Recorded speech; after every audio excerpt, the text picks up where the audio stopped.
We live. We're live? Yes. Well, hello.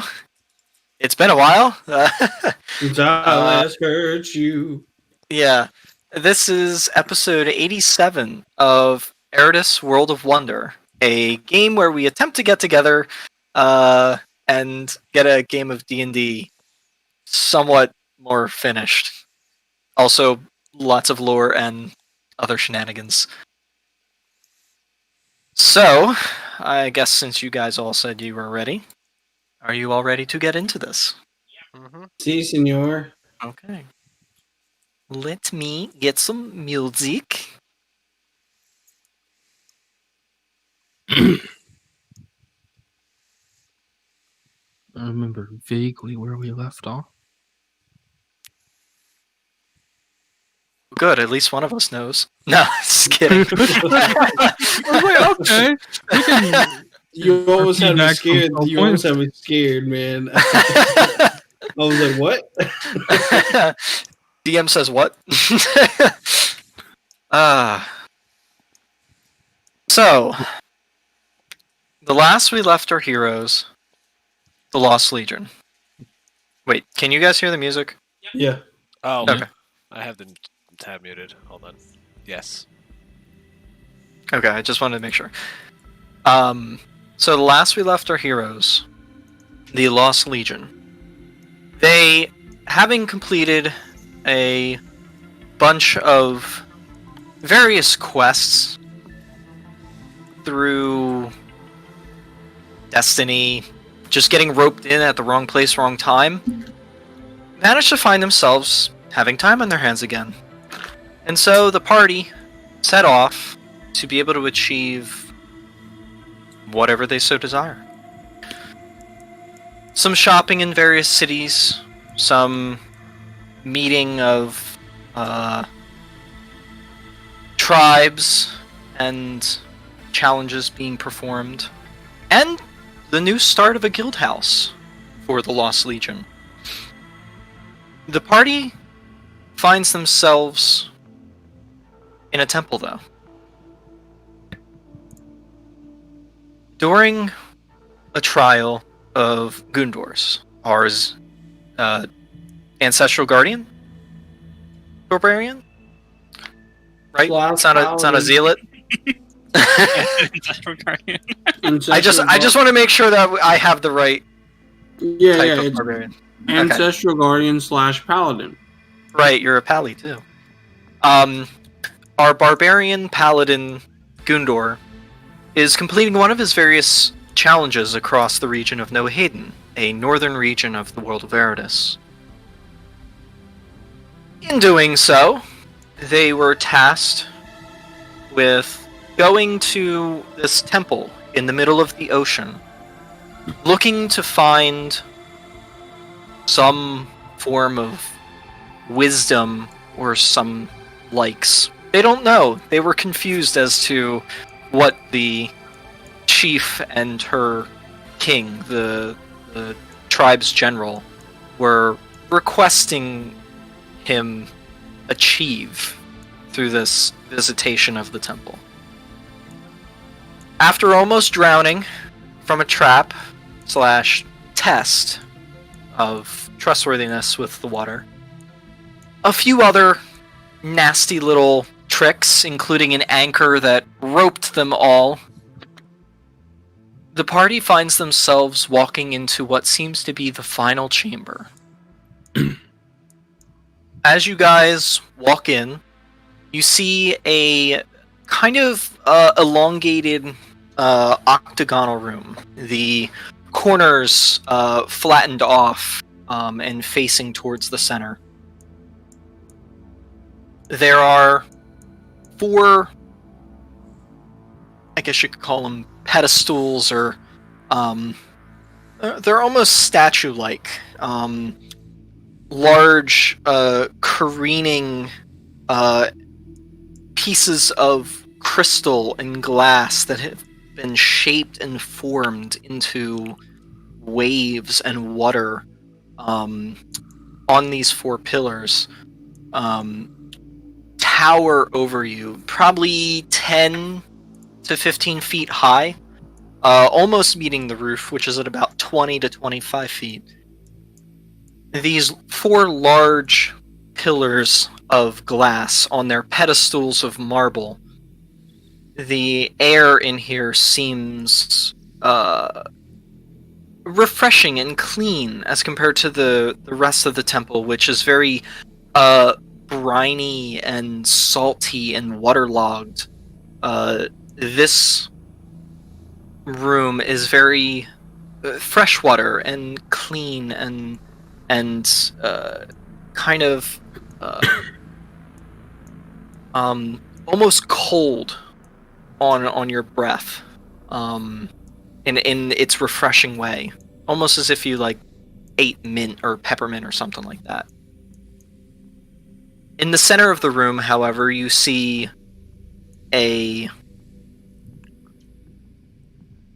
not a coffin, but a tomb. An elongated, rectangular object, also set on its own little marble pedestal, about 6 to 8 inches off the ground. On the 4 corners of this pedestal, you see 4 jugs of differing sizes.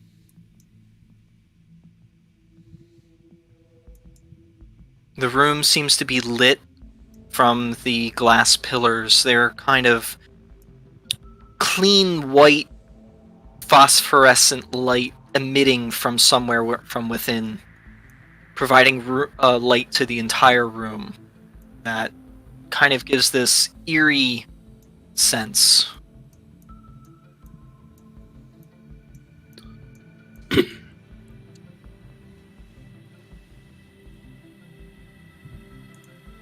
What do you guys wish to do? I'm gonna look around and see if there's a keyboard putting in here, because whenever I hear glass and clean, that's what my mind goes to, because Feywild. I would Okay. like to start ritual casting detect magic. Ritual casting detect magic. Okay. And I would like to use divine sense. Okay. So, I guess let's do a perception check for this one.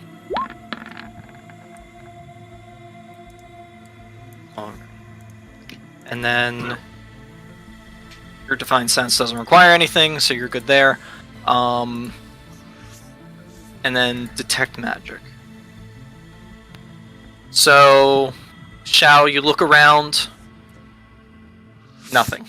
No glass weaponry or anything. The walls are, as compared to the other rooms, which seemed kind of run down. This is almost perfectly clean. It's as if someone has been here and cared for it, and it's been well maintained. So no gelatinous cube eating dust off the walls. Who knows? But yeah, no glass weaponry. Detect magic. There is a slight magical aura coming from the 4 pillars, as well as the tomb itself. Wait, the entire tomb? The center sarcophagus. Got it, okay. Yeah. The pillar and the tomb And seem... Sorry. Actually, if you guys want to see the room, Oh, yeah. yes. Oh, yes. yes. Okay. So these No, these are the pillars? yep, these are the pillars. Oh, I'm still in draw mode. Yeah, those are the pillars. Then is this thing the sarcophagus? And then what are these jars? Yeah, so the outer circle is the pedestal, or the outer rectangle is the pedestal. The inner rectangle is the sarcophagus, and then those are actually the jars. Okay. And you said these are pools of water? Yes, those are pools of water. Okay. And they seem to have like a pipe or a water source pouring out of the wall and into them, kind of like this slight cascading waterfall sound emanating through the room. Should I not have control of my character? I don't. Oh, that's weird. Yeah. They look Yeah, I like yeah, don't we think can't so. control My character characters. either. Oh, I think you put us on the map layer. Oh, whoops. Yeah, that'll do it. Let's try that again. I'm a dungeon master, so I'm an expert at all of this. Hey, oh, let me read. Oh no. Hey, Do you know how many spell points I had on the other page? 2 shells. I don't Hang know. on a sec. Yeah, and I also don't see Alavar's health pool or spell point pool. And there's That's 2 okay. shells for me. There's 2 shells for you? Same. Yeah, I don't see me. Oh. Let's. Alright, let's fix Alavar first. Yeah, we've used spell? Yeah, I know I've used some spells, haven't I? Like You used all You of them. were like almost out of spells. Yeah, you were almost out, actually. Can you go? You have like 1 or 2 I was gonna left. say, can you go back to the previous page to our? Yeah, previous I'm page and see gonna- how many spell points I had. 'Cause Yeah, my- I'm gonna my go hit- back for you. Yeah, my hit points saved, but my spell points did not. Yeah, if I remember correctly, you used the last of your spell points to rescue me from the lightning. Because my body seized up from the trap. Hey guys, I brought myself over here. And you teleport everybody back and forth, back and forth. Oh yeah, that's right. No, I think I have like 2 spell points left or something. Like I can do like, or 2 or 3. I can do like either 1 second level or 1 first level. I think something like that. And then I don't know how many spell points I had. Yo. I remember Misty stepping. Can you see your bars now? I can. Well, I can see mine, but I can't see Gundor's or Alavar's. can you move to the left, babe? 'Cause I think your bars are hiding. Yeah. So I can see Shao's, and I can see mine. I just can't see Alavar's or Gundor's. Refresh. Yeah, they completely changed how these tokens work, so It's they, okay. They if we changed don't the see. format. The tokens should work relatively the same, but they changed like the format and the sheet and everything, so it looks really weird. I was Yeah. pretty sure at 43. So. oh man.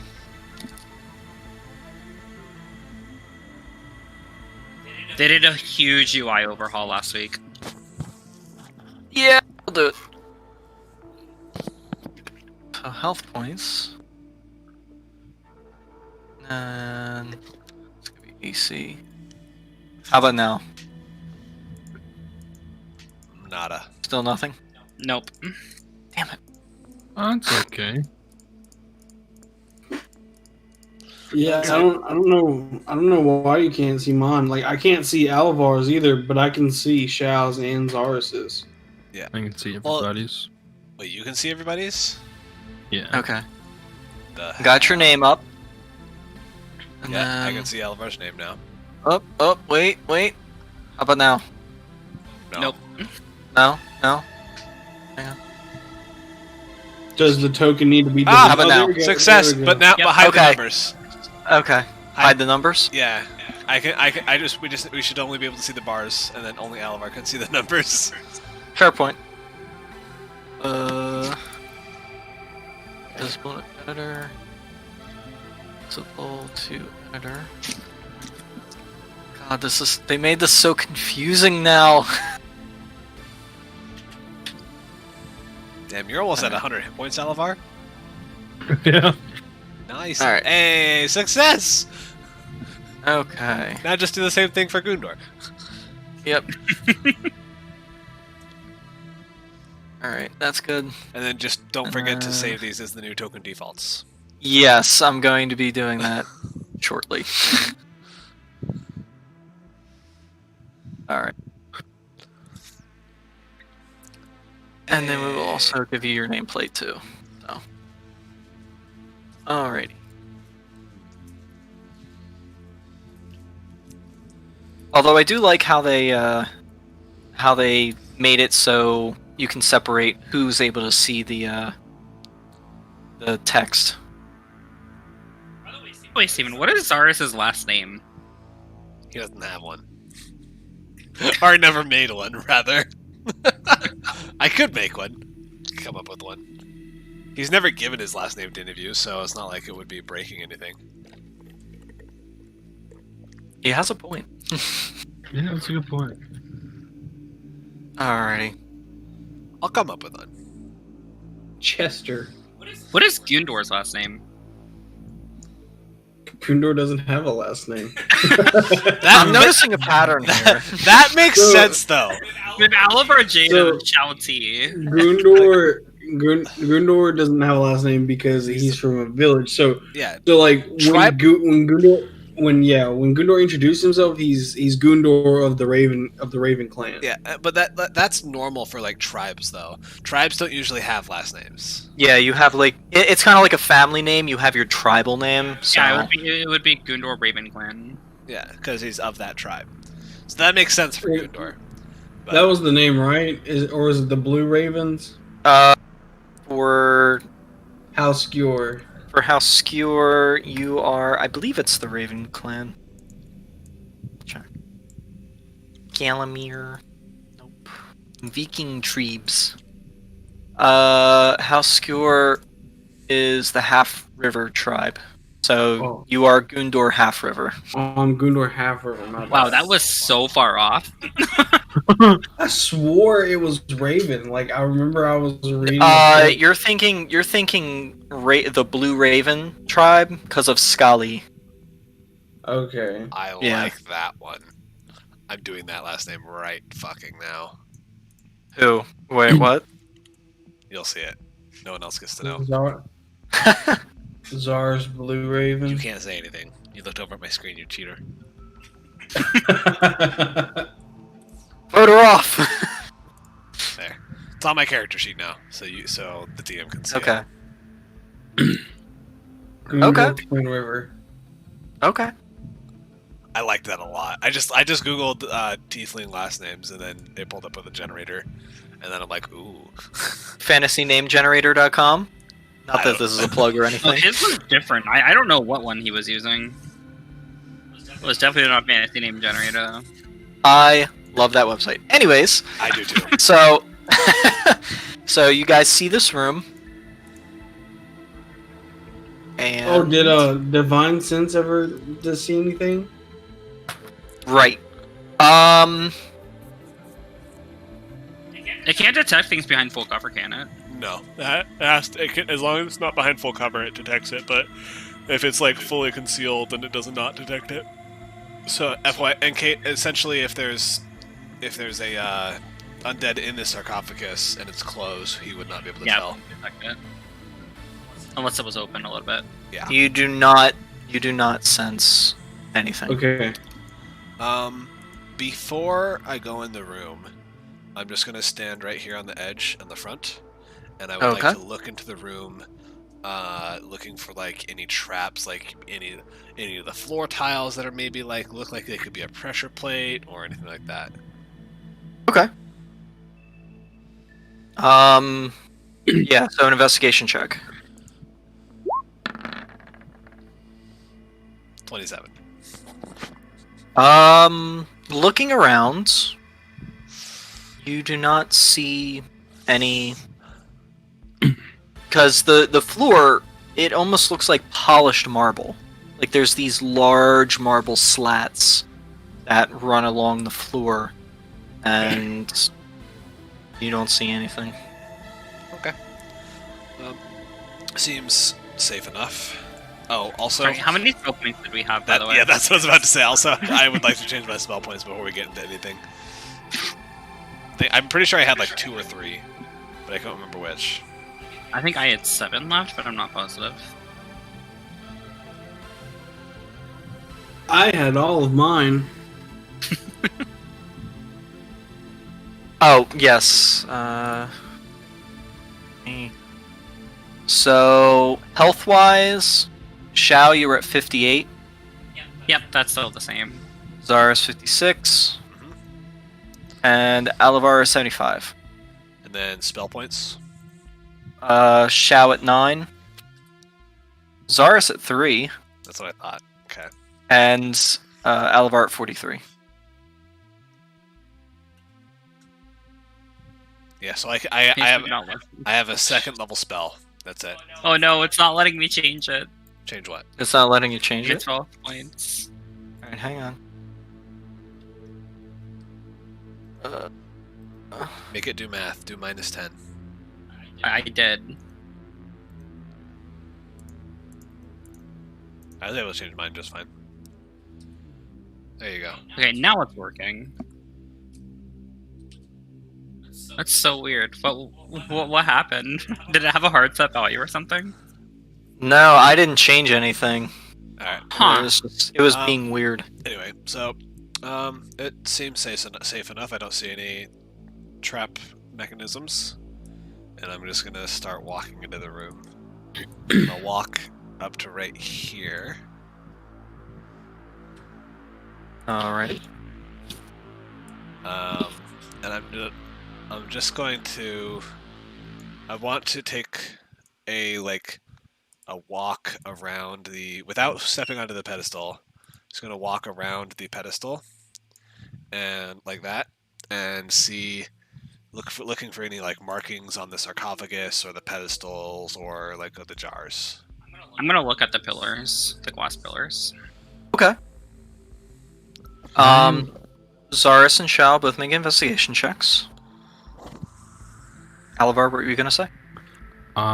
What can I tell what schools of magic each of the pillars as well as the tomb is? The sarcophagus. Oh, it would just be evocation for the pillars, and then for the sarcophagus, abjuration. Pillar's gonna cause some pain. Yep. Hmm. And you communicate this.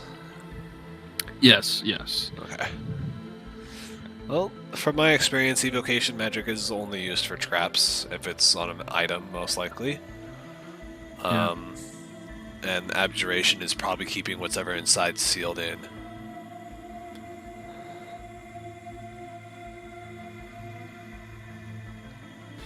Or protecting. That too. Alright, so Shao, looking at the pillars, finely carved. It seems they must have been carved, like it was a solid piece of glass that was cast, and then carved from that.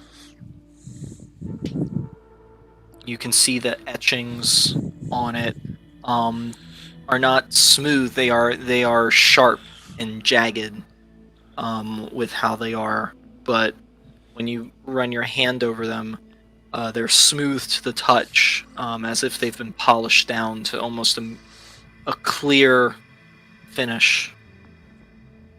On the pillars, you see a single symbol on the front of the whatchamacallit? Sarcophagus. Or the pillar. On the front of the pillar, facing towards the sarcophagus. Oh, of the like. Yeah, on the base of the pillar, the marble base. Oh, here. Yeah. Got it. Well, the pillars have a marble base on it. Oh, okay. Sorry, I'm confused. I get It's it. okay. Yeah, there's a lot of marble in this room.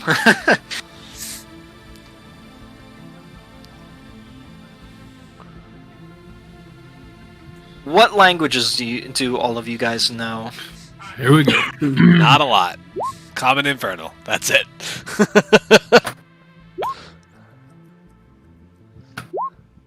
Okay. Yeah, I know Abyssal as well. Those of you who know Celestial are able to read the symbols on the pillars. It's just a single number. So, text. This one is 5. Do you go around to the other pillars? Yeah, I'm Oh, yeah. checking out all of them. Okay. This one is 3. This one is 7. And this one is 9. Oh, okay.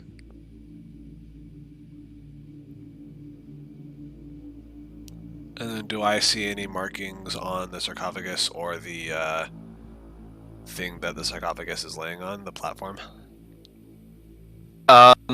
So you don't see anything on the platform. However, when you look at the sarcophagus, it's again made out of marble, very intricately carved, shapes of waves, ships. You see the depiction of a large squid-like creature. You see sharks, dolphins, fish. It is a beautiful tapestry of masonry. And along the top edge, you see in some language words and sentences. It's not long, but you see some form of speech. I activate my brooch of comprehend languages. Or does that not work for reading? I'm not sure. It works only for reading It works only for reading. and speaking, actually, isn't it? Yeah. That would tongues. Tongues He for just that. can't. He can't speak it, but he can understand, right? Yes, and he can. Yeah, I'm looking at it right now. Yeah, he can also comprehend the language as well spoken. Yeah, he just can't speak it. So what you see on the sarcophagus is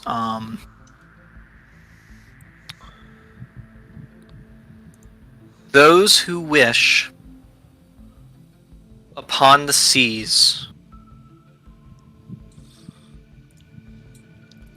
must first provide gifts for thee.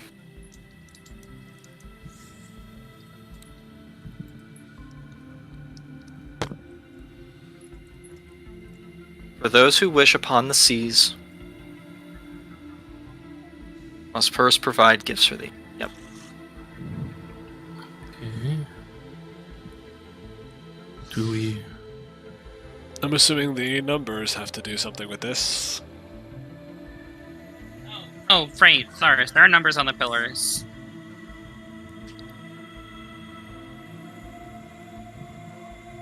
They're labeled 3, 5, 7, and 9, respectively. Anything on the jars? On the jars, you see another language you originally were not able to understand, but now you see on them numbers as well. You see, let's see, are we able to actually label? So Going they to were grant. You would do it as a token. nameplate. Yeah. Yeah. So this one is 2. This one is 6. This one is 4. You have to make those visible. This one is 8. Oh, they're not visible to you guys. No. Now is it visible? At least the Yes. 4? Yeah, Yeah. yeah. Okay.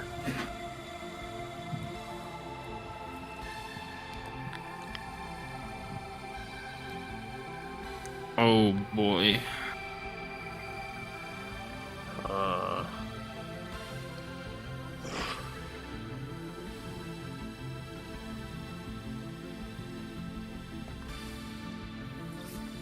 You can see all 4 numbers, right? Yes. Okay. You guys also have control of the things as well. Oh, so in case we... Very good at math. I assume that's what these are. Well, if we looking at all the numbers, we have everything but 1. I don't know if there's something in here labeled as 1, and I also don't know. I originally had a thought before we found numbers on the pots. Um, I'm not sure, but I think I might have see something here, and I point to 2 on the jar, and I point to the pillar that's right next to me that says 3, 2, 3. Then I point to the one that's 4, 4, and I point to the one that's next to Zaris, 5. Do you see where I'm going with this? I'm not very good with numbers. I don't So- see where you're going. No. It 2, seems like 3, counting, like 4, 5, 2, 6, 3, 7. yeah, 4, 5, 6, 7, 8, 9. Missing one. Yeah, That's we don't have one. that's why I'm confused. I feel like it's a bit more complicated than that. Is there anything in the jars? I want to look. You look in the jars. They seem to be dry and empty. Alvar's not paying too much attention to the conversation. I want to inspect the pond. I mean, not a pond, but The water. yeah. I was literally about to do the same thing, so I'll do the same over here. Investigation check.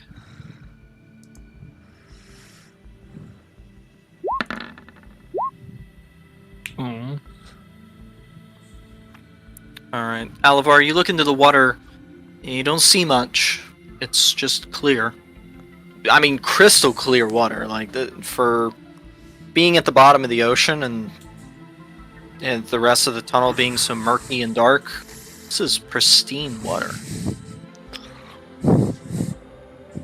Zaris?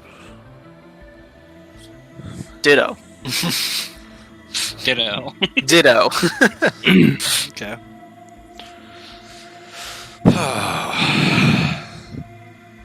This puzzle doesn't make any sense to me yet.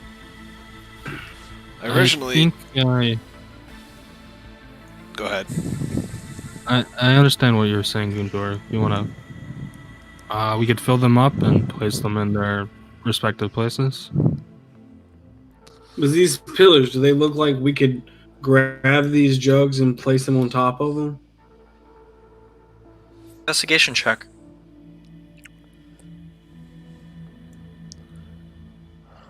Or do they go to the ceiling? Investigative Gundor has done it again. So, Gundor, you walk over and you pick up the smallest jug with the label 2 on it. You walk over to 3, and you kind of look at the pillar and just kind of look at it. And at the base of the pillar, there's almost like this alcove where the water or the glass sculpture kind of wraps around, and there's kind of like this hollow alcove. And you look real close, and there is a dish shape almost of stone on the pedestal. You put the jar there. It seems to fit. It's a little small, but it seems to fit. You go over to the fountain and fill up the jug. You walk over and you place it, but nothing happens.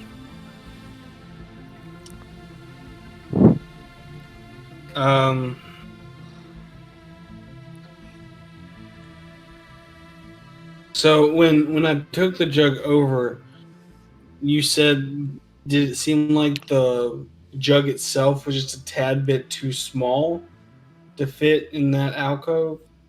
Yes. Okay. Yeah, like the pedestal where the jug seems to have fit, it had the right shape. It's just the jug itself seemed small at that pedestal. Okay.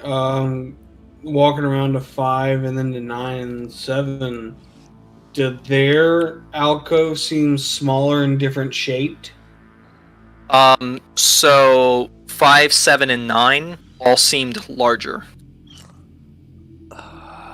So, okay, and 3 was the smallest one? I think I understand.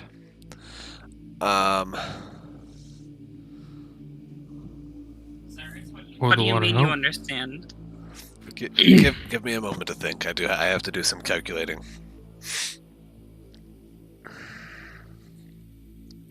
As Zaris pulls out his abacus.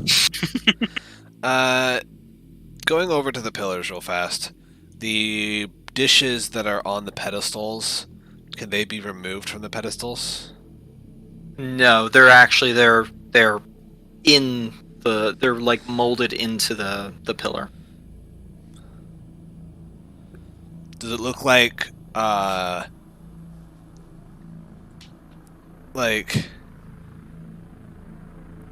the does it look like water would like stay in it if I poured water into those little dishes? I mean, you could try. Okay, because I would like to. Yeah, I think I see what you're doing with this. I would like to take the four jug, and Okay. fill it in this one, Okay. and then I would like to pour the water into the basin of the 3 until it is full to the brim. Okay. So you pour it into the basin, and you barely get through the jug till the basin is full. Like you only use about a cup or 2 of water before it's full. So it didn't seem like it took most of the jug. Yep, the jug is mostly full still. Okay, that ruins that idea.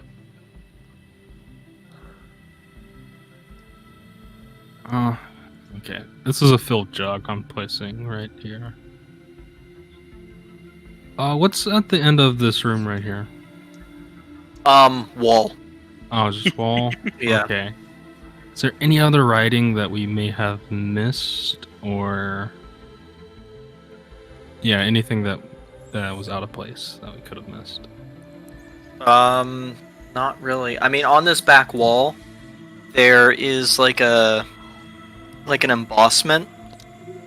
Just another depiction of that same woman on the front of the door that you saw upstairs, Okay. with the waves coming around up where the legs would be, following into the lower torso with the conch shell and the trident.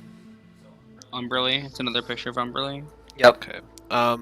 Does the jug itself of the number 4 jug look like it's too big for the number 3 pedestal? It seems to fit perfectly. Okay. So 3 and 4. Picking up my jug, does it fit in number 7? Yours looks too small. And I'll take it over by Shao and try it again. Too small. Alright. Process of elimination. It fits Number- perfectly. Okay, so a number... So So, they don't trigger any fucking traps. well, that one's a full jug, Make the right? number 8 one in Yeah, it's completely Okay. filled. I'm gonna empty out, like, I'll clear out the basin that I poured with water. I'll refill the number 4 jug and then put it onto the pedestal. So that way it's I'll just take yeah. Does he this full 3 8 jug. fit in number 7? It fits perfectly. I take this one, fill it up with water, and then I'll take it to 9. Does this fit in that one? Nope, it's way too small. Guys, this one doesn't fit in any of them. Or, I mean, I haven't tried 7 and 6, but this one seemed too small for 4. 6 fit in 5 just fine. sort of like kneeling up on the table that these are resting on and looking at the lid of the sarcophagus. Is there any like thing on top of the lid? Uh, Like any On- holes that jug would like fit onto or anything like that? no. Looking at the sarcophagus, the top seems to be perfectly flat. There is the embossment of a trident running along it, with seaweed wrapping around the handle of the trident.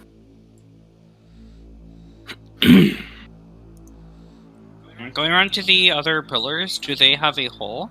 Like a second alcove in them at all? Nope. None of them So, like, how much bigger is the hole compared to, like, the jug of this jug? do. What, for this pillar? Yeah. It's probably a magnitude. It's probably about twice as large, or 2.5 times as large. So, just random question: if I were to flip the jug upside down, would the mouth portion fit in the hole? No, the mouths are way too small for the base of the pedestals. Okay. Could the jug of alchemy fit in that? I was afraid you were going to ask, but I was going to try anyway. I pull out the alchemy jug and I'll try to place it in there. Okay. Doesn't fit. It doesn't have the right shape. Okay. Woo! Looking to the pools of water, you said that they're super clear. Is there like any jug sitting on the bottom of the pools of water or anything like that? Nope. I would like to walk up to the pedestal, or walk up to the sarcophagus, I mean, and not like forcing too hard, but I want to see if I'm able to open it, or if there's something stopping me from opening the sarcophagus. I take a step back when I see him doing that. So you attempt to push at the lid of the sarcophagus, and it doesn't budge. Does it seem like it's just too heavy, or does it seem like there's some like magical force stopping me? It just does not budge. It seems solid, almost. Is there a seam line for like a lid? There is a seam line. Okay. Is there any writing in this room? I want to look at the ceiling and the walls, and then the pedestals, and the sarcophagus to see if there's any like writing other than the numbers. So, roll an investigation check. Yikes. Other than the big picture on the back wall and what has already been pointed out to you on the sarcophagus and whatnot, you don't notice any writing on any walls or anything. What does the picture look like? It was above, right? Yeah, it was pretty much a similar depiction, not the exact same one, Is but it- a similar depiction Is to it upstairs. Is it a painting? Is it a painting that's like painted on the wall, or is it a painting that's hanging on the wall? It's actually an embossment. Actually, like a mosaic. not a mosaic, but like actually like carved It's into engraved the into marble. wall. Got it. Yeah, but it is painted as well. So to give it accent and whatnot. It has this weird, almost three-dimensional effect. When I look at it, I'm gonna scan it because I know that we recognize the numbers 9, 2, 7, 8, 3, 4, and 6, 5. Anywhere in this painting, do I see any numbers in Celestial? Maybe like a pattern or anything? No, you do not. No. Okay. About what size is this alcove? Like the one that's really small. About like how big No, is it? the alcove's not small. This is the biggest alcove. This is Okay, too so the small jar to is too fit. small? Yeah, the jar is too small to fit in the alcove. Like it doesn't fit perfectly. And double checking, the jars progressively in numbers 2, 4, 6, and 8. Each one is larger than the last. Yes. Yes. Okay. If I were to fill up the number 2 jug with water and try to pour it out into the number 9's pillar, would all of it go? You pour about a quarter of number 2's stuff, and it begins to overflow.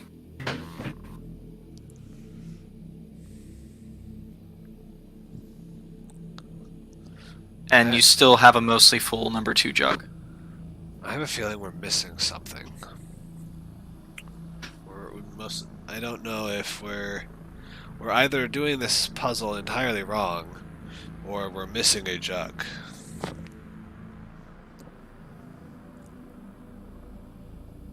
I mean, what gifts have we? Is it the water, the gift?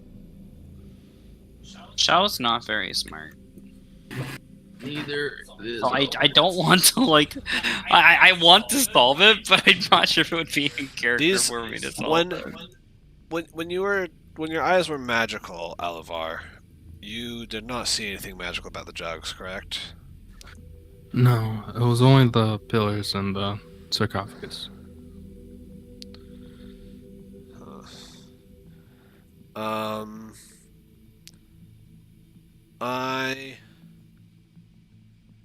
I want to empty out all the jugs real fast. Okay. And I want to take the number 2 jug over and set it in the number 3 slot. So, like that. And then I want to put a piece of gold in it and see if anything happens. That's what I was just thinking, man. I was What? just thinking that. You put the piece of gold in the number 2. The jug is too small, and nothing happens. Why do you have to be an engineer, Anthony? I know this is something to do with math, and I fucking fail at math. I'm great at math, but I got a feeling that this isn't. We're missing something. We're missing some clue. If I look inside the jugs, do they look to like be unproportional? Like in the inside. You look inside the jugs. They're jugs inside. They don't seem extra dimensional in space Okay. or. But you know, if number 8 could have like less quantity of water than number 2, like just like, you know, the bottom of it's more solid.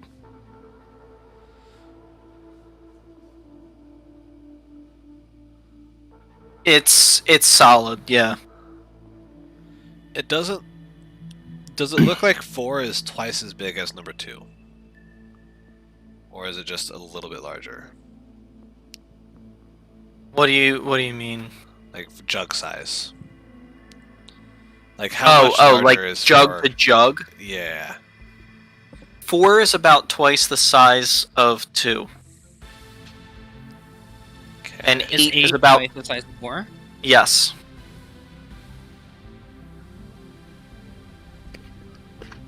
So, will 8 fit into the number 9? 8 is too small. Still too small, even though it's the biggest one? Yep. Eight. Each of them fit into the one. Each number of jar so far has fit into. I fit into slot, one large, right? the one that's one smaller. But there's no pedestal with a number 1 on it, and we don't have a jug with a number 10. So we're obviously missing something. Will the number 2 jar fit inside the number 8 jar? No. The neck is too small. Did we try 6, 7, or did we do 7, 8? Jar number 6. Yeah, 6 With is too those small for 7? 7, right? 8 fits in 7. Yeah, 8 fits in 7 perfectly. So this But one. have we tried 6 and 7? Well, if Yes, 8. I tried 6 and 7. Yeah, and say, I believe Alvar tried it, but if 8 fits in 7 perfectly, and 6 is smaller than 8, then 6 would not fit in 7 logically, either way. What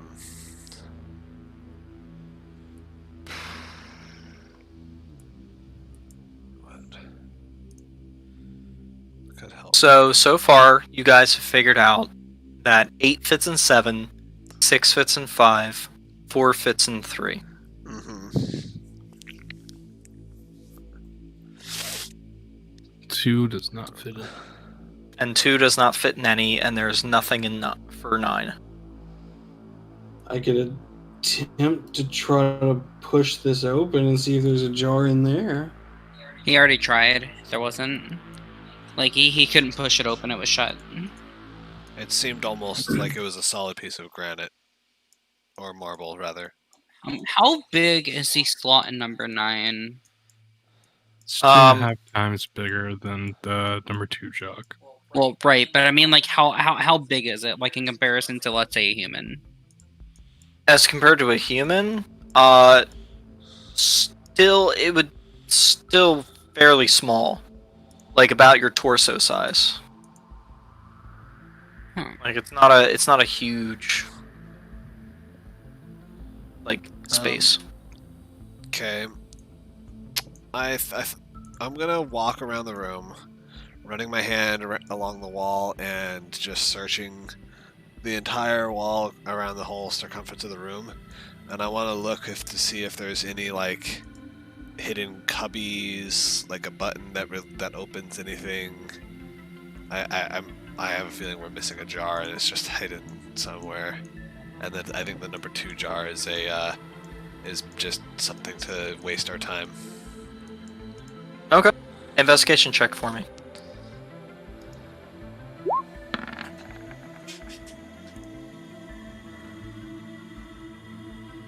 You walk along the walls, feeling along in between the grooves, trying to catch any glimmer or glimpse of maybe a pressure plate or a tripwire or something.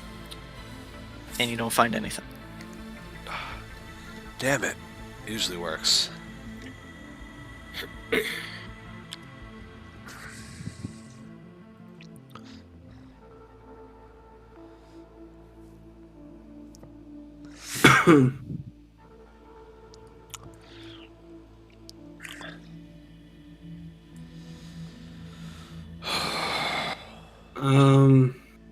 What is the pot made out of? It seems like a sturdy ceramic.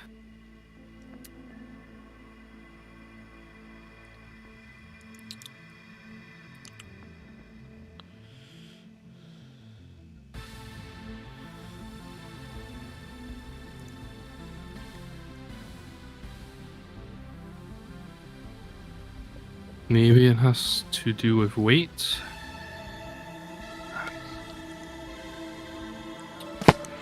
Well, if it had to do with the weight, then why won't the others fit in the other holes?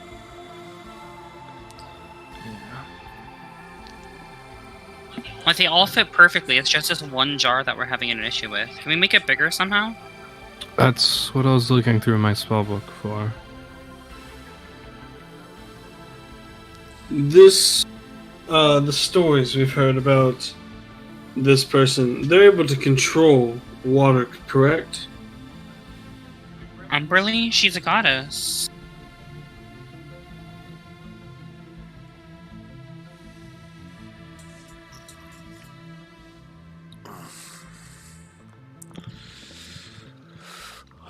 Maybe we need to drop some gold into the water here. Well, we're sort of forgetting the riddle. Those who wish upon the seas must first provide gifts for thee. We sort of forgot about that part. But we've been so focused on the numbers that we forgot about the riddle. I'll drop 10 gold pieces into each pool. See if anything happens. So what exactly are you doing?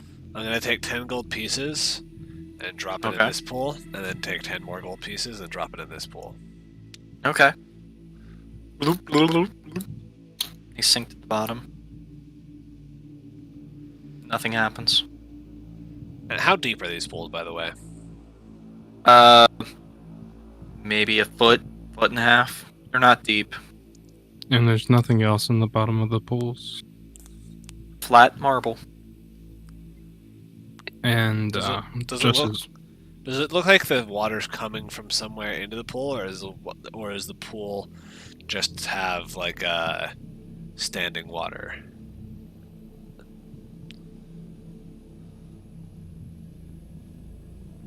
It's standing water except for what's pouring in. Okay, where is the water pouring in from? There are holes in the wall. Ah, okay. okay. And there's like plates on the like marble slab.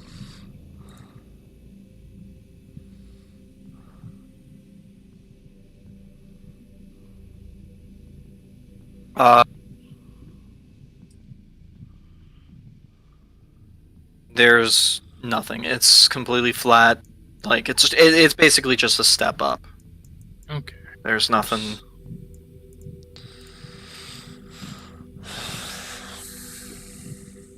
I'll walk up to the same pool and I will throw in my gem encrusted chalice. It's worth 1,000 gold pieces. Okay. Okay, sorry, go ahead. So you're putting that in the water? Yes. Okay, you put the chalice in the water? Nothing happens.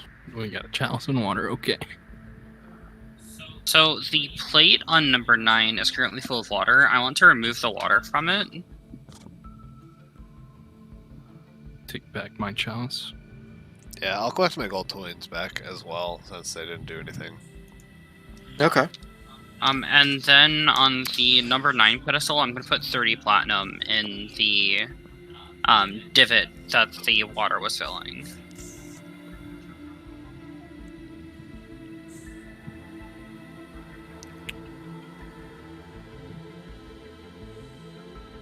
Then I will repeat that process for the other plates. Meaning I'll have to ask Zaris to dig into his bag of holding to give me some of my platinum. Okay. So how much You platinum place. are you taking out of the bag of holding? I'm doing 30 in each, so I would need 90 more. Okay. There you go. Okay, so you dole out all the platinum pieces where you want them. I'm Nothing doing 30 in each. Okay. And nothing happens. It just sits there. Can I try to pray to my ancestors? Does anybody else have more that we can offer? Nothing special other than I have. How much more platinum do I have in I the bag of can holding? You give have a lot. 1510 platinum left. Okay, in that case, I will put 100 total in each of them. So that will be... An extra 70 times 4. Out Yeah. of the bag of holding, which just hold on. Let me calc.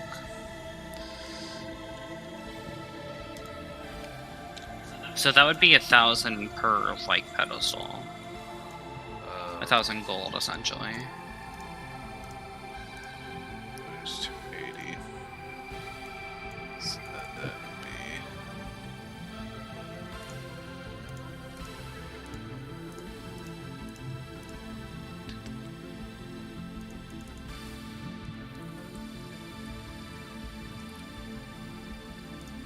Yeah, And you how have much does that leave me with? 1,230. And there's Okay. now 100 pieces of platinum in each bowl. So that's 1,000 gold total in each bowl, essentially. Okay. Nothing happens.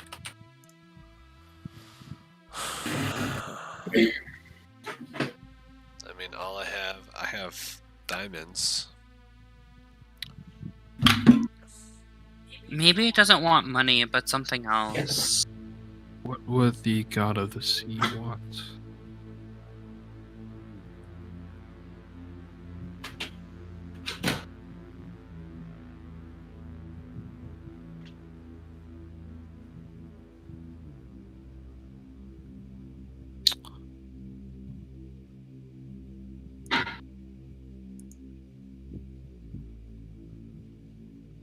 I'll go and recollect my platinum. So I'll recollect my 400 platinum. Wait, are you adding it back to the bag? I have to, otherwise I'm encumbered. So that would be, now you're at 1630 platinum. In the bag.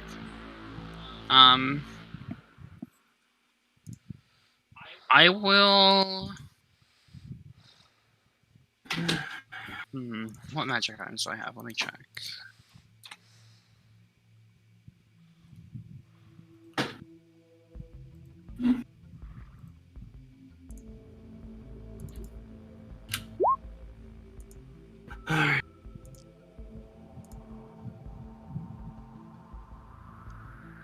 So are we still trying to figure this out? Oh yeah. Yep. Can I take a closer look at the tomb itself and see if I notice anything that maybe we haven't noticed yet? I think we've noticed. I mean, you can't. I mean, Zaris rolled a 20 on his investigation for that. Yeah, Really? it was Or- I rolled we- 27 initially. Yeah, it was Yeah. a 20. It was a 27 for inspecting just the basic stuff of the room. There really isn't anything else you guys can notice. Yeah, Fuck we me. I found don't four have things. like magic items to offer. I guess I'll take off my goggles of dark vision and put those on one of the pedestals. Does anything happen then? All right. Alright, I'll pick them up then. Can I try to strength this? Like, try to strength open it? Sure, roll a strength check.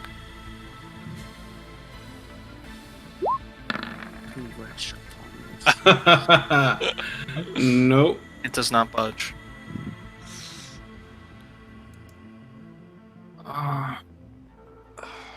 Okay, I'll walk over to one of the pools. I'll toss in a platinum piece, and then I will wish for a jar that fits in the number 9 pedestal. Casting the spell wish. Okay. It's way too small for that pedestal. But it's there. Wait, so a jar popped up? Oh, in the water? Yeah, so I tossed Oh. the platinum piece into the water and then wished for a larger jug. Oh. Yeah, nothing happens. You just see the God damn coin sink to the bottom. Yeah. I thought you were talking about the number 2 jar. And then What the fuck is pedestal. this riddle? I am. Those who wish upon the seas must first provide gifts for thee.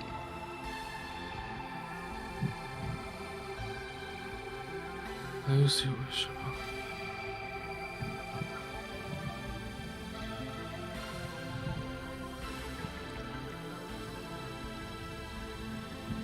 Maybe we're putting it at the Okay, I'm wrong too stupid place. for this, but maybe Xiao's not, so I'm gonna make an insight check to try to get a hint.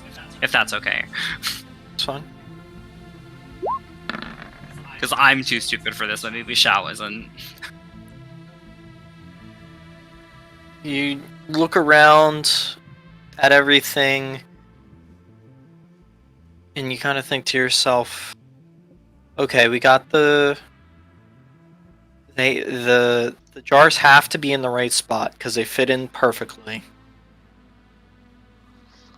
Giving it coin hasn't done anything. Not even magic items. I don't know what else there is.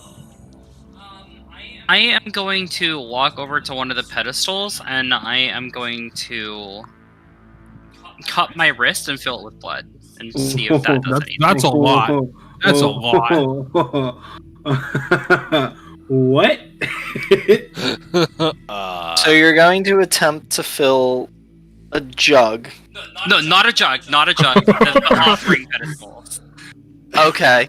Like So the you- offering plate. So you take the jug off, you slit your wrist, so-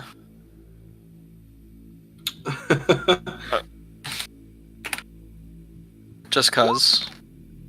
You take 3 points of damage as you just let your wrist bleed onto the plate. Nothing happens. The wands. I think you did that for nothing. The jars have to have something with it. Otherwise, if the jars didn't have anything to do with it, they wouldn't fit perfectly into the pedestals. Well, what does it want? And I'm going to go over, just cast Prestidigitation to clean the blood out of the pedestal, and then replace the jar. Okay. I know it's been a few weeks, but when we first started learning about this person, did we ever learn like any of her likes, like what she liked to be gifted? Yeah, what do we know about Umberly? Well, this is the tomb of one of Umberly's champions, not Umberly herself. Well, But what do we know about Umberly, though? That's what I was saying. roll a religion check.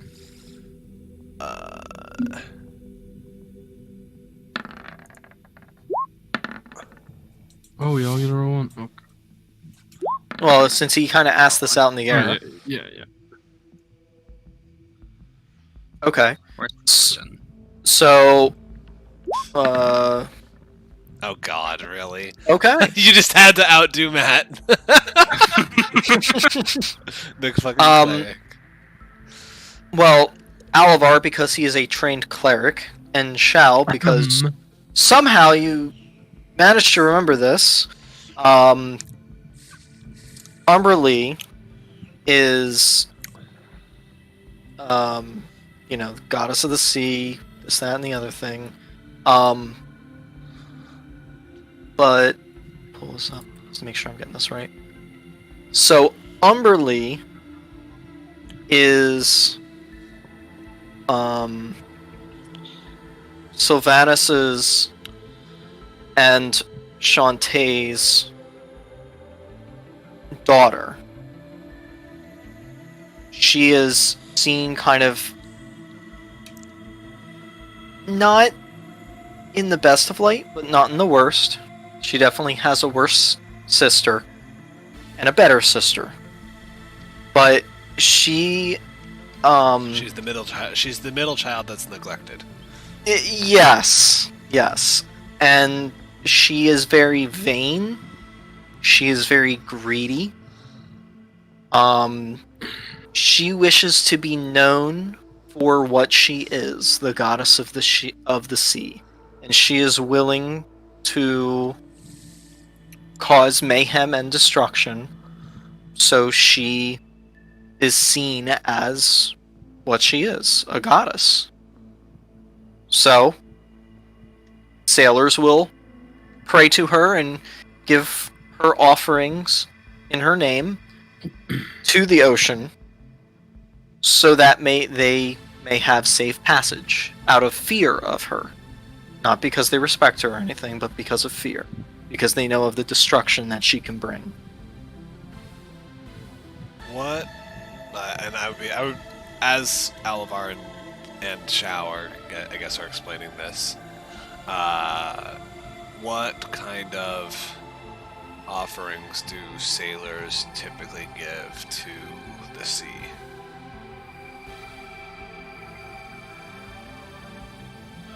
Typically, coin, wine, monetary value things, but a lot of times on their ships, as a continuous offering, essentially, they will decorate their bow with, images of her and, her iconography and stuff, so that she may watch over them and know that they believe in her because of her vanity and her desire to know that she is who she is. Oh, boy.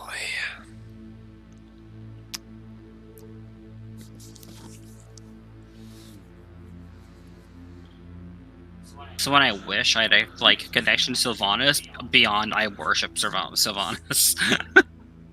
Because I could just ask him what his daughter wants us to do. Oh fuck! I'm gonna praise Sylvanas anyway. Screw it. Okay. You send a silent prayer to Sylvanas.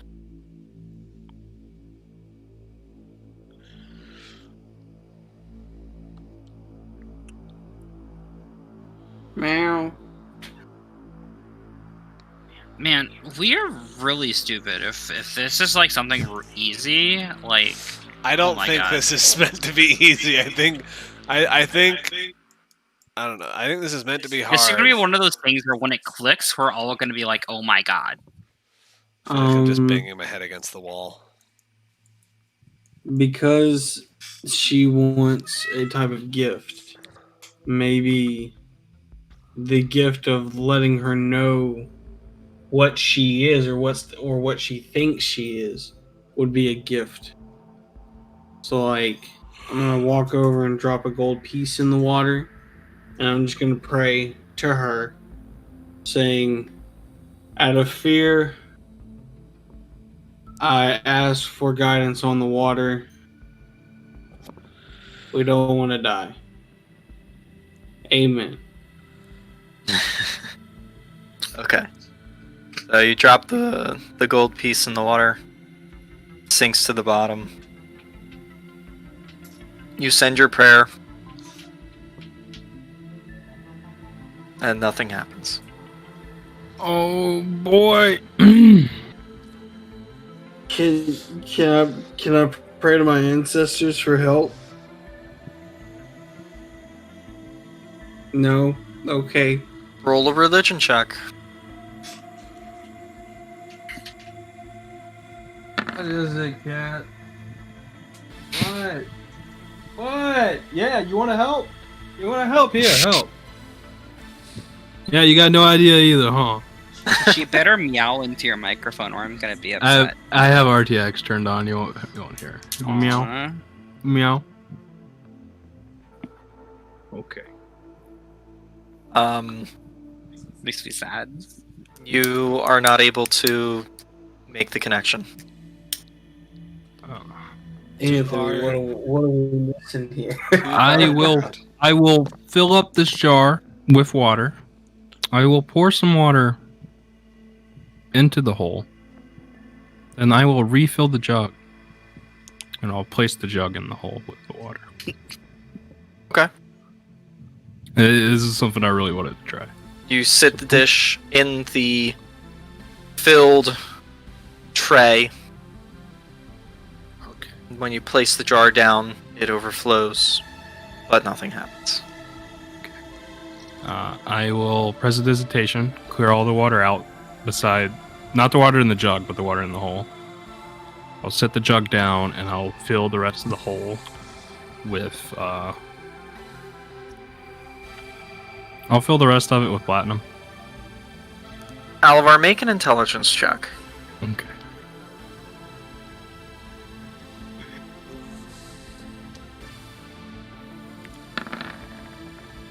Oh, shoo.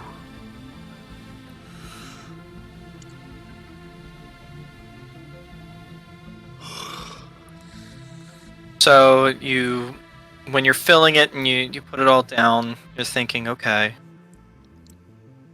platinum didn't work, gold didn't work, magic items didn't work. They're jars. They hold liquid. Okay. And you place it down, and you're just kind of thinking, why is nothing happening? They hold liquid. But there's numbers, and they hold liquid. What do the numbers have to do with the liquid?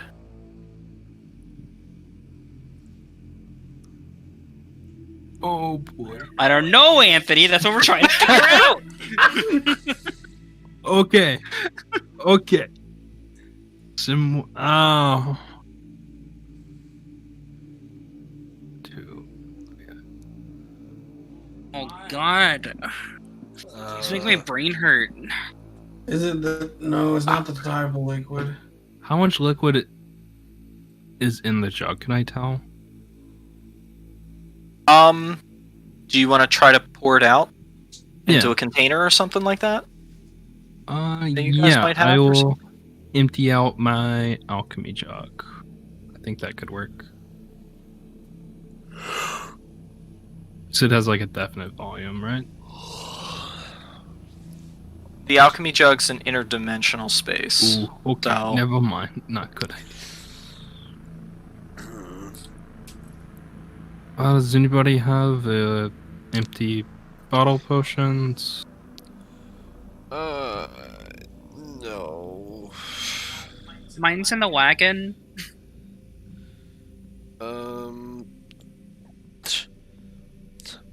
How much? Just guess. Can I guesstimate how much liquid the number 2 jug would hold, like in say cups, or Sure. gallons if it's that big? Sure, roll an insight check. 3, 4, 6, 7, 8. Okay. I mean, it would definitely hold a decent amount of liquid. It's definitely more than a flask, and definitely smaller than like a small barrel, like a 10 or a 12-gallon barrel. Definitely smaller than that. No fucking help.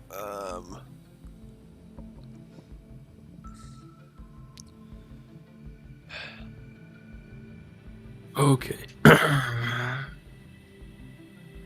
think I'm getting somewhere.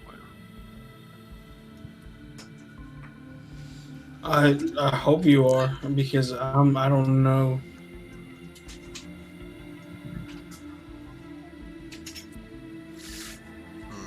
I want to take them all and line them up real fast, just to look at them all here.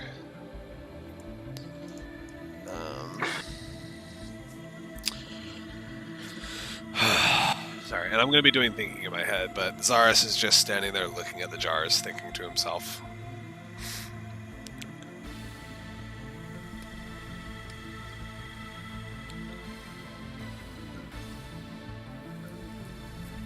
I can't get odd numbers.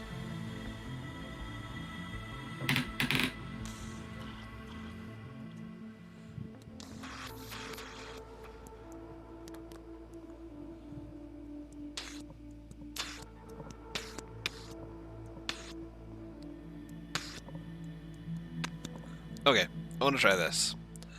So, emptying out all the jugs. Okay.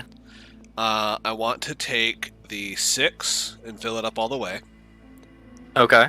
Then I want to take the 2 and fill it up halfway. Okay.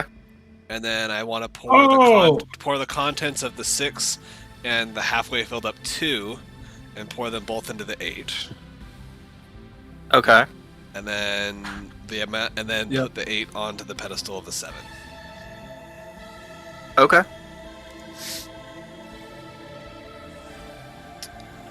Roll a dexterity check. I knew. Yeah, you are totally right.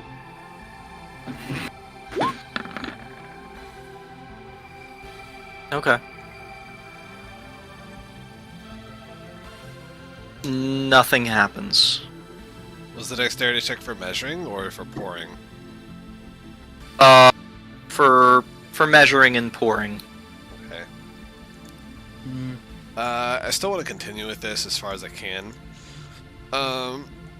So then I will do the same with the 6. So I'll fill up the 2 halfway, then fill up the 4 all the way, and then pour both the contents of the 4 and the halfway filled up 2 into the 6. Put it on the 5.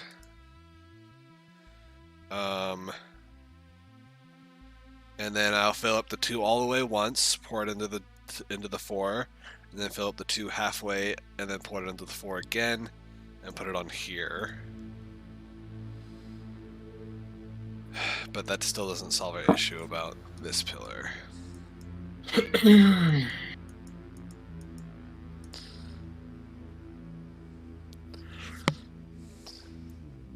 I'm just going to do one thing. But the DM has a plus 100 IQ points to the party members. None of the pillars light up.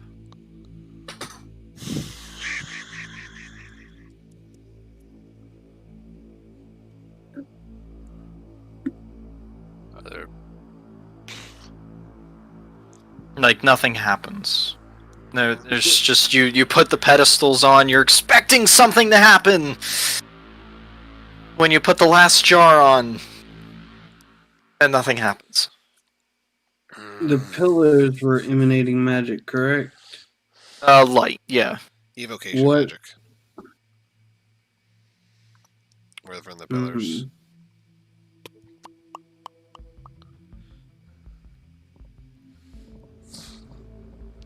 Do we need to use that type of magic on the pillars? They're all the same magic. It's Yeah. all evocation. I don't. This puzzle has to be solved. I have a feeling this puzzle is solvable with what we have. It's either solvable with what we have, or we're just missing some clue, or we're missing we're missing a jug or something else. It's one of those two things. We're just not getting it. We're just don't understand the puzzle, or we're missing a jug. And I don't think we're missing a jug, so I just think we have to figure out this puzzle.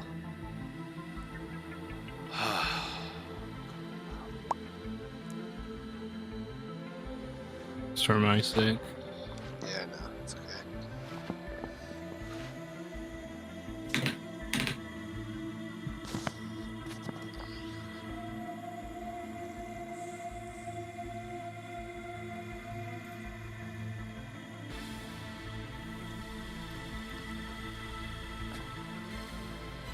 Out of character DM question. On a difficulty of 1 to 10, how hard do you think this puzzle should have been? Like, how hard do you think it was when you made this? I give it about a 7 or an 8. There's multiple pieces to this puzzle. I'm just curious. There's multiple pieces to this puzzle. And you may or may not have worked through all of them. Great. That doesn't help at all. I strongly believe the quantity of liquid inside each jug matters now. I think so. I believe that's what the numbers on the pillars. The only reason I think that's why the numbers on the pillars are. Alright, the numbers on the pillars are to indicate. I don't know, because if I take the 6 and take it over to the 3, is the 6 jug too big for the 3 pillar? It is. Okay. I need paper and pen. Where are you? I have no paper.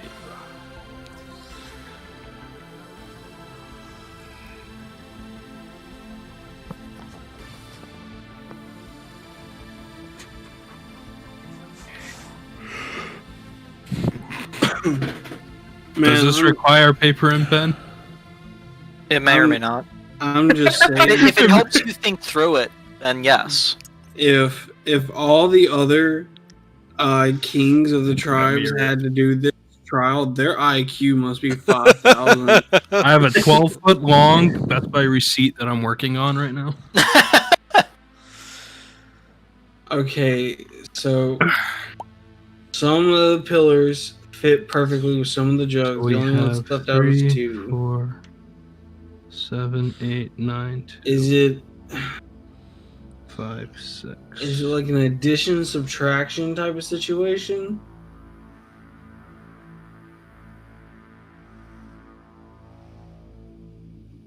Maybe. Okay, so 60.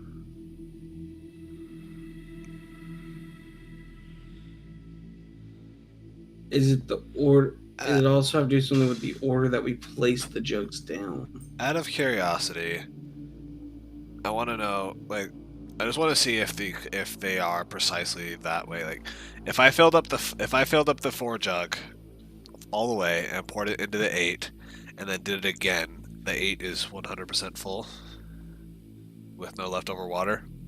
Yes. Okay, so they are proportional.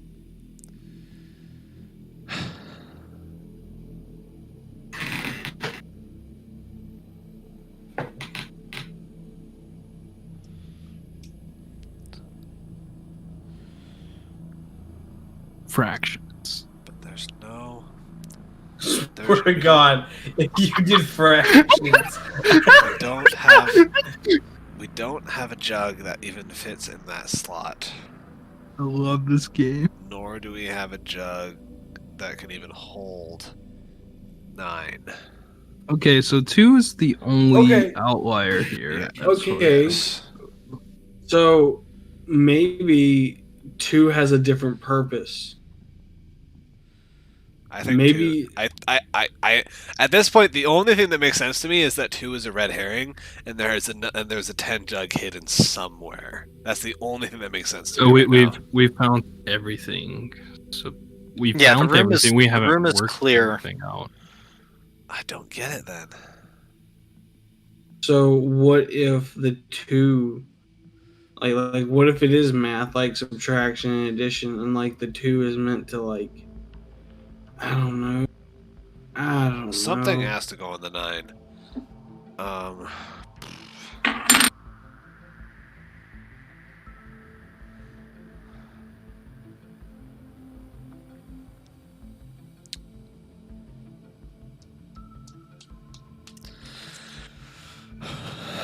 just racking my brain.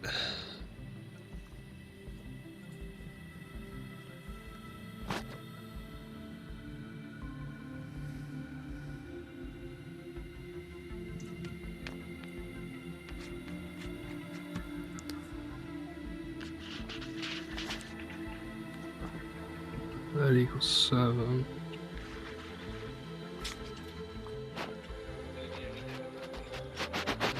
Well, I think we made the only headway we've made is that we've determined that the amount of liquid in the jugs must matter.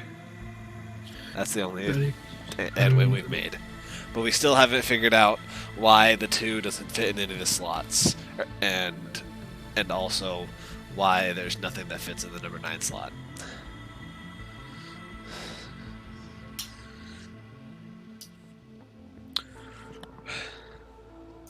Man, I'm running out of room on this 12-footers. Like I have I know we have it 90% or 75% solved, because I'm pretty sure I was on the right track with putting the right, like the 7, basically filling this up to quote unquote 7, this up to 3, this up to 5. How was 8 up to 7? What? Where'd you get 7 from? No, saying like, so what I mean is like I filled 8 up, like to number 7 essentially. Like, so think of it this way. Think of it as in cups. This is how I was thinking of it when I was doing it. So if you think of the jugs as cups, there's 2 cups, 4 cups, 6 cups, and 8 cup jugs. So I put 7 cups of water in the 8 cup jug to match with the number 7 pillar. And I did the same with the 5 and the 4 to match up with the numbers in their pillars. And I feel like that's right. But then that still leaves us with the number 2 jug doing nothing, and the number 9 pillar being an outlier. Are we able to freeze water? Can anybody do that? Nope. 7, 9, 3.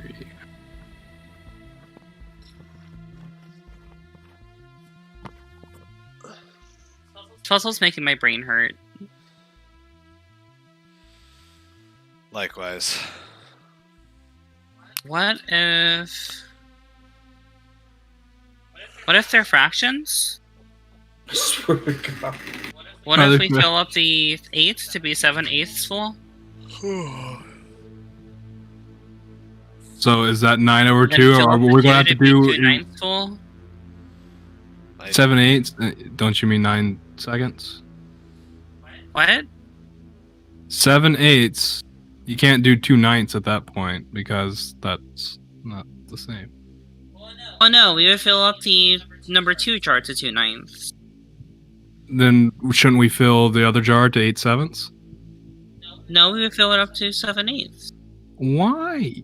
The pillar. We I have to. don't know, The I numerator don't needs to be know. the same across the board. I'm not good with numbers.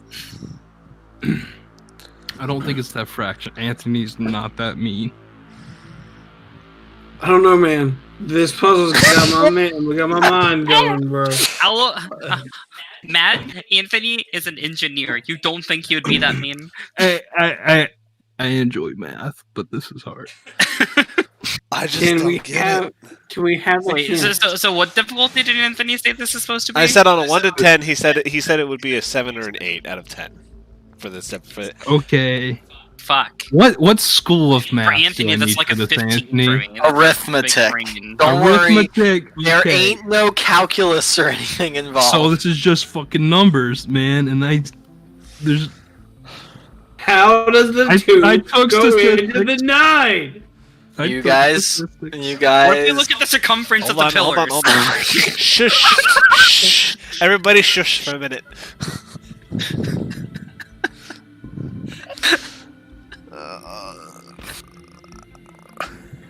The difference is 2. What? No, fuck it. This is 4. 4 plus 3 equals 7. What? 4. But that four- doesn't. four But the plus 4 3. jug doesn't fit there. It's too small. Where does the 3 come from? I don't understand. What Gee, Anthony, I'm married. Hold on. I'm married to you, and I understand your logic. Like her logic is the 4 fits into the number 3 pillar. Therefore, 4 plus 3 is 7. that was her logic. FYI. Can we have a hint, please? You guys almost had it. Okay. So I was That on the right means track. Stefan was the closest. I was. We just I have was to right. figure out how much At liquid some to put in point, number at 2. some point through all of this, you almost had it. When I prayed, Who almost had it? over here, when we Who all almost had it? So we okay. can wait, backtrack. I'm is it gonna. because Okay, go ahead. is it because we didn't all give an item at the same time? I don't think so. That's all I'm gonna Um, say. I'm not gonna give you I'm that. just gonna. What? I'm, Give it difference in. between I- them. I There's am 4 gonna- differences between those numbers. I'm gonna repeat the process that I did before, essentially filling up the 8. Putting like 7, the equivalent of 7 in the 8, and you know what I mean. What do right? you mean the equivalent of 7? What is the equivalent of 7? It's a number, Steven! Anthony knows what I mean, right? What I did know before? I know what you mean. Okay. So you're Yes. filling it 7/8 full. Sort of. Anyway, so Anthony knows what I mean. So you repeat that process. So you fill the 6 completely, put it in 8, then you do halfway On the 2, for the 2. and then pour it into the 8 as well. Okay. When you're handling the 2 jar, now paying attention more to jar and control, roll a perception check.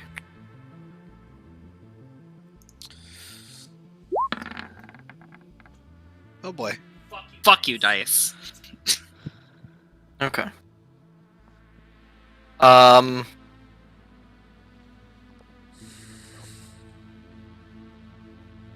When you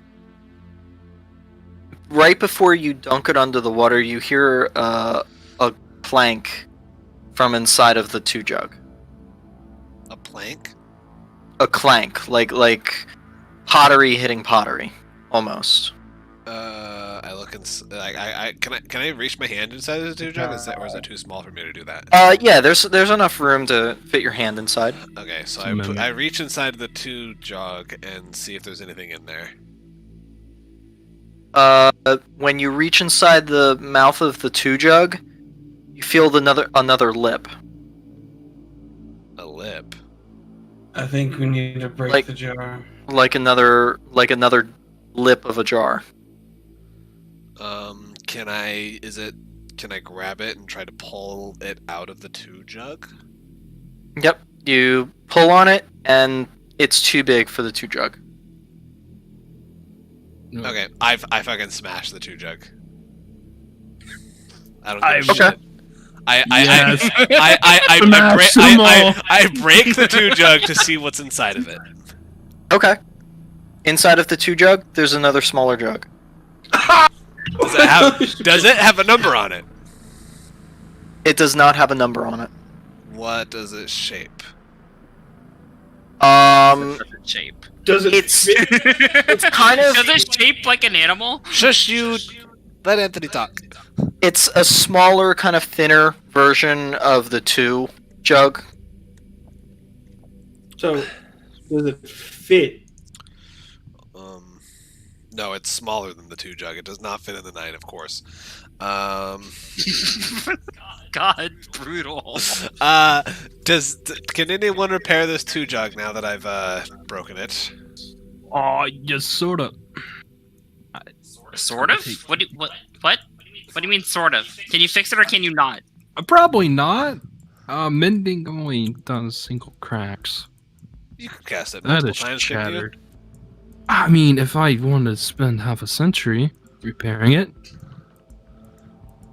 Can I go around and reach into the other jars and see if there's any smaller jars in the other jars? Okay. Yeah, there's not. Okay.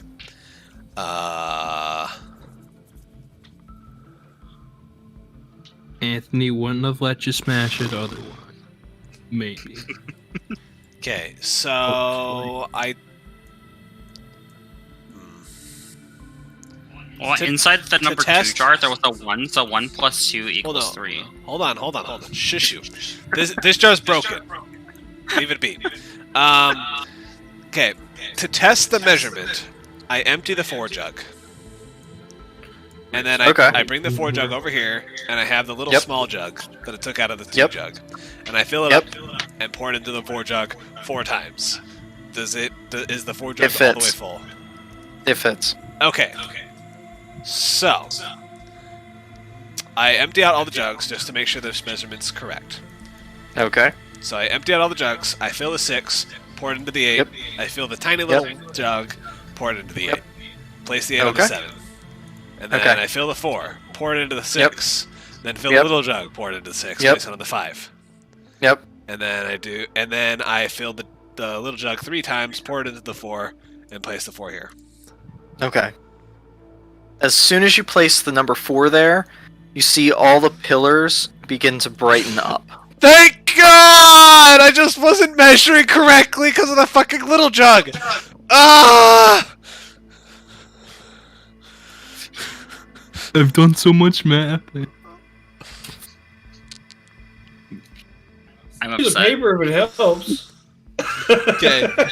Continue. I need to So- tell Did we never numbers. look Hold on, inside the so- jar? Hold on. Remind me never to send you guys to the plane of Mechanus.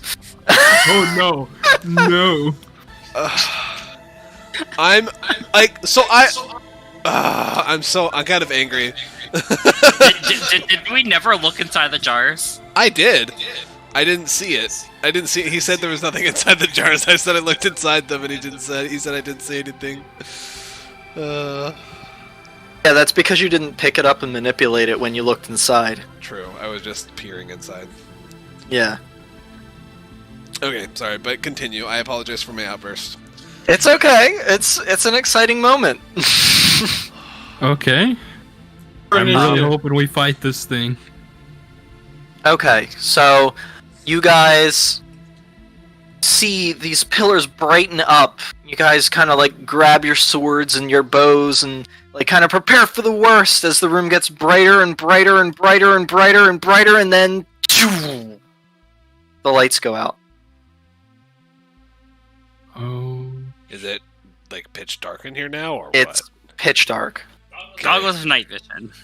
I Or dark vision. I can see because dark vision.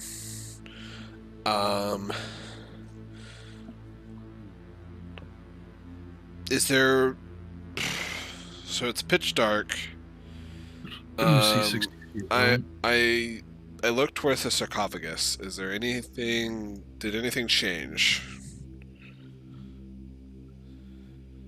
No, nothing's changed. Suddenly, you guys begin to see a flicker. A flicker. Brighter and brighter flicker, and then suddenly you kind of get this warm, bluish glow coming from the two fountains. Okay. And it glows duller and duller, brighter and brighter and brighter.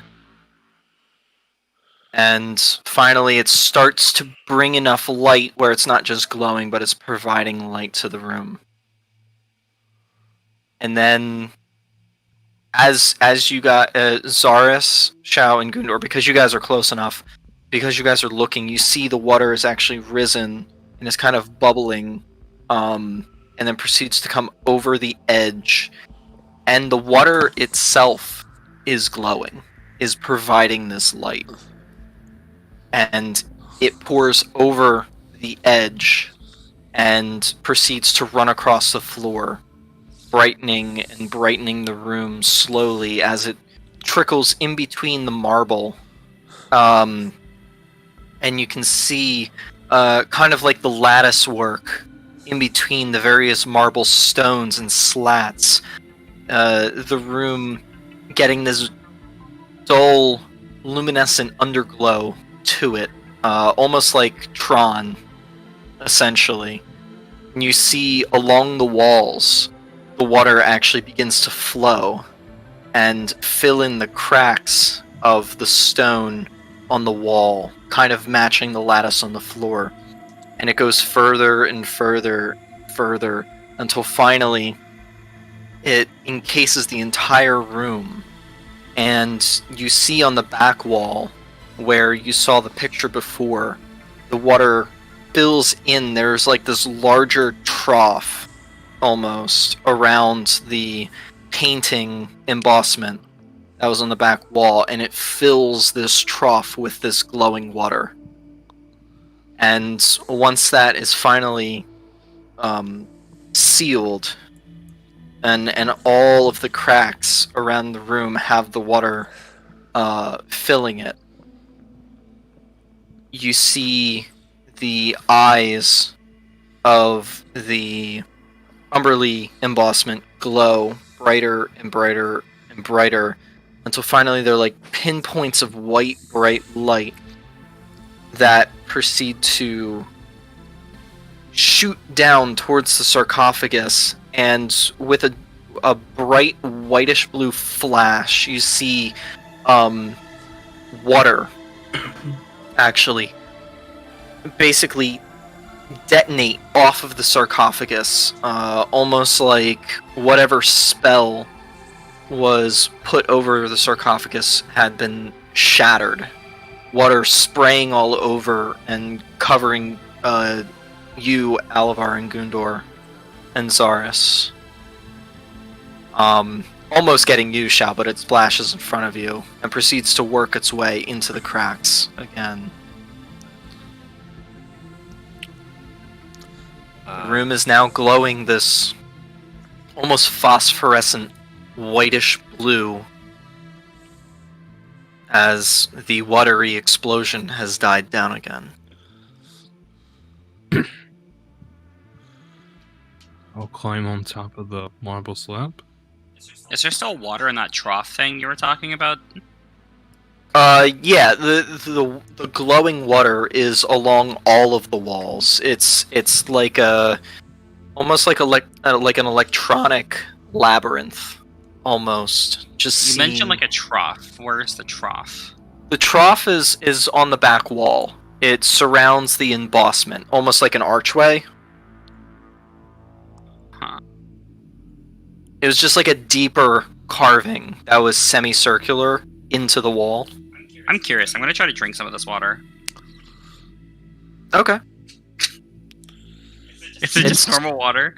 It's whereas most water you would just get kind of like that refreshing like kind of feeling.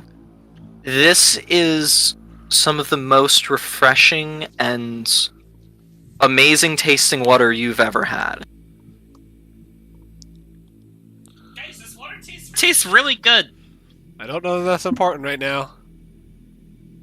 Gundur, do you want to help me push open the lid?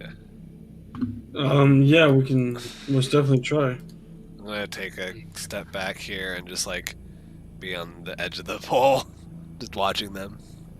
I you should really try this water. Okay. Okay. So you guys get up onto the pedestal and try to push against the sarcophagus top again, and you're able to shift the top over. And as you look down into the sarcophagus, you see almost pristinely kept underneath of a still surface of water, you find the body of a woman. She has bluish green tinted skin.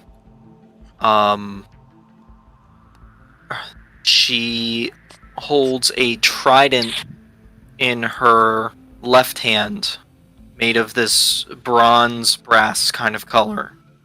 And you see in her, off to the right side of her, as her other arm kind of holds lower on the trident as well, her eyes closed, you see what looks to be a bunch of brass plates with inscriptions on them. Am I able to read the inscription? Yes, you are. I'll like to use Eyes of the Grave. Okay. She is not undead. Okay. Can I tell if she's like she is dead, correct? Yes, she is dead. And the only thing... Oh, I'm sorry. Could, what did that writing say?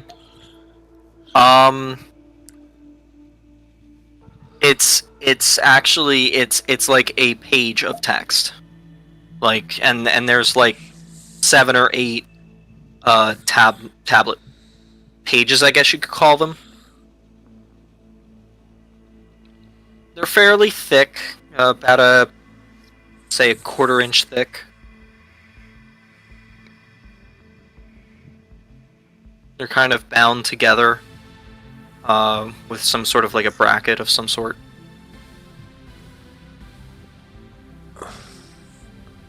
So it's more like a book. It's like a book that's actually made out of metal. It's only like 7 or 8 slats, but it's kind of in a book shape. And those are the only 2 things that are in the coffin with her, is the trident and the slats. Yep. Okay. I guess I'm gonna attempt to take the trident. I'll cast guidance on him as he goes to reach for it. Because I'm assuming that's what they want. I don't know if they want the slates or slats.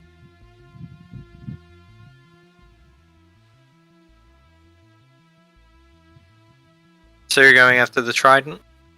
Yeah, does it look like... Oh, I can't ask that type of question. Yeah, I'm going for the trident. Okay. You grab the trident, you pull it up, the arms going limp, and just kind of laying down again. You pull the trident out of the water. Does it appear to be special in any way? Not that you can tell necessarily. There's inscriptions on it, but these ones you don't understand. Is everything all going okay over there? I mean, we found a trident and like a book of slats with text on it. Yeah, no harm. Can you read what the text says? You said I could read it, right? Yeah, you're capable of reading it. Yeah, I'm able to read it, but it's quite a lot.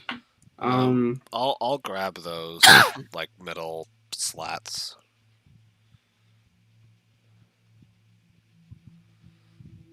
Okay. So you go into the water and you grab the brass package and you pull it out. It's heavy. It is heavy. Okay. But you pull it out. It's got a hinge on the one end, and as you pull it out, you kind of turn it around, and it opens and closes like a book would. Almost. Okay. But it's kind of it's not it's much stiffer than a book because it's just metal plates that are bound together with a hinge. Got it.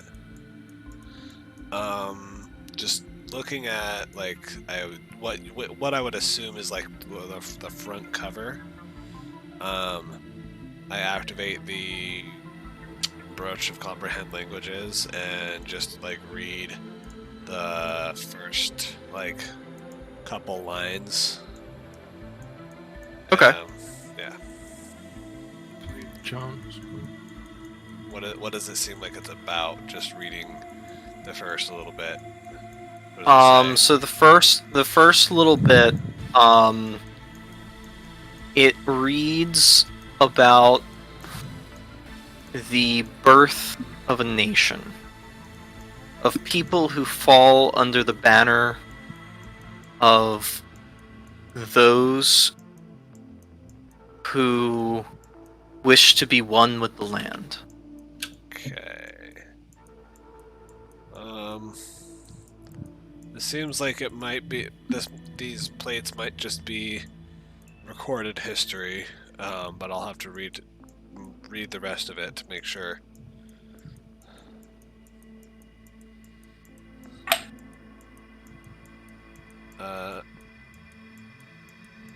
And is this all we came here for? Did they want us we to don't bring... we don't really know what they wanted. They just told us to come here.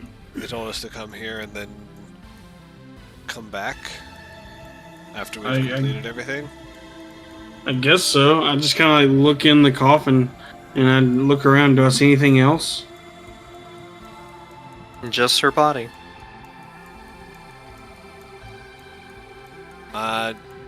I want to just reach in and like touch her neck to where her pulse would be to check to see if she has a pulse. Okay.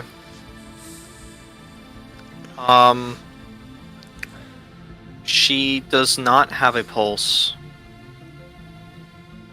but it's weird.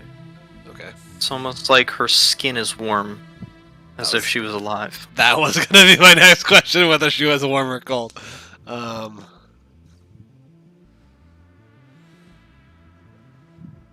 I'm just gonna look at her and say, "Hello there. Can you hear us?" Guys, you should really try the water. Okay. I Sure, I give I'll her the come whatever wave. I'll come try some.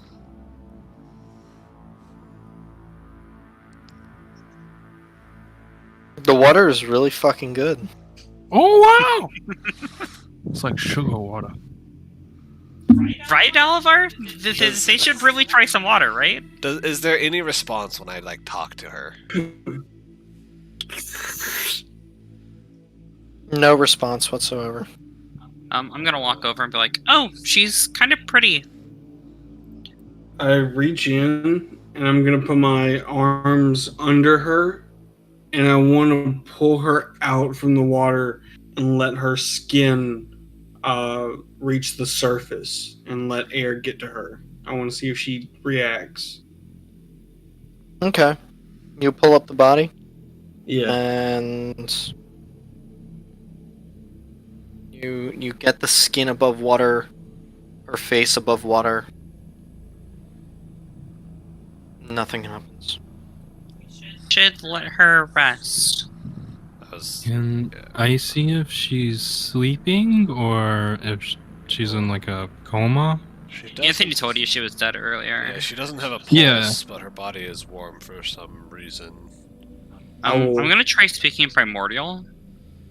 I'm gonna lay her body back down and be like, I apologize for disrespecting your sleep. I'm just going to say, may you rest in peace in primordial.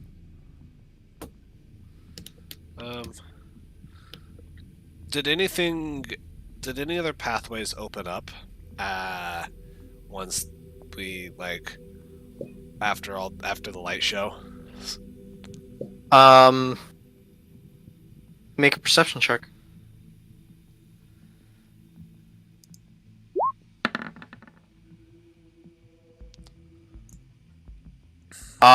Looking around, you see on the back wall, underneath of this large statue, a few of the waves have actually moved and shifted, and there is not exactly an archway, but just kind of this opening in between the waves.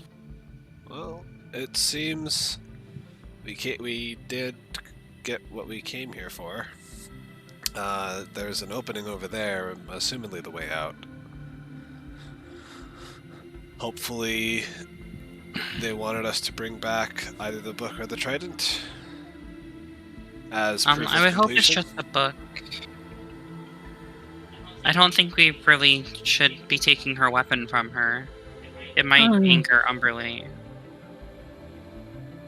Same thing could be Like- said for the text.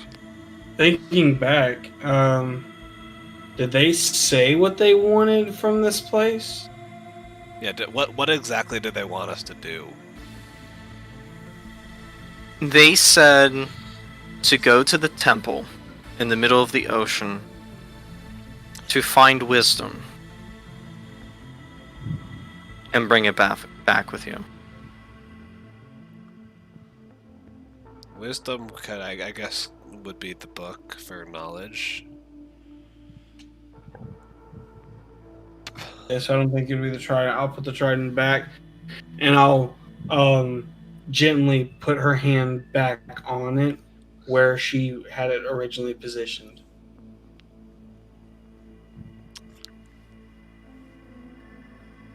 Okay. Well, I have the book.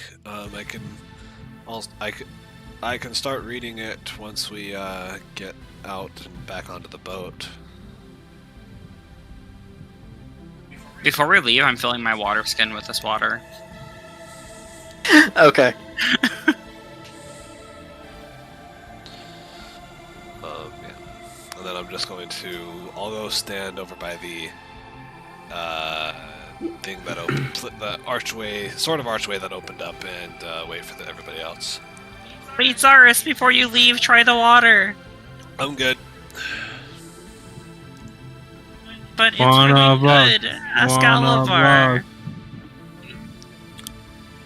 Alva, before we go, can you help me close this back up? Oh, of course, of course. and I want to push it back.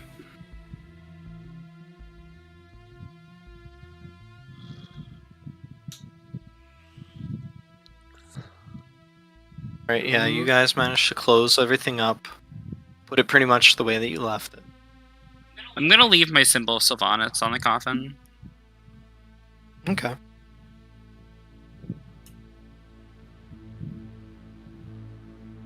Like to leave. Yeah. And we venture forth. Alright. So are you guys going into the opening in the wall? Yeah. Yeah. Gundor, try the water. What? Zaris is being a stickler. Do they seem normal, or are they just being extra out of character? That's very in character for Shao. Roll an insight check.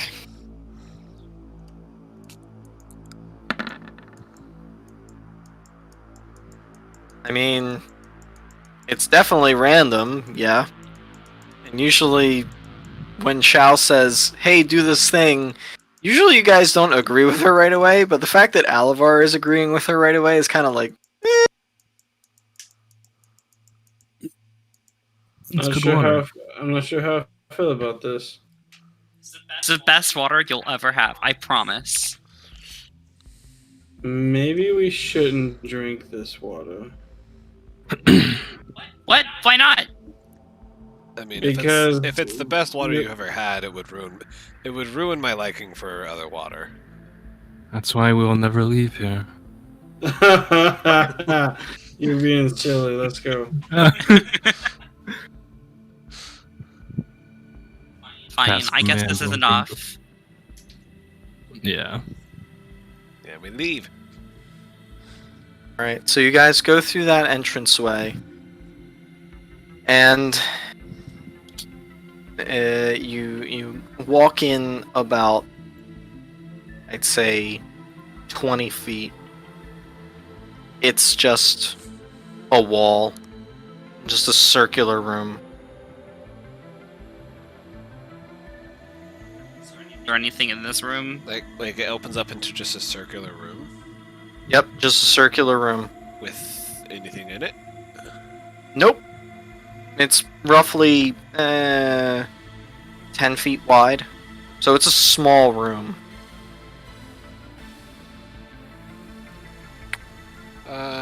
While you guys do your investigating, I'm going to sit down and read this, and I'll sit down against the wall and I'll just start reading the plates just to see if maybe the plates have an inkling of a clue of how we're supposed to get out of here, other than just Okay. backtracking. Okay. Yeah, because all those traps are still going.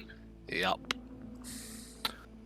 I'm going to So- sit cross-legged and pray to Umberly.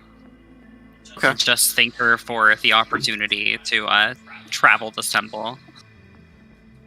Start Alright. searching the walls of the room.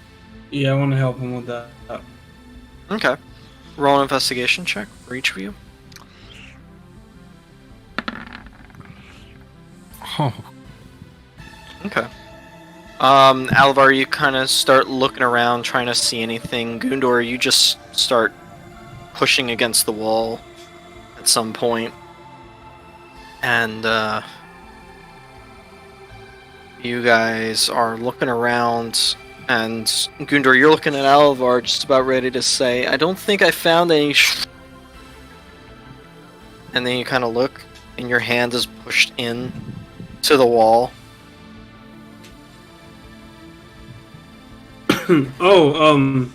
I think I did find something. Suddenly, you see like this 4-part door close on the doorway that you guys walk through closes suddenly. Oh, Oh, shit! boy. No, this is another fucking. yeah, thing. you found the Gundor. Um, I closed the book Zar- and put it in my bag. Zaris, well, before you even get the chance to do that, Zaris and Shao, because you guys are more on the floor, you start to feel rumbling underneath of you. Guys, it's shaking! What did you do? You guys look at the ground, and there's, you see the floor it looks like cracked stone, and in between the cracks you can see bubbles beginning to pour out. It's just like little burbles, and then suddenly streams, and you're getting bubbles all over the place now. It's kind of hard to see each other at this point. Like the room's just filling up with bubbles? It's filling up with bubbles, and it's a stream. And can I pop the bubbles? I mean, have you ever tried to pop a bubble? Like pops. When it's foam? Yeah, but there's so many bubbles now in the room, and suddenly at your feet there's those water. types of bubbles, like sudsy bubbles. Yeah, it's like foam. Yeah, it's like sudsy bubbles, and then suddenly there's water beneath you. What did you do? What did you do? We pushed Touch the wall! button. The room is filling up Touch it faster again! and faster and I faster. touched the same wall again. Like I keep pressing it. It just stays depressed. Check And the other walls. the room is pretty much fills up, and you're Right. underwater now. Oh. I was gonna say right before I take a breath, but... Okay, yeah, no, I'll say that you guys, like, oh god. Not again! Looking around, what is there? You guys just see bubbles at this point, So because, even under the water, it's just bubbling? yeah, the water is bubbling at this point. It's not hot or anything, it's just there are bubbles. And suddenly, you feel kind of this shift in the water, and then there's a sudden pressure underneath of you. Uh-oh. As you guys feel yourselves becoming accelerated and jettisoned upwards. Upwards. Oh, how... Is there a ceiling to this room? I hope not. Well, where there was a ceiling, suddenly you feel you guys shoot past that point, and you guys are moving really fast. Yeah, and we're moving... We're still underwater, and we're moving straight up. Straight up. Really fast.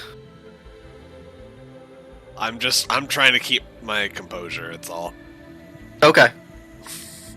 Yep, so you guys are being shot upwards, and suddenly you feel your momentum change as you all are kind of brushed up and or slammed against a curve in this now tube-like structure as you guys are launched further and further up, faster and faster.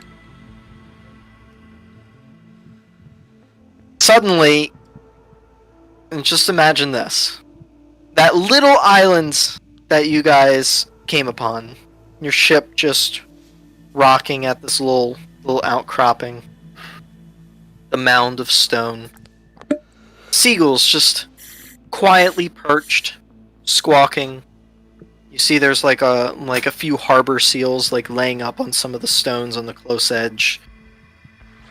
The sun higher in the sky, the water just clear, calm.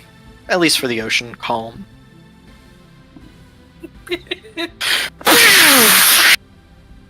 Suddenly, this jet of water off in the distance, probably about 50 to 100 feet, shoots up away from the island as four bodies are flying through the air. Oh god, oh god, oh god! My back faces the water, and I'm just hugging Skitty to make sure she doesn't get hurt. Okay. I'm diving in. Yeah, I was gonna say, I'll fucking swan dive. Like, how... Roll a dexterity saving throw, all of you. To see how well you guys land in the water. Oh, that's pretty average. 13, 14, 16, 13, or 14. Okay. It's still low average for me. What do you mean? It means I rolled a 7. All of you guys breaking the surface of the water, blinded by bubbles and the sudden change in direction and motion and speed. You are completely disoriented. Shao, you managed to kind of curl up into a ball around Skitty when sploosh, sploosh, sploosh, sploosh.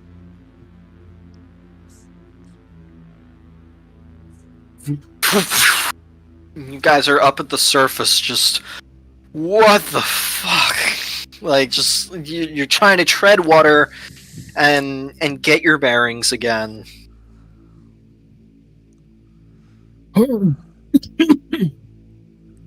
Holy shit! Where are we? Is everyone okay? Well, what is the equivalent of a roller coaster? What do you mean? Like, what In would this be world? equivalent to the term of that was a roller coaster? What term would be equivalent to that? That was a toboggan slide? I don't know. Bargain. That was wild. I don't know. I don't know. Roller coasters might exist in my world. You guys haven't been there yet.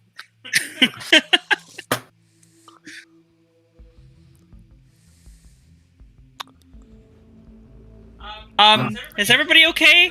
Nobody's dead, right? No, no. Yeah, I'm okay. Luckily, I've teleported several times before. Otherwise, I'd probably be sick to my stomach right now. Where's the boat? I think I see it in the distance over there. How far away?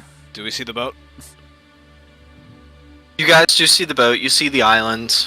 You see the mast of your boat just rocking. Okay. I'll start to swim over to the boat. Same, and I'll just put Skitty on my head. Okay. Skitty is like clawing into your scalp, just holding on for dear life. She's shaking and like coughing up water a little bit. So you guys make it to your boat okay. Drenched, discombobulated, and exhausted from the various puzzles you guys had to endure. Both mentally and physically.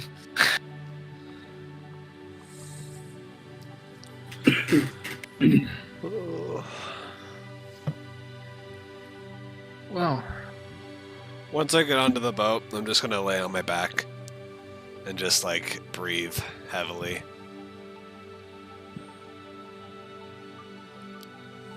That was fun, right? I mean, Yeah. I drowned once, got electrocuted a few times. But I got the best water of my life. So, worth it. we've been in worse situations. Oh, Kitty didn't man. seem to like it very much, though. And after stretching a little bit on the on the boat, I'm gonna start readying the ship. You guys continue to take a breather if you want. One thing, though. If something says to breathe underwater, don't breathe underwater. I'll remember that. At least if you think it says breathe underwater. That's what I thought that one was saying. The first one. Yeah.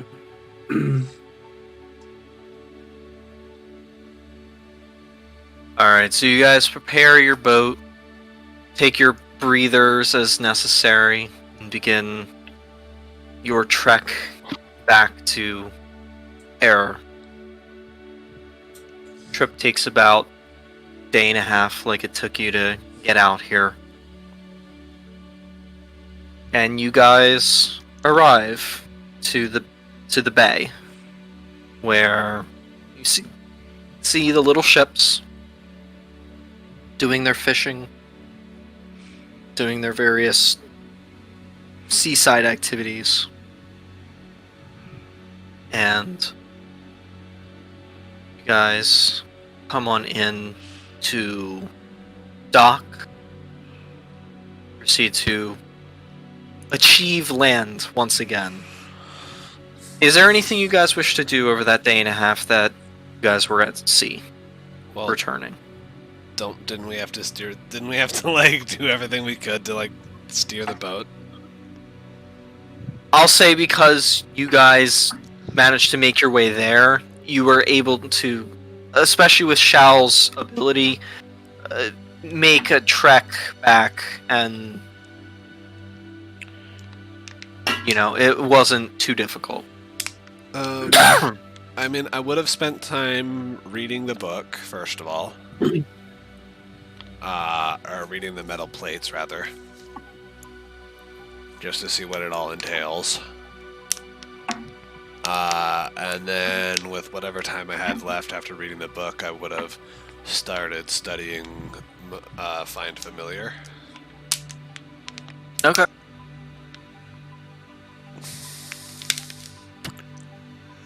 I don't know how sorry. I don't know how long it took me to read the book and how many hours I got to study.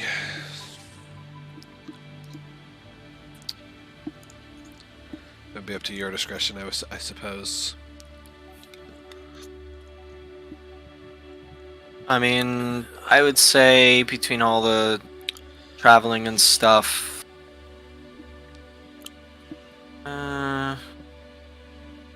maybe like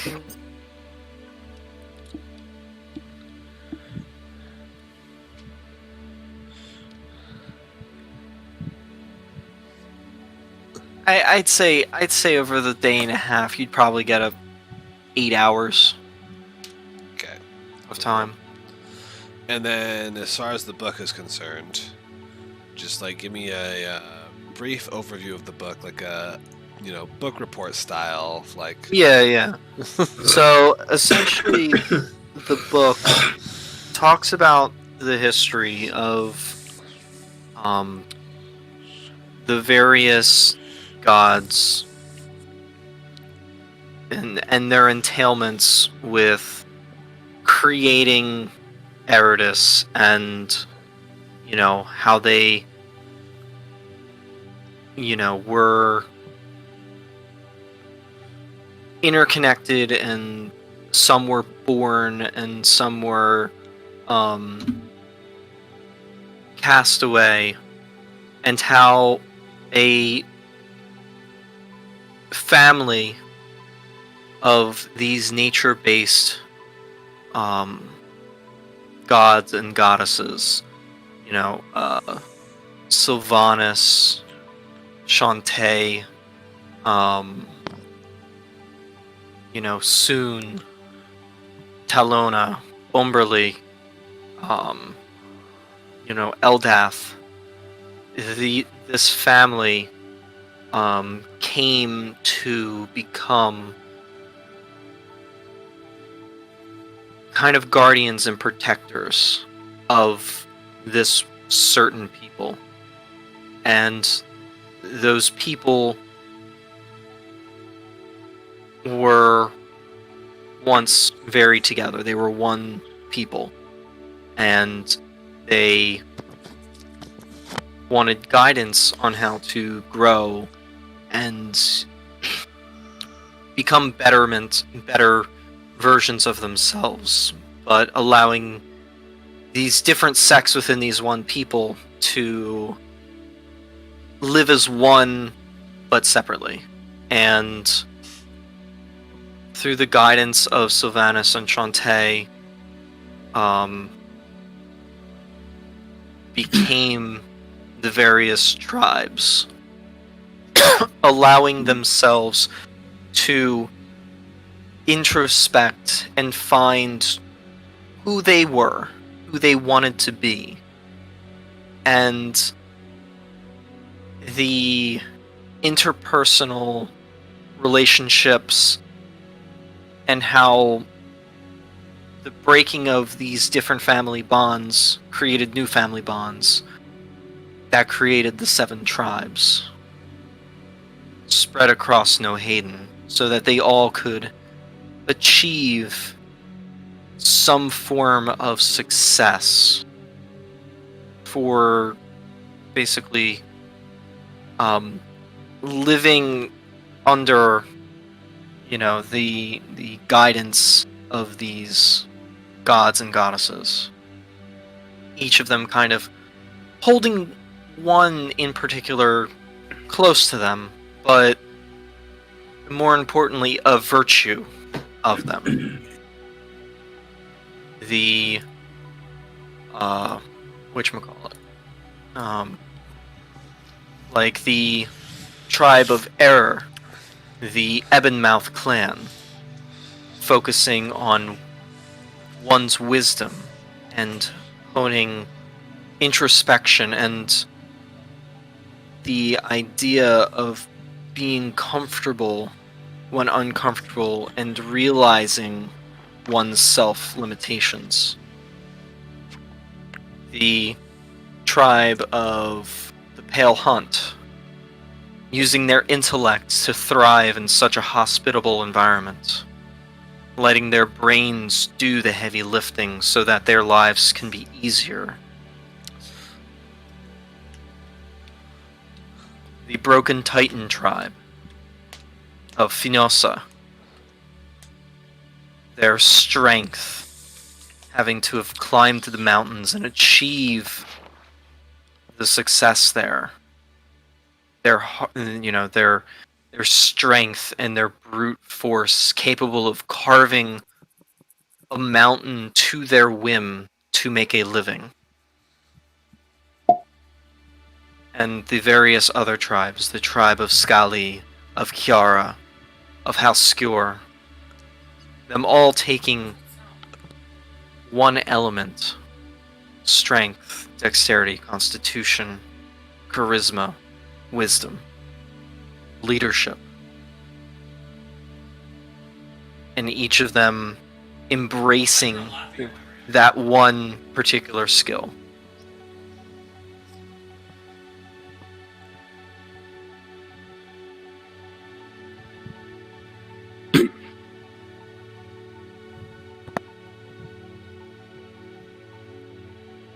And it talks about how splitting into those sects of tribes allowed each and every one of those people to strengthen themselves in one particular way, but it allowed them to grow in other ways that they wouldn't have expected. Those that had specific paths brought upon them: the kings, the chieftains, the archdruids, various other clan jobs that required travel among the tribes. It allowed them to experience growth in places they might not have expected through travel.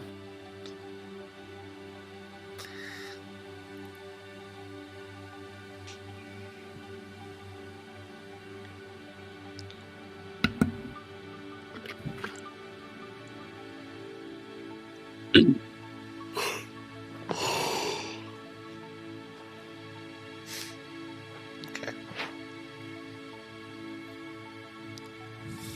I kind of seeing as how it does it seem like these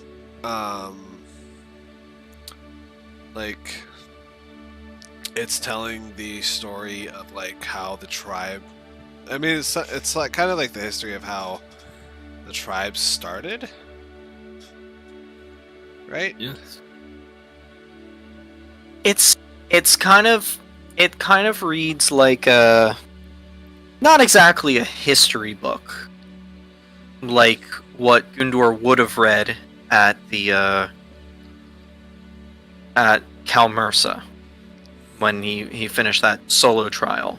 This is more of like an introspection on the people and their feelings and the kind of the inner thoughts, almost like an autobiography. You know how some autobiographies have like a almost like an interior dialogue where the person is speaking to themselves through the word. It's kind of like that. It's kind of like that. They're talking about themselves as a people and how they felt and how they grew and how, you know, the knowledge of being okay with not being good at some things and being good at other things allows them to grow as individuals and as a people as a whole. And it's kind of like a thought experiment almost in the way that it's Okay. written. I explain that to everyone, kind of just like I would have explained that to everyone as I like when I finished the book, like what it was about, and and after I kind of give that, you know, the explanation of what it was about, I believe that this is the wisdom that they were talking about that they wanted us to bring back.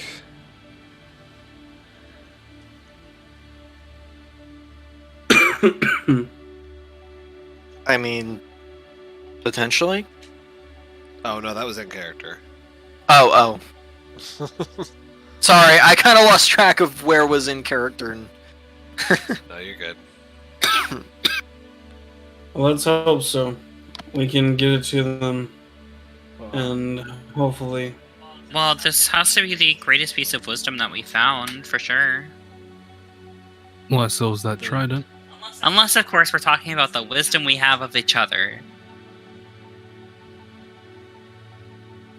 Actually, Yeah, that doesn't true. make sense. You still have a gun, Zars. When did I have one of those? Oh wait, yeah, no, I sold it. Sorry.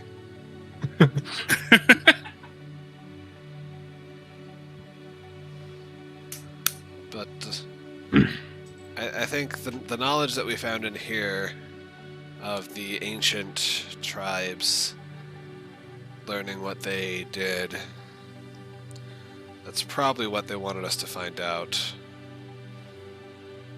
More importantly, what they wanted Gundor to find out, because as the book states, not just being okay with knowing what you're good at and what you're not good at lets you grow somehow. Don't really understand it, but I guess we'll find out some way. And that's probably what I would assume they want Gunor to take away from all this.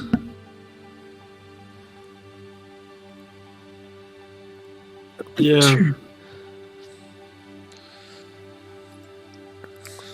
Let's just get back to them, and then we can turn this in.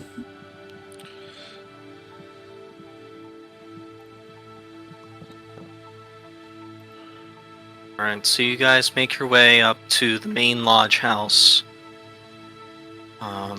Enter the main doors, up the stairs, back through the main hall. You see the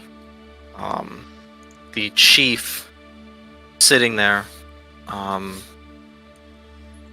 He kind of looks to you, kind of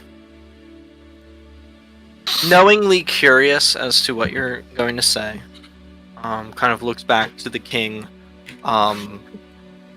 who kind of looks at you almost expectantly. I look back towards Zars. Can I have the tablets, please? Oh yeah, I hand them over. And I grab the tablets and I hand it over towards the king. There you go. She kind of looks down and takes it from you. Opens it up.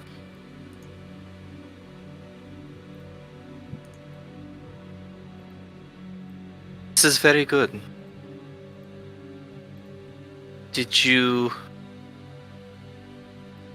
learn anything? I'm sorry. I'm reading the Discord chat. We can talk about that in a minute. It's nothing harmful, I swear. What was the question again? Did you learn anything while you were out there? Honestly, yes. I did learn quite a few things. I learned that I couldn't have handled that by myself. I truly needed my allies there. I would not have been able to think the way they thought. It proves to show that I do have things I can improve on.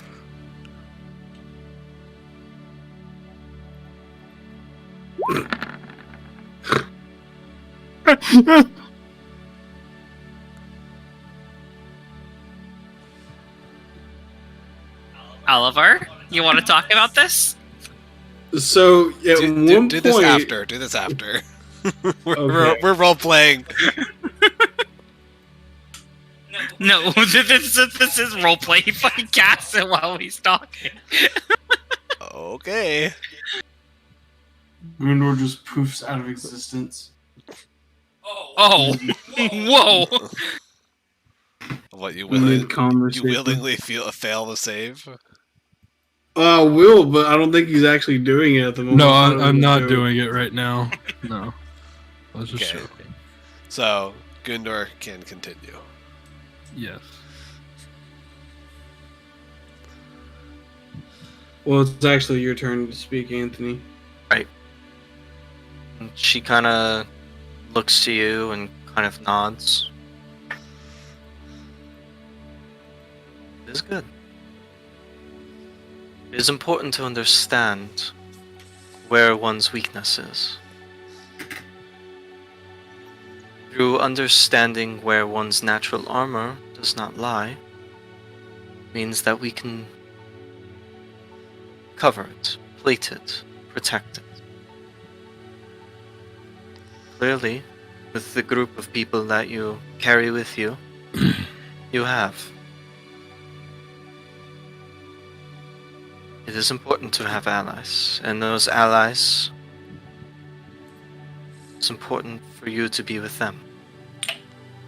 For you are their armor for their weak spots. It is important for all of you, to have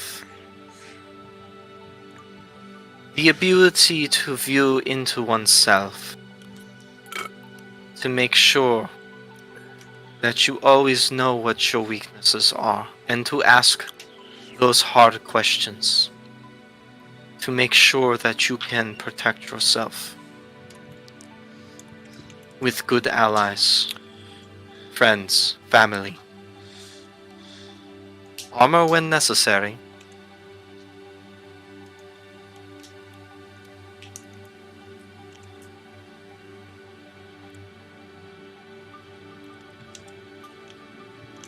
She kind of consider us a family. She nods, and then she looks to the chief. And chief kind of looks to all of you.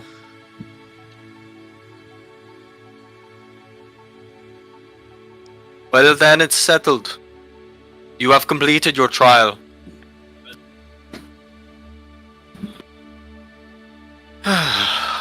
It is good to have two kings within our village tonight. Bip! And he kind of claps his hands together.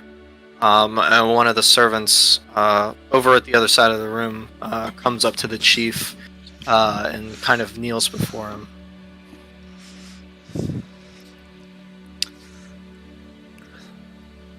Tell the people that we have a king to celebrate. For a new trial has been commenced and achieved over the past half a week. If you are all willing to stay, I do not know what your current schedules are. He kind of gives a sly smile. What were we doing, by the way? Like, we were stopping at this village on our way to do something. What was it that we were doing? Go find a dragon. No, that was not what we were doing. Hold on, let me pull up the map. Were we getting our wagon back? Is that what we were doing? We were going back to the Dwarven City to get our wagon, right? No, we I don't think we ever even made the plan to go there. Let me pull up the map real fast. No, we were Honestly, going back to the Dwarven City, weren't we? For somebody's Hold for somebody's thingy. So, we are currently in the city of Ayer, right? Mm-hmm. Yeah. I swear to God, we were going back to the Dwarven City. No, because I know we stopped by Scalamir. Or were we going to the Shadowfell portal? No, I'm pretty sure we just came up here for just my trial. No, I remember because we had to talk about whether or not we wanted to detour. We were going to go scout for the dragon as well as the Shadowfell portal. Well, we can watch, or we can. I think it was the Shadowfell portal. We were going to do the dragon and the Shadowfell portal. Those were the two things. Like, if we encounter the dragon on the way to the Shadowfell portal, then we encountered the dragon. But we were definitely, like, on our way to the Shadowfell portal. I'm pretty sure. I'm, like, 90% sure. So that's Scully, Kiara, Ear, and Calmersa. All you need left is Finyaska now, right? In Hoffman. Yeah, I need to do Hoff and the other one I just saw it. Finyaska. Yeah. There's the last two. I love listening to you guys butcher these names. Hoffman. Sorry.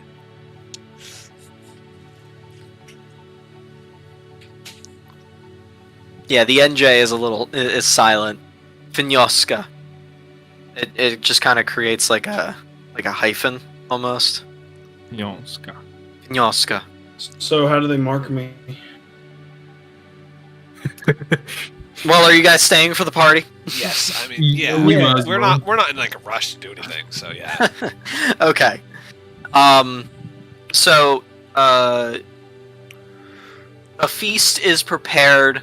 The town is told of your success, and the celebration is very vibrant and colorful.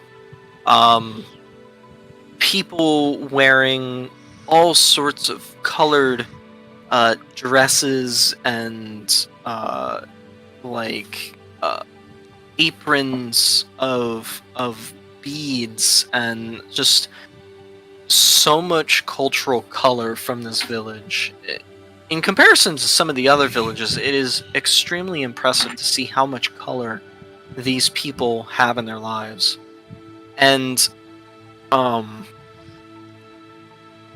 there is dancing around bonfires, kind of like these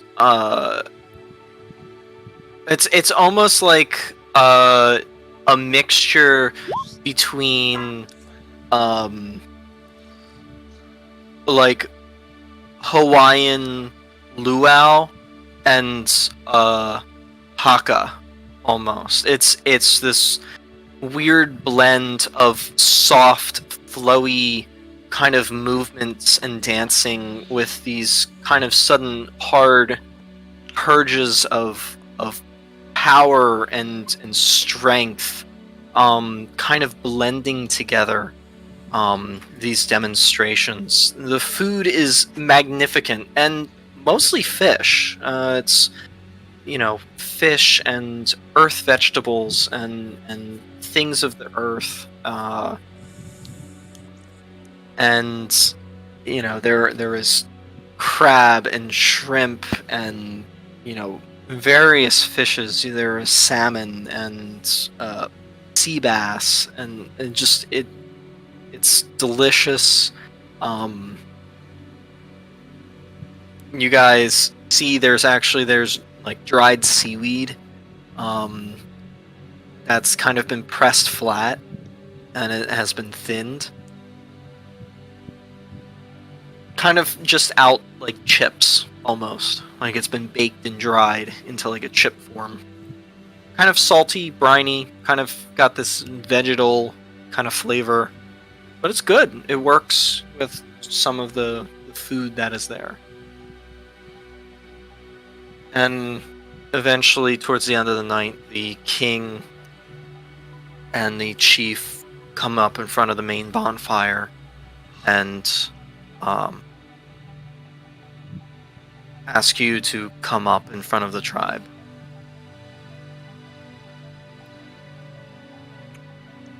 You walk up there, and the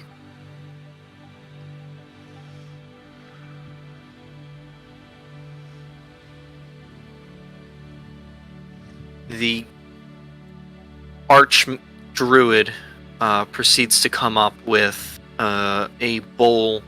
It's like a mortar and pestle, and proceeds to take some various ingredients and kind of bind it all together into kind of this thick paste.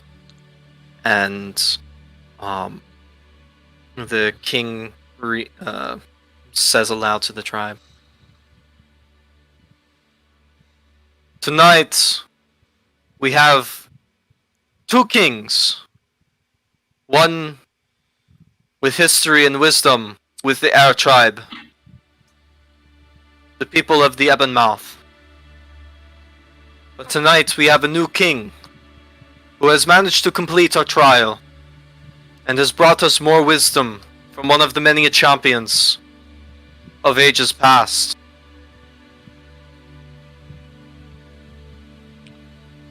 He is Gundor of the Half River tribe.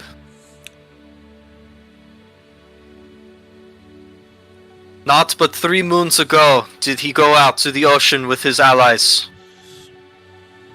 unsure of what he would find at our champion's gates. But he found it within himself and his allies. The strength he needed and the weaknesses that he had, as we all have. Let him join our ranks as one of the Ebonmouth." And kind of looks to the Archdruid, who proceeds to come up to you and takes her thumb and puts it through this. It's almost like a brownish purple paste almost, and proceeds to run it around your right eyebrow underneath of your eye, and then proceeds to give you what looks to be like wings of some sort.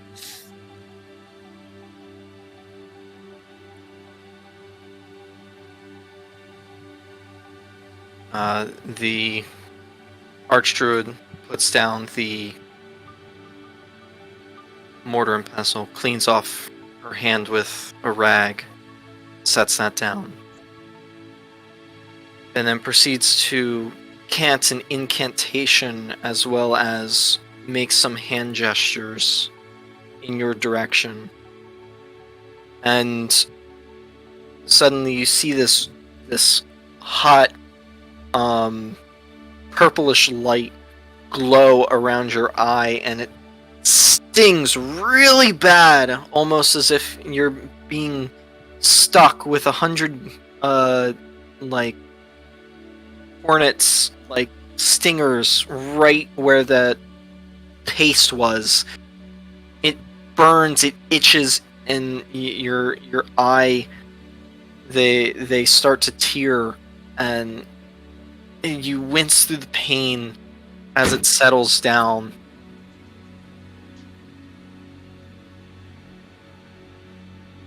and the Archdruid picks up a mirrored piece of metal and kind of holds it up to you, and you see the C shape around your right eye with the 3 wings across, going towards your ear and back of your chin.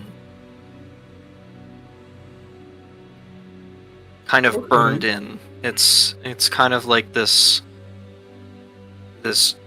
darkish purple scar almost.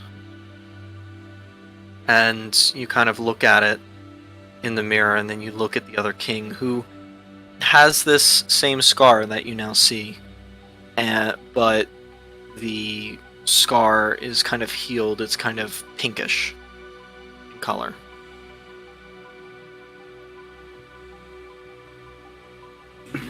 She just kind of nods to you. I just nod back. I'm grateful. And thank you.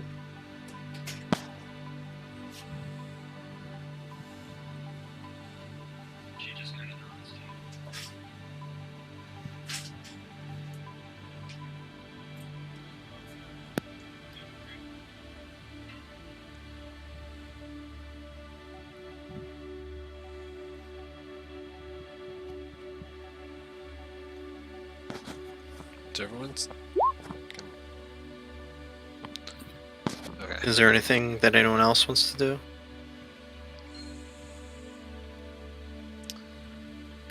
I want to know what that guy was making in the mortar and pestle. What was he making? Whatever he like drew on Gundor with? Because I want to know how to make that.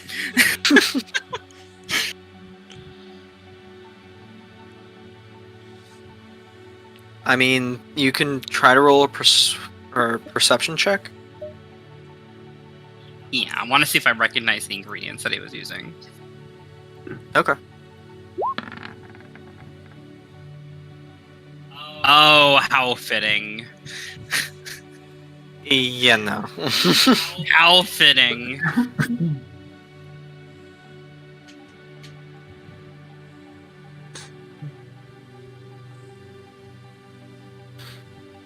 Feels bad, man.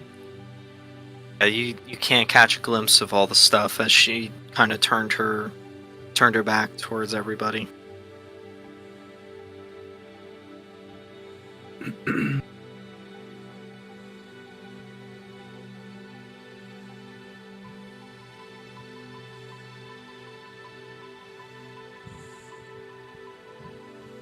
Well, at a certain point, whenever we're just at a table and it's calmed down some, I just want to talk to the party. Alright. What's next? Oh, we were on our way to the portal. Yes. Which way do we want to go about to getting there? My map is not opening up for some reason. Open mine. The one where we saw the dragon fly off towards. My map.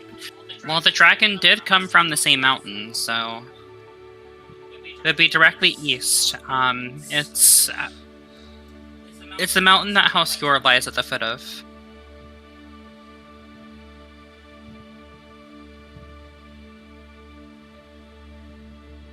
So, do we know if the dragon is guarding the portal? Same one that had the gold drop mine, right? If I remember correctly.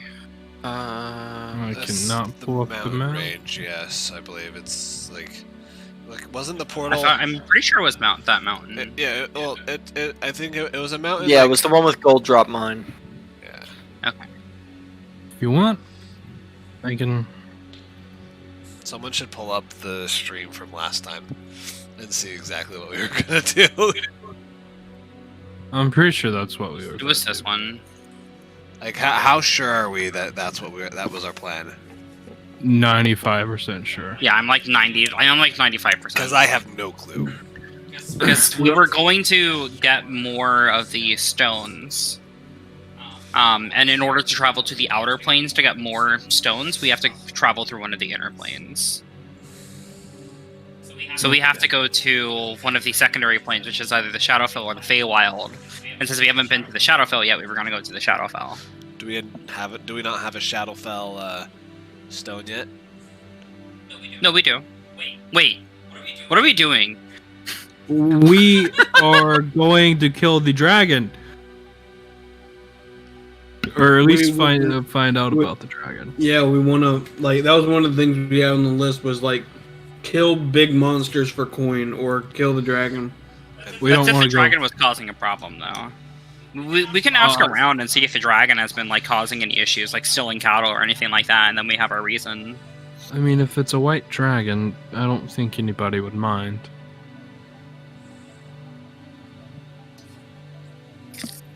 Either way, they're still beings. They're still creatures. If they aren't doing anything wrong, then there's no reason for us to kill them. They're intelligent.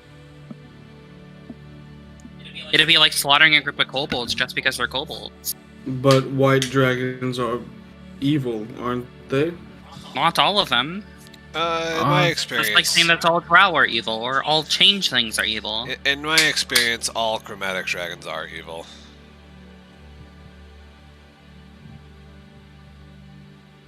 I can try to ask. And all tieflings are thieves, is that correct? I mean, No. they are fiends.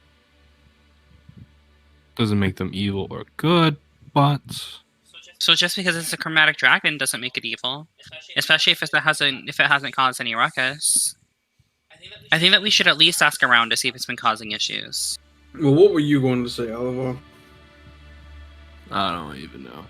You said you were going to ask someone?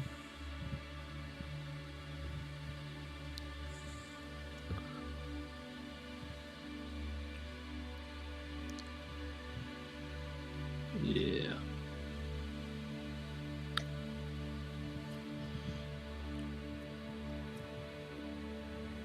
Oh, never mind.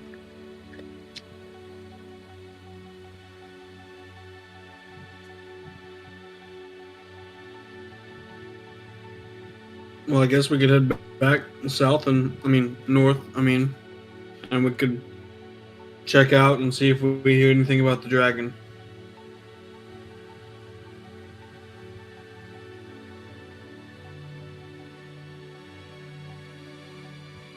Whatever you guys want to do.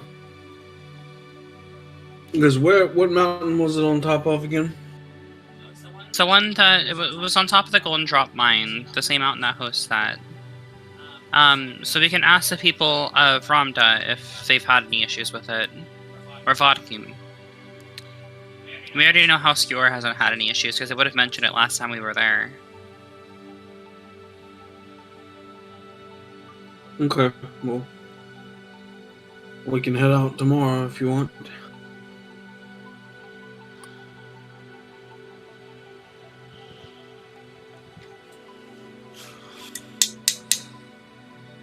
So yeah, Oh. tomorrow we're gonna head out to the Ramdaba or Ramdaba. Yeah. Okay. And by the way, I would like also to check on our drakes, see if the guy that I paid to handle our drakes handled them properly. Okay. Yeah, and I'll say for sake of brevity, they're dealt with perfectly fine. I'm also gonna spend my daily time training Skitty. Okay. I talked to Dax, and did once I returned, did Dax seem like he missed me? Say so. In a sense, Okay.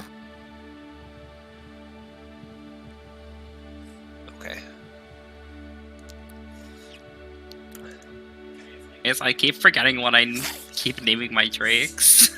That's what I keep naming my drake. that's why I wrote mine down in my notes. Did I write mine down? Drake name Dax.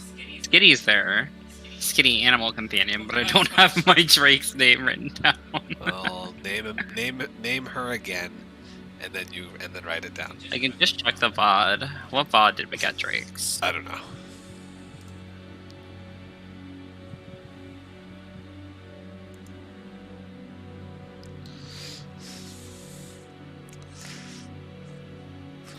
Okay, but yeah. Other than that, I just go to bed. Else want to do anything, or No, I'm okay. I don't have enough ingredients to make a potion, so... or at least make a good potion. Yeah, I'll be fine for the day. all right?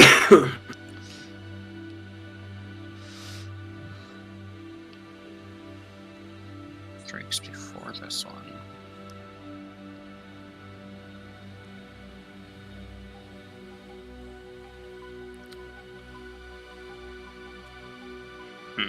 It's not gonna be on here. Damn. Like I said, just name your Drake and write it down.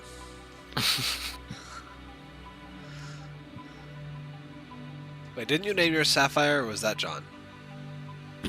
No, I didn't name No, mine. mine was Sapphire. like sandy. It was like mine is like a sandish color Drake. I thought both yours and John's were blue. No, yours. Yours is mine blue, are and yours and John's are blue. And then I had like a greenish sandy one. And Matt, was yours red? Mine was green too. Green. Okay, and I know mine and John's were male, and yours and Matt's are female. Yes. Sure.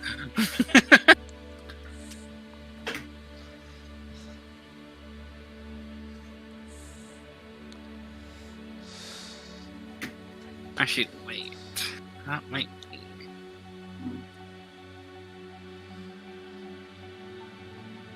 Does YouTube delete VODs too? No, they shouldn't. Because Curse of Strahd episodes 1 through 4 aren't on here. And they definitely should be. I don't think we started Curse of Strahd on Twitch. I know that. Did we? Yeah, we did. Yeah. Yeah, we were originally on Oh. Twitch. Okay. But yeah, I think we're good. We can fast forward to the next morning and head out. Alrighty.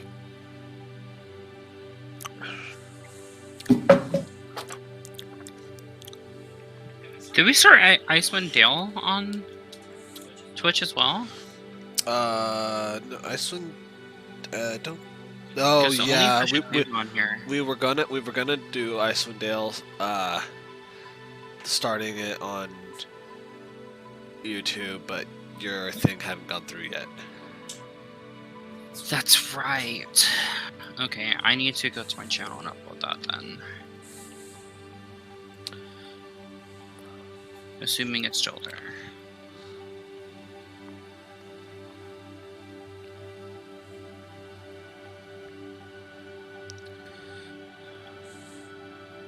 All right, so we get up and head on out. Yeah, That's not. you're goddamn. right off into the sunset, having completed another trial. Next level. Lol. You're funny. You're real funny. I like to think I got jokes.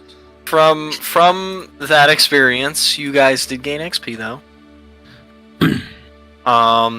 Each of you guys gained 24,000 XP. Wait, whoa, okay, a lot more. 24,000? A lot more than I was expecting. Hold up. So we are. That price at 27,481. Well, also you guys did deal with there were 3 deadly traps and I an extremely hard myself puzzle. punches, so So 24,000 plus the 3481 that we were at. it's 27,481. Okay. Booyah. And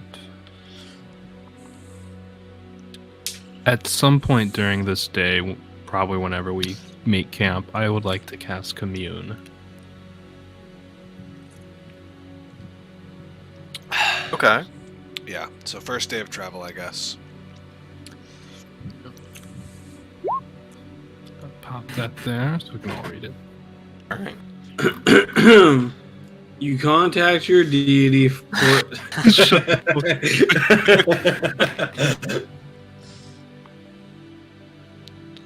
Okay, so what are you looking for? First question.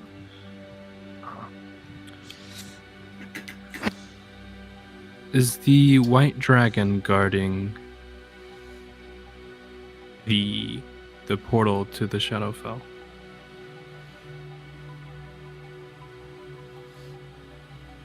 You get kind of this cold shoulder kind of feeling, almost as if someone just looked away from you. Okay. Kind of meaning no. Is the white dragon a threat to the people of No Hayden?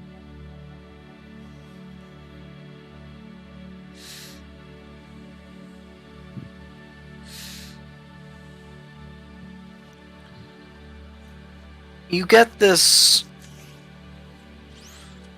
feeling of closure like you would from having buried somebody and successfully going through the burial process. But with a bit of a chill at the end. Meaning, no. But it could be.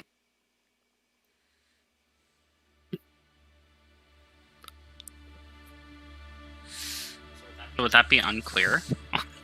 Or I mean, that it's potentially. unclear, but it's no with a little bit of yes. So it's no currently, but it could potentially become a threat, essentially. Kind of. You're not sure if it's a snapshot feeling or in this exact moment or just the overall feelings about it. Where did we see that dragon first? And which mountain was it heading towards? Do we know? You're talking to your god right now, dude. Yeah, I know, but like from memory. We were heading to Demorham. We were going through the mountain pass at Demorham. And if I recall, he said that it was flying to the east. Is the dragon's lair north of Demorham?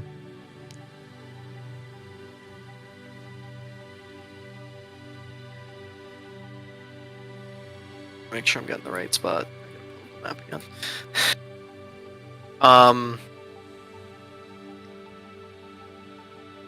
You get a cold feeling. Okay. So that's a no.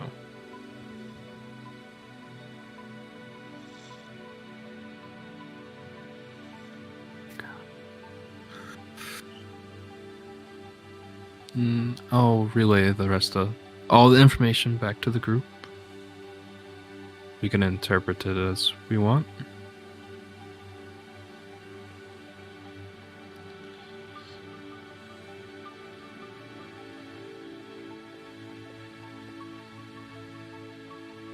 So are we going to Demorham or what? I mean, well, we have a few things that we want to do. I would like to make some coin. What happened to the coin you had before? Oh, I mean, I still have about 6,000, I would say, but I want to make more. I want that sword. I'm getting commissioned. I've already paid for it, but It's capable of holding a really nice enchantment, and the one that I'm thinking of right now cost. It's probably going to cost a lot. Oh, speaking of time frame wise, how much longer does my like we haven't done any like time jumps yet, right? Like this is still like pretty much right after we've defeated the Thieves Guild. Mm-hmm. Yeah. Okay. Well, the Brotherhood or whatever. Yeah, that thing, the Black Skull, the Assassin's That Guild. thing. Yes, Black Skull. Okay. I was just curious because I didn't know if he had time. Yeah, I would. I would say you guys having headed to the temple would have been immediately after, but the stuff with the setting up your guild and whatnot right before this would have probably been about a week or two later. So Yeah, is as far as there's about travel time, it's been like a month, if I remember correctly. a I can go through and watch the VODs again if we. yeah, it was like, about 3 to 4 weeks total travel so far. So my travel shield events. should have like a month left on it. Yeah, it has about a month and a half left. Fuck yes. And ours was going to take half a year. Yes. Dude, I commissioned that shield like fucking 40 sessions ago. I'm so happy. Yeah, so fucking long ago. So, do But we want to it's kill? so OP that like you have to wait forever. So, looking at the group to-do list, we have complete my trials, which I'm totally down to do. Acquire a set of 5 sending stones. Build the guild reputation. No, we can't do that yet. Well, we can't do that. Yeah, we can. We can help build it right now. Well, yeah, that was the whole reason for us like supposed to be like hunting monsters and that sort of thing. Taking town board quests to build our name. I would like to do that. It was like I said, I want to make some money. Find more stones of the enemy of the plains is also something we can do. Kill the dragon if we can find out where it is would be awesome. So, where would you like to go to, say take quests? You can take quests under the name Lost Legion. That way, and especially if we complete the quests in a quick fashion and also a, exceptionally well done, that will spread good word about our guild. Well, where would be the best place to hunt monsters? I mean, Just towns that may be having issues, I suppose. Well, it doesn't even need to have to be monster quests. Any quest, really. And I suppose the best places to go would be the larger cities rather than the smaller ones to start. I think small towns are more likely to have people interested in adventuring. That's true, but I don't feel like small towns are going to have enough coin to pay us for. I'm talking about like. Well, at this point, it's not really about payments. It's more about us just Spreading our building name. our reputation. And Which our names. Sure, that would be in a larger city. Yeah, spreading our names in a larger city would do more good.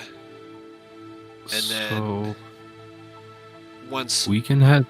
like people travel from the larger cities to the smaller towns all the time, so if we spread our names in the larger cities, it should filter into the smaller towns as well.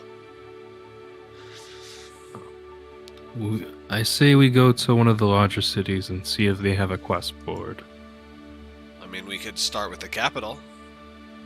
That, or maybe we could go back to the city where your uncle is. Maybe he can have some work for us. Not illegal work, but I mean, maybe he knows of, someone who's looking for a group to take out something like an ogre or a I giant. prefer to stay away from the Thieves Guild if we can help it. Yeah, no offense, Alvar, I don't like your uncle much. No offense. No offense. But Also, I don't really want our name affiliated with the Thieves Guild. That wouldn't look very good. So, I mean, since we're heading towards like that general direction anyway, but if we headed to Scoreholt, maybe did a couple quests there, then we could also gather information about the dragon, because that's probably that's the largest city near what we assume the mountain range of the Gold Drop Mine that we assume to be the dragon's lair is somewhere in that area. That's the large and then isn't just DM question, Vemfaldor is the ruins of a dwarven city, right? Or Vemfaldor? Yeah, that's one of the 2 destroyed cities. okay, that's what I thought. So yeah, so Scoreholt is the closest city other than Demwarham, but I don't know that Demwarham would really have much information as their city is underground. So the closest above ground city to that mountain range that's fairly large is Squirrelholt, so we should be able to gather some decent information on if the dragon needs to be killed, or whether it is good or bad or whatnot, as well as doing quests in the meantime. Yeah. Alright, well, that's fine with me if you want to head to Scoreholt. Yeah. Let's make our way. Right. Day 2 on our drakes. And then Okay. we can fast forward to Squirrelholt unless someone wants to do something in between. No, I'm okay. Like I said, I want to get some action in. I haven't swung as Gundor in so long. I want to hit something. Some combat would be good. Okay, let me reset my spell points here. There we go. Alrighty. So, you guys are going to Scoreholt. You guys, unless anybody wants to do anything, make it there. Takes about a week or so. Hear any commotion, so I think you guys are okay.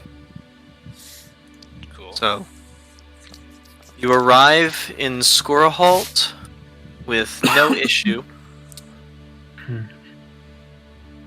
And let's take a quick snack break, Okay. Dope. and then we'll hop back into it.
Anyone back?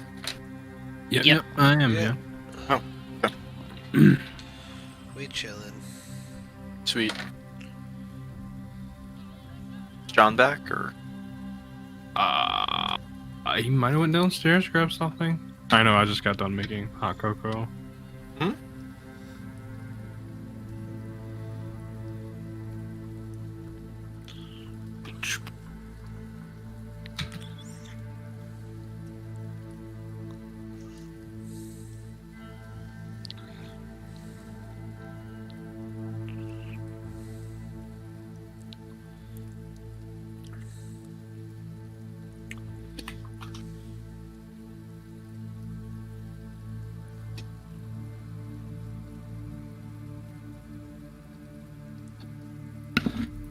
Yo, yo, yo. Two.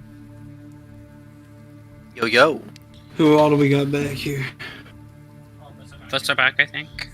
That is everybody.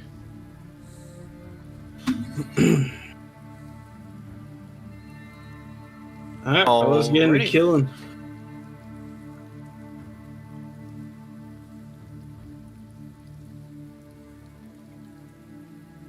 So you guys are now in the big town of Scalamere, or Scorehalt. Sorry, wrong town.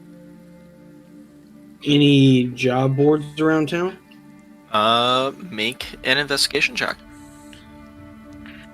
All right. May we all? Oh, never mind. We don't need that. Fuck that. Oh, yeah. That's fine. Gundor, you being kind of eager to make coin, immediately start making a beeline towards the last place you remember there being a job board when you came into the town. And you go up to the job board, and you look around, and there really isn't anything, and you're like, crap. You go over to like the next spot. All the while, your party's just kind of like following you along because you're just like beelining it to each of these places. Go to the next location that you remember, and that one also turns up empty. There's like one thing, but it's for like petty theft at a bakery. So, not really your style you were looking for. You go to the next one, nothing. You go to the next one, nothing. You're like, crap. This is gonna be a crapshoot. And then you start to notice in this one section of town, flyers posted all over.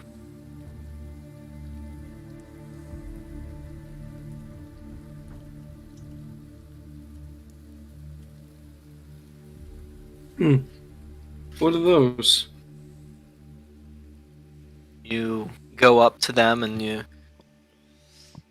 pull it off of the wooden slats of the fence that you're right next to. You take a look. Missing people.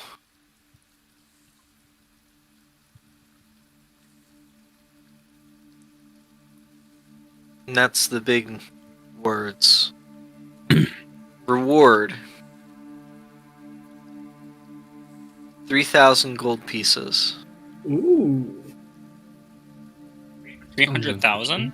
No, 3,000. 3,000. Okay, I was like, what? I was like, what town can afford that? Yeah, 3,000 gold pieces. Okay.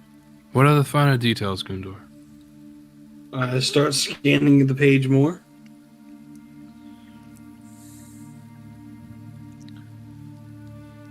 People have gone missing in the forests and the town of Avalia. Please go to the town hall for information in regards to reward for finding these people. I relayed that information back to the party. Where is that on the map? Yeah, what was the town name? Alvalia. Alvalia? Yeah. Yeah. It's, if we take the east road out of Squirrel Hole, it's like the first town along the road.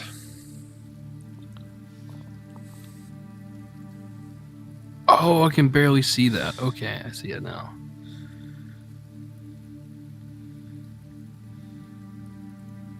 Okay. Alright, let's head over to the guild hall. If any of us remember where that is. But the Adventurers Guild? Did it say go to the guild, the main... The town hall. The town hall. Town hall, I'm assuming the town hall of Alvalia, the city. Oh, of Aval. Okay. Missing persons seems like a good place to start. It could definitely lead to more interesting things.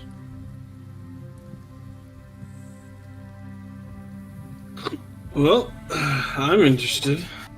It's got a nice pretty penny on it, and I point towards the gold at the bottom of the page.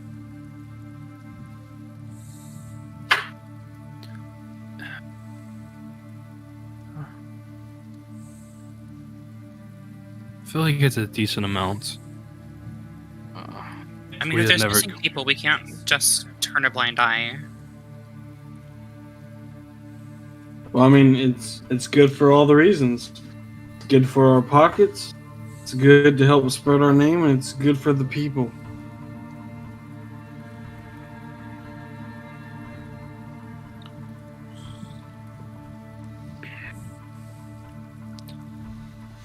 Shall we? Yeah. Alright, so you guys head out there. Looking to make a name for yourself and your clan. Your new guild. Sounds like we're playing Valhalla right now. No, I don't believe this is that music. Oh no, I meant Assassin's Creed Valhalla. The new. Oh. Yeah, like when you're making a clan, you made a clan, you're trying to make a name for yourself. I'm like, yeah, you're describing the plot line to the game I'm playing right now.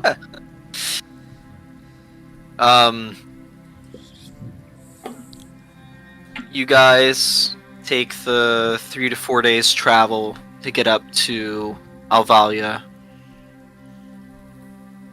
And it's a nice, quiet town in the middle of the forest. There's no walls or anything like that. It's very quaint. The houses are kind of interspersed among trees, and there's actually a kind of like a little creek running through the center of town that there's a bridge that goes over it. It's very nice. You said it was 3 to 4 days, even on our drakes? On your drakes, it would have been about 3 days. Okay. Which town was this again? Alvalia. It's really hard to see. Where is it? It's right below Hoffen. Yeah, follow the road east out of Squirrel Hole.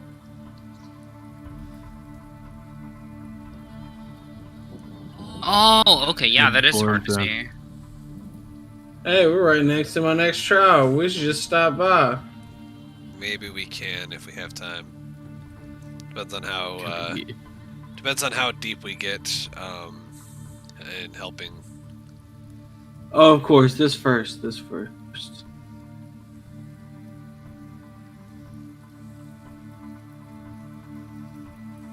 So, walking through this town, it's very quiet, very quaint. You guys are coming towards sunset, and you know, the people kind of keeping to themselves. You know, you get a couple glances as the outsiders, especially riding the beasts of burden that you are.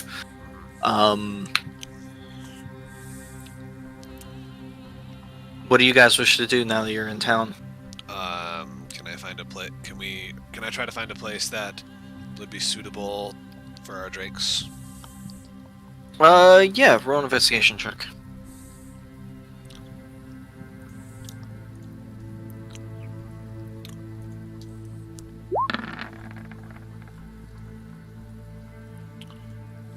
Alrighty. You guys go around, you maybe ask, a person where you could potentially go. The second person that you ask, because the first person had no idea what you could have potentially done. The second person goes and points over to kind of like a barn setup. They usually do horses, but they might be able to take care of your beasts. I'm not exactly sure. If anybody in this town might have anything capable of taking care of them, though. It's a bit of a unique ask. But I guess anybody up would. this far north it would be. We can always camp outside of town. No, I wouldn't recommend that. Why is that? Why not? I mean, you all have... I mean, I recommend that you're not from around here, right? Well, we're here about the missing persons. No, that's why I recommend you don't stay outside of town. Most of the people that are gone missing are either hunters, fishing, gatherers. Have there been any traces of where they were taken from? Typically, they go out, for, say, like a weekend hunt or something like that, and they don't return. This has been happening about 2 months now. People ever able to find their campsites? Oh, the campsites are left. They're left asunder. They're not exactly, taken care of. Well, I think that actually might be the best place to start. You see, we're pretty capable people. I doubt you would have heard of us this far north, because most of our achievements have been further south. But we're known as the Lost Legion. We recently started a guild around Mahavdalir.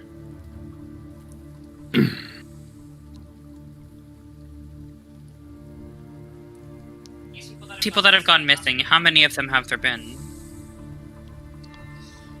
I believe there's been 5 that's gone missing. Not exactly sure what all their occupations were. I know the last 2 that went missing were hunters. Past And that, all I'm of this not. have been outside of town? Nobody went missing from inside of town. Either inside the town or that just reminds me, one of the farm hands on one of the northern farms went missing. That was one of the third person. The last 2 I can't remember, but the last disappearance was a hunter, not but a week and a half ago.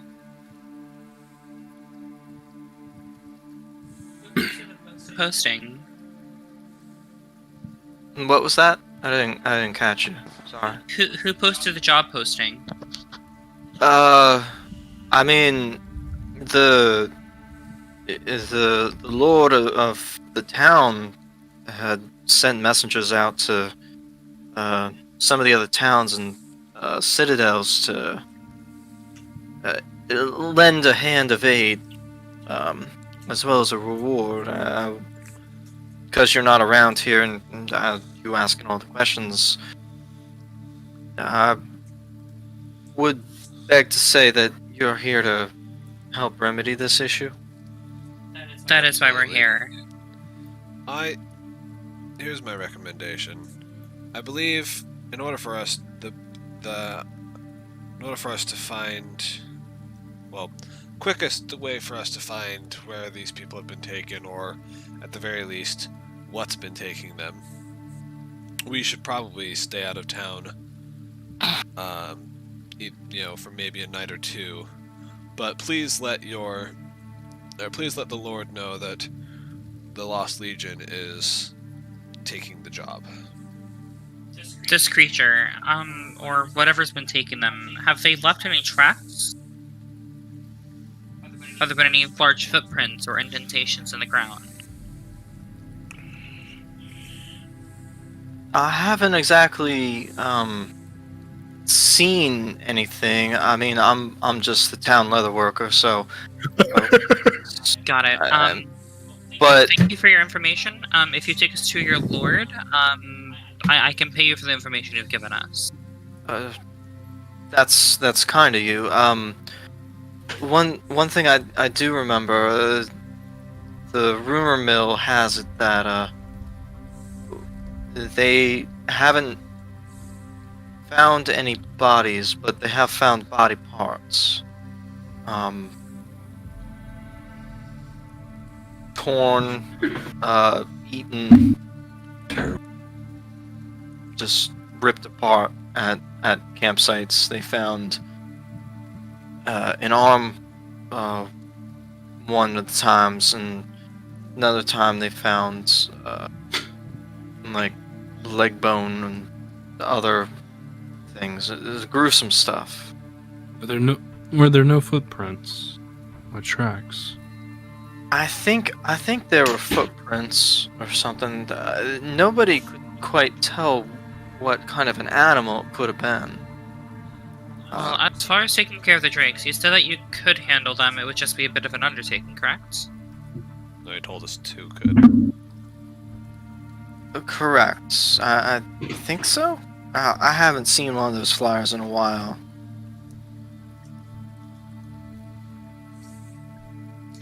Fire.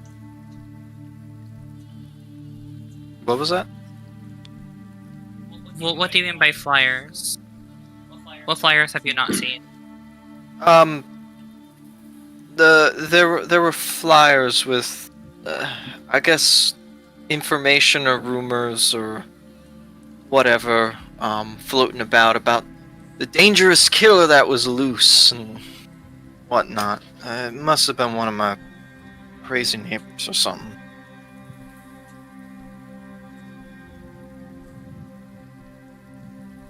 See, about the drakes, were you able to care for them?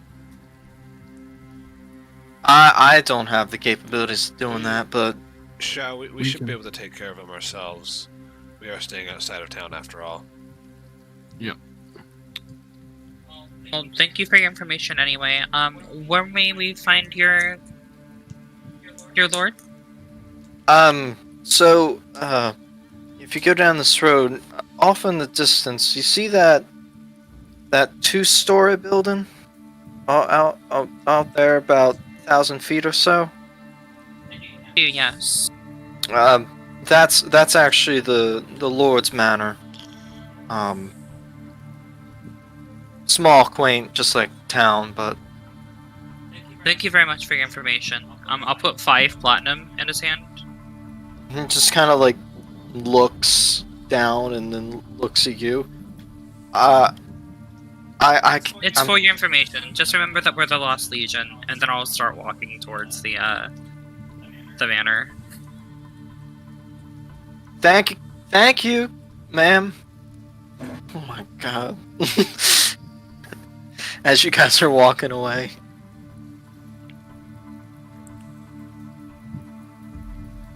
Alright, so you guys head on over to the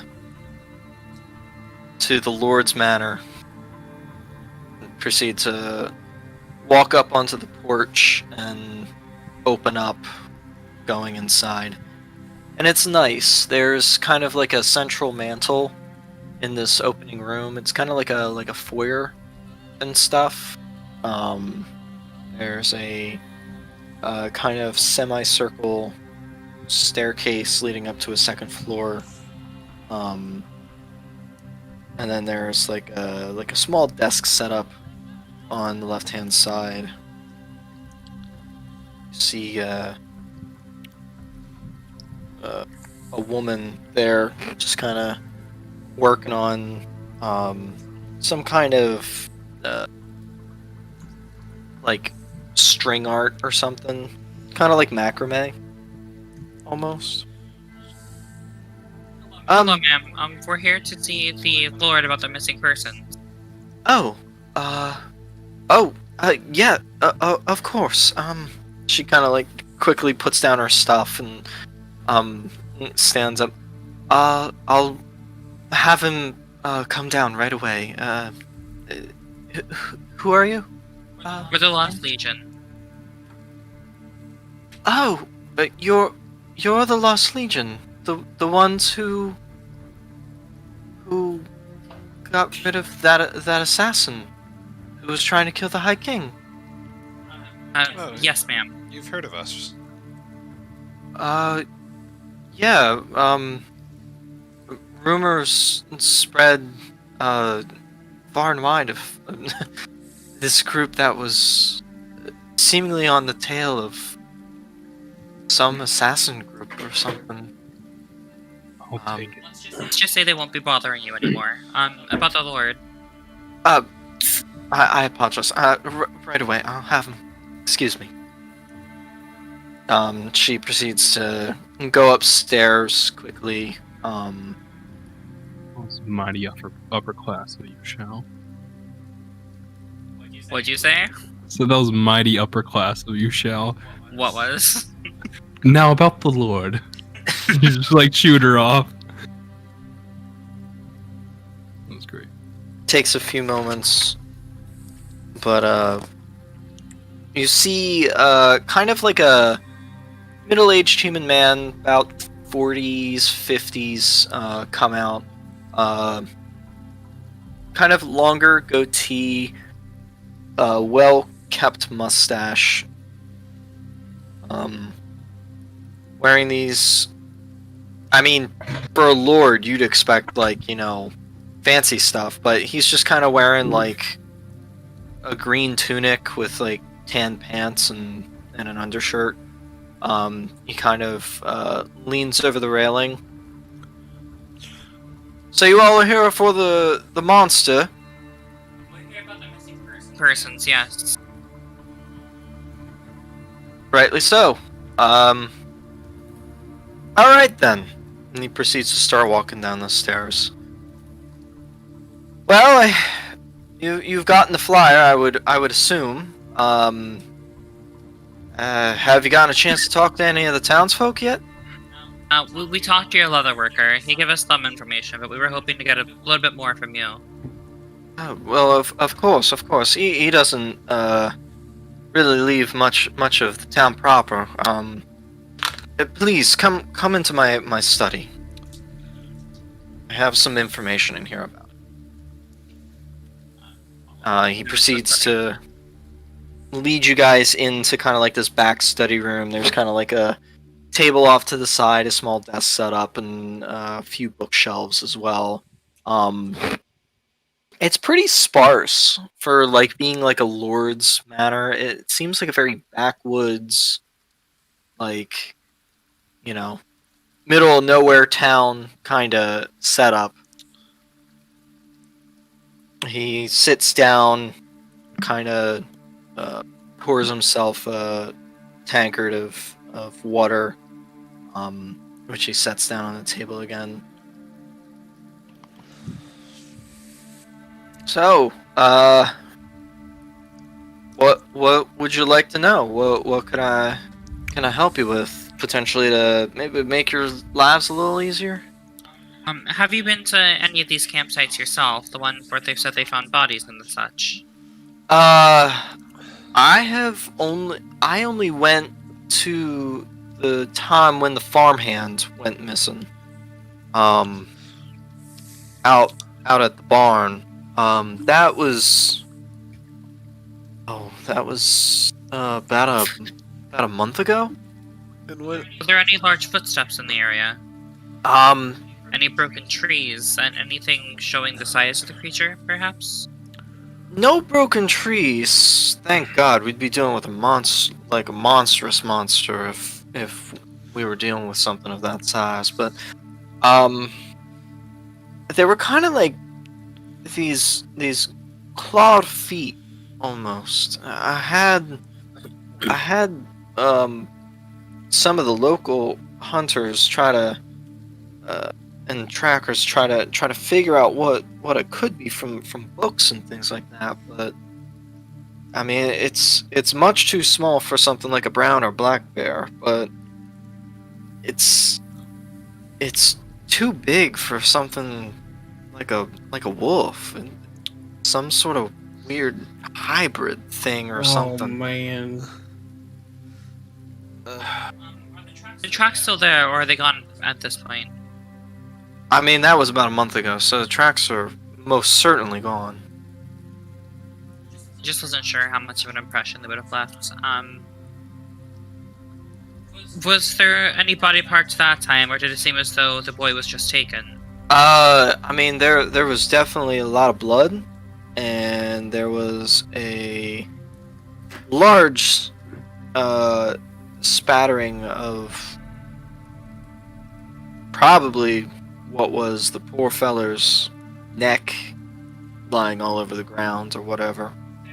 Clawed feet and a lot of blood, then we can assume that this thing is instinctual in nature. Or at least I would assume so. It's most likely either a beast or a monstrosity of some sort. I mean, if that's what you reckon, you're probably more of the expert than we are. We're used to dealing with, the coyote pack or wolf pack, but nothing like this. When's the last time it's attacked, and how constant does it attack? Last time was about a week and a half ago. There was a hunter who was supposed to be returning, and he never showed up after he agreed with the butcher that he was going to be bringing something back. So we had a party of 4 of the other local hunters go and try to find him in case he fell, broke his leg, poor fella. But they didn't find anything. Where? Other than this camp, which the tent was ripped to shreds, and it's like the fire burns itself out. How long ago was the first abduction? Or first missing person? Oh, the first abduction, that was about 5 months ago? 4 or 5 months ago? I mean, the first guy was... Yeah, the first guy was a hunter. We figured he got caught by a brown bear or something like that. But once the second guy and the third guy went missing, then we kind of started getting worried that something or someone was trying to kill people from the town. And exactly up to this point, how many people have gone missing? I think up to this point, 6.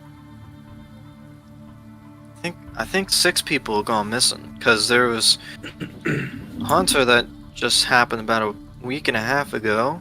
There was the farmhand from about a month ago, and then there was the first guy, the second guy, and then there was a pair that went out, and they both, neither of them came back. It's been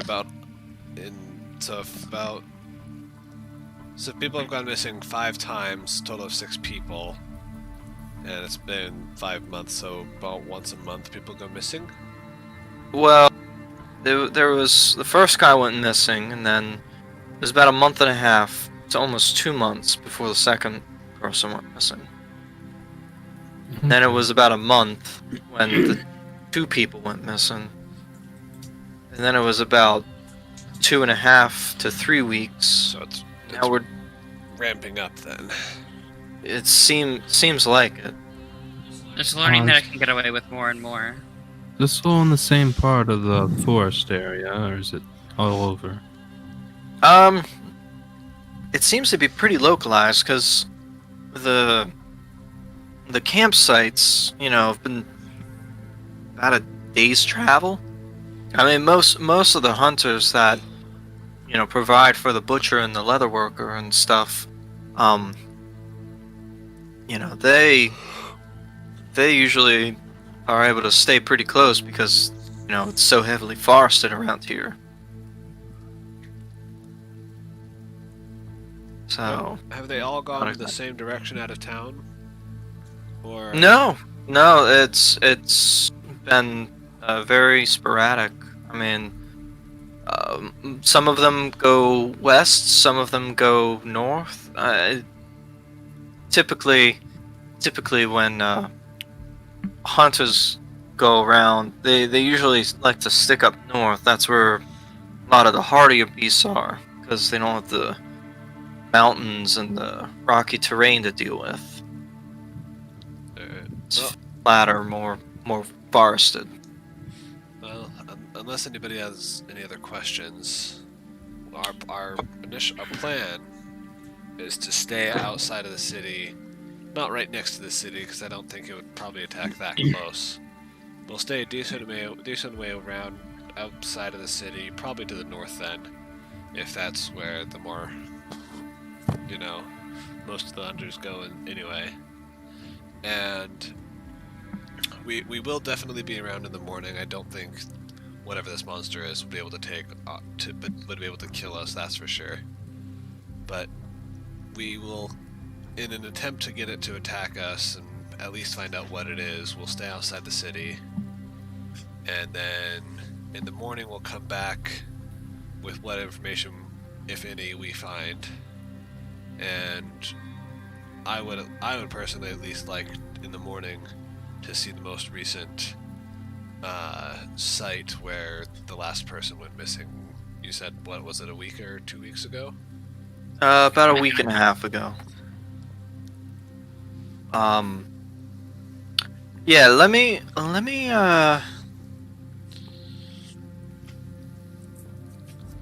talk to the local garrison leader and see if he can maybe pull a guard or two aside to be able to escort you to that campsite.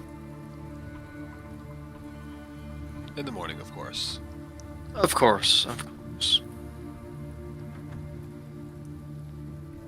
I just look to the others to see if they're ready to go. Ready when you are. Yep. I am ready. Then, I would say we would probably travel maybe just mile or two north out of the city, just far enough that we can't see the city essentially anymore, or the town, because I guess this would be a town because it's so small. But so we travel far enough north into the forest that we can no longer see the town. So probably like 2 miles or so, and then make camp. Okay.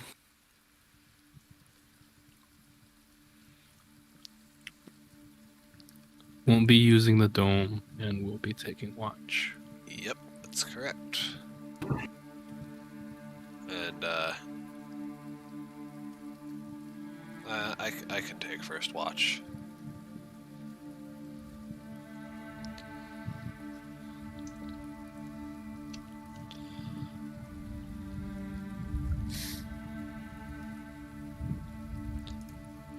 Alrighty.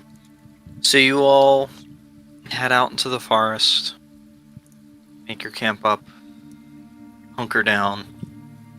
So, if you want to do your first watch, we'll do a perception check.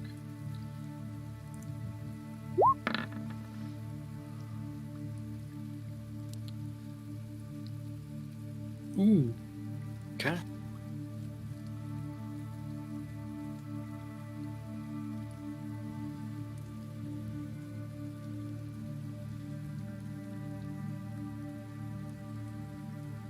So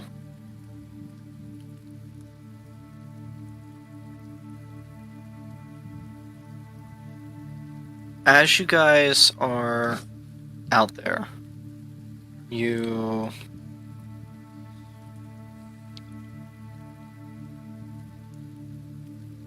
kind of listen out, trying to catch anything that you might know.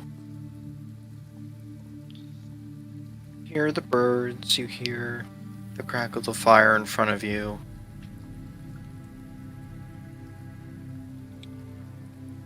You feel perfectly fine through your watch, but it's peaceful out here.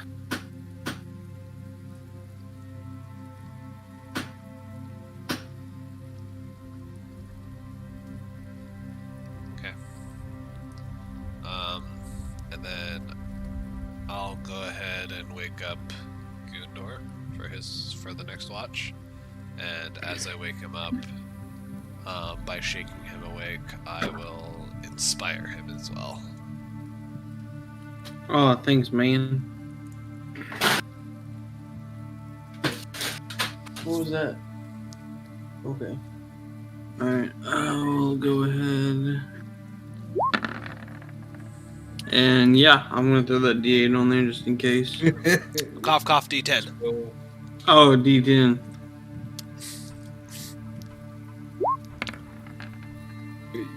$16. Okay. You kind of honing in, trying to pick out the various notes of nature as you're looking around. You hear an owl off in the distance. Woo-hoo! Woo-hoo! You listen to the rustling of the leaves of the trees as the wind through the evening blows cold across the fire that you are keeping alive.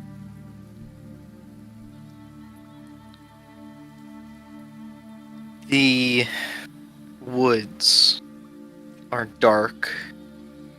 A lot of the canopy hiding the stars and the moon above.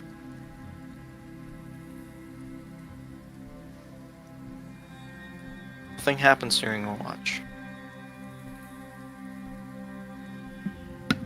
Alright, I'll go tap Alivar's leg and be like, hey, it's your turn. Okay.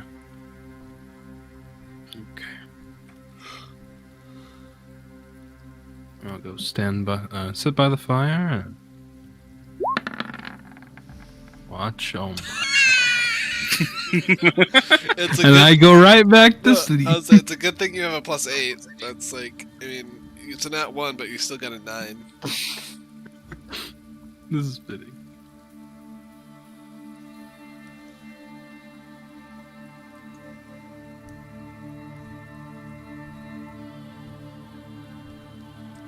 Alright, so you guys, you bed down for the night. Gundor, Alivar, you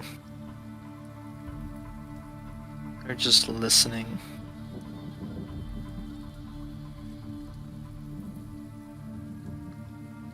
And listening.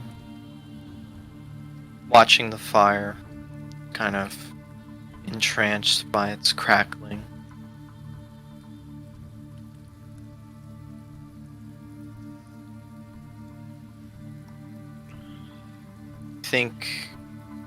Wait a second.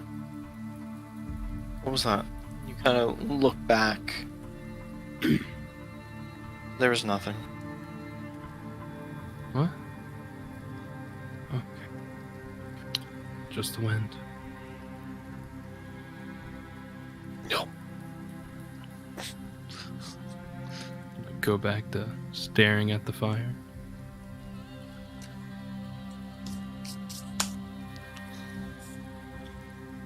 don't know why, but the hairs on your neck are just kind of pricked up a little bit. What'd you say? The hairs on your neck are a little pricked up a little bit. I'll go ahead and stand up. And I hope everybody's sleeping face down because I'm gonna cast daylight. Okay. So you cast daylight.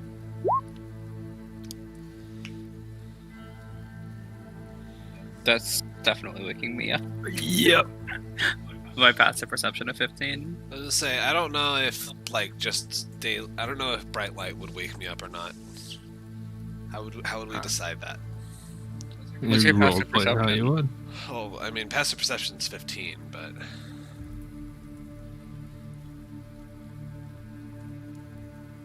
I would say it would probably wake everyone up. okay. Because your spell DC is like 18, right? It's a 16. 16? Yeah, so everybody, if your passive perception's below that, you're gonna notice it. So all the drakes kind of like wake up as well a bit, like just kind of like look at you and just kind of. But Just what in wondering God's my name head. are you doing? There's something watching us. I can feel it. Can I look Oh. out to see if there's anything there? I start Yeah, walking out a little ways too. Make a perception check. I will. Yeah, I would also join in that Okay. perception check. I rolled a 9. Well, So. 23 for both of us. Alright, so both of you guys kind of spread out a little bit. Still keeping within eyes distance, but just kind of like looking out. The light kind of acting almost like a spotlight behind you as you look out, being able to see into the forest. There's nothing. Oh, there's nothing out here. Okay. I guess I'm on edge. Sorry. And I'll snuff out the daylight spell. I will Well, go I back still to have sleep. a few more hours. So I'll wake Right. this up if anything happens.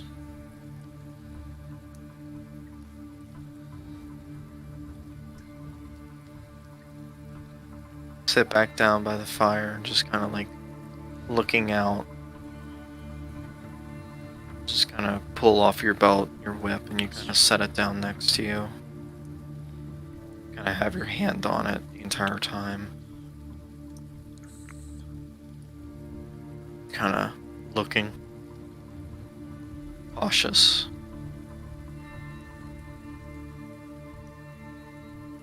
But nothing happens over your watch.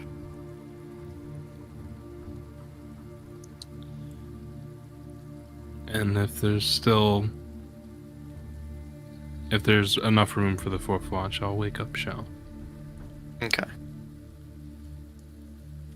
Sorry to wake you again, but you're up. Go sleep.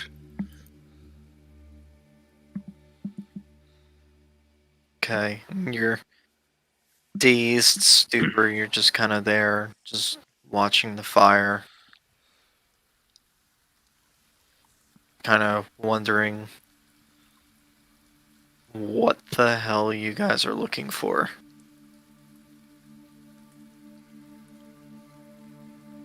But nothing happens. No sounds, no nothing, just the rustle of the leaves and twigs. Yeah.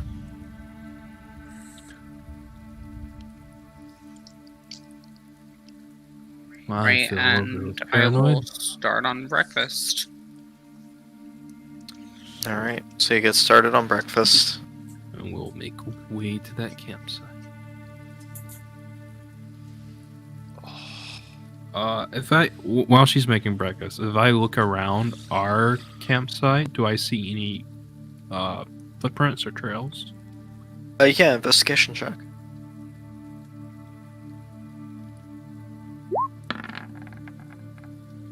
Come on.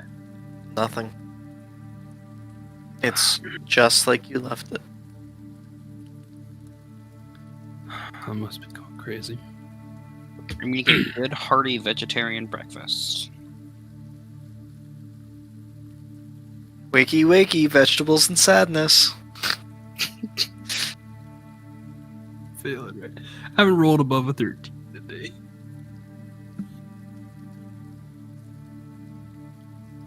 So you guys, after having your breakfast and cleaning up, get on your drakes and proceed to head back to town. The garrison, which was told to you by the Lord before you guys headed out, is a small, as compared to the garrisons you're used to seeing in the big cities. This is a small garrison. This is like 8 people deep, kind of like, guardhouse. And you see 2 guards standing there, kind of just talking to one another.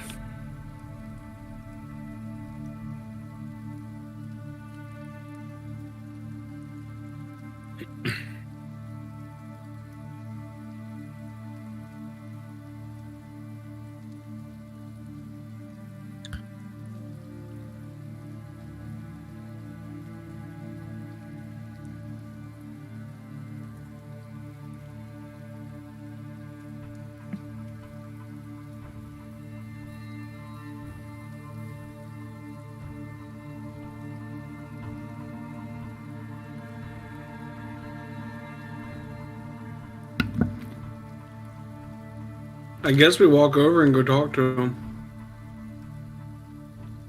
So yeah, you guys walk over. Is somebody's mic off? No. Oh. Not to my knowledge. What? I heard coming back to Anthony asking a question. What was that? He was asking if Anybody what? anybody's mic was turned off. I'm just giving others a chance to talk because I was told that I wasn't letting anybody talk earlier. So I just got back from going to the bathroom, so what's going on? Oh, okay. No, you guys got back to town and then you guys went to the garrison, so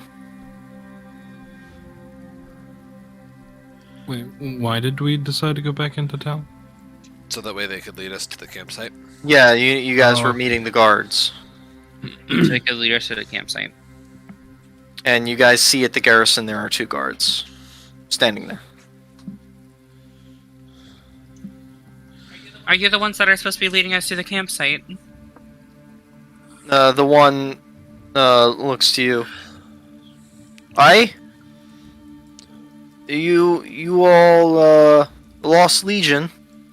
We are the Lost Legion, that is correct. See? And it kind of like slaps the other guy on the shoulder. Told you it was fucking true. Pay up. The other one, fine. Throws like 3 gold in his hand. Thank you very much. Right this way. He proceeds to start leading you out of the town towards the northern area. The road leading out of town, you pass one farmhouse. There's a barn. A little ways down the road, you pass another farmhouse. The one guard looks back. So the one farmhand that got attacked was at this farmhouse right here. He was back work on some of the farther fields. This farm they use a lot for the oaks and the maple here, for barrels as well as maple syrup too. He was out working spouts or something like that later in the evening, trying to fix something. I would guess. Understood this. I We, don't think my mic picked that up. yeah, Were one of you the responders to this? I was. That's why I'm telling you this is where the one incident happened. When you initially got here, what did you see? How large were the tracks?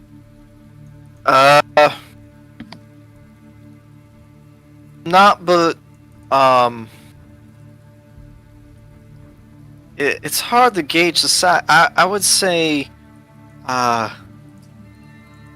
If you had May- to compare them to our feeds, I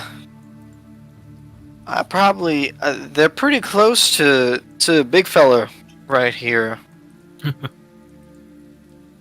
they're pretty close in size to that, but they And- got longer toes and claws on them. The mud kind of picked up that. as far as the struggle, did it look like there was a lot of violence, or did it look more as though it was fast? I mean, it was definitely very violent from all the blood that you could see, and the small pieces of flesh that were strewn about. Probably quick though, because there wasn't much struggling besides a little bit of drag marks. So it was a fast kill, and then it ate, and that's what made it look violent. I don't know if it necessarily ate, because there was no body to be found. It probably took it off somewhere. what if anything was left behind? I mean, pretty much all was left behind was the poor man's blood, and what little bit of guts remained from ripping out his throat or eviscerating him or whatever. Right, and if you can take us to the most recent site.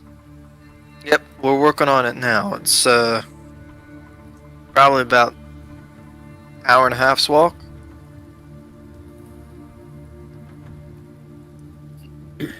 And you guys are led out of town, little ways away. It's quiet. Alvar, you kind of have that same feeling again. Just the hairs on the back of your neck standing up. What time of day is it right now?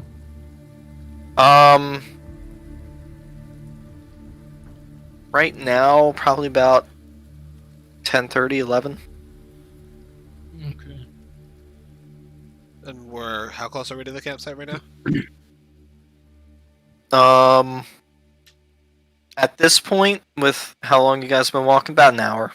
Okay. So you get there about lunchtime. I'll take a second just to stop briefly to just look around for anything watching us. Okay. Perception check.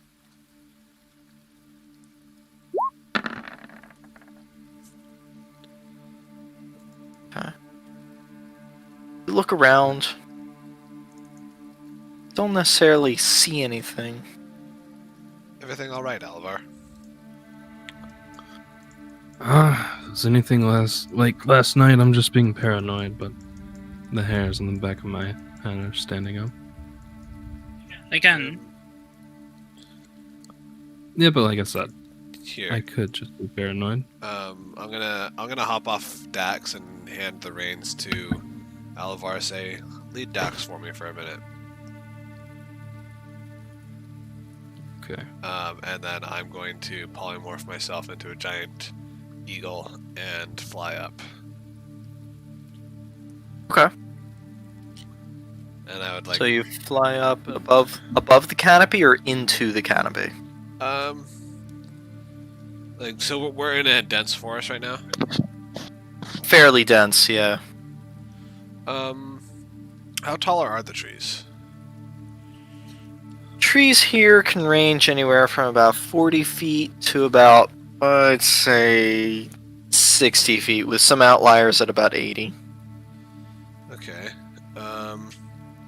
So I would guess I would start by just flying up to like the top, like, you know, just to the top of where the trees are, not going above the canopy, and just kind of hovering like kind of above us and just getting a bird's eye view of the area, and trying to see if I can see anything that others wouldn't be able to see. All right. Yeah, so perception check, and I guess since you're an eagle with advantage. Yeah, I'm just looking. It's a +4. I'm pulling it up right now because I'm trying to find it. Should be able to just pull it up in the compendium, Steven. Yeah, it should be in the compendium. Here, found it. You're doing things the hard way. Shush you. I like to have a big old list. Okay. Well, you don't need to though. You can just go like this, and So yeah, it's a +4 Tiny. to perception with advantage. So Yeah. you're forgetting we have the books now.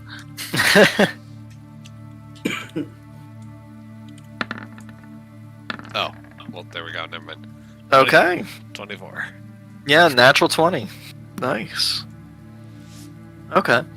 So, you managed to work your way up through the canopy, especially with your large wingspan. You have to, settle down on a lower branch and then do some hopping. But you managed to break through, fly again. A lot of the forest is mostly flat here. There's not really any outcroppings or anything like that. About how high do you want to go from the canopy? Oh, before I went above the canopy, I just wanted to go like just below the canopy, like before going above the trees. Just wanted to fly to like the upper tree branches and then look around, and then I was gonna go up above the canopy and look around as well. Okay. So yeah, looking below the canopy, don't really see anything. You see like a deer way off in the distance, but nothing too crazy. Going above the canopy, Yep. the forest is mostly flat besides those outlier trees. So there's just like a couple trees that are taller than others and whatnot. Yeah, you get that variance among the heights of the trees. Okay. I'll fly about 300 feet up. And see if there's any areas that seem to be like missing trees, or just like any openings in the canopy and whatnot. And also to see if there's any like, I know it might be kind of hard to tell, but just to see if there's any any large creature moving through the forest.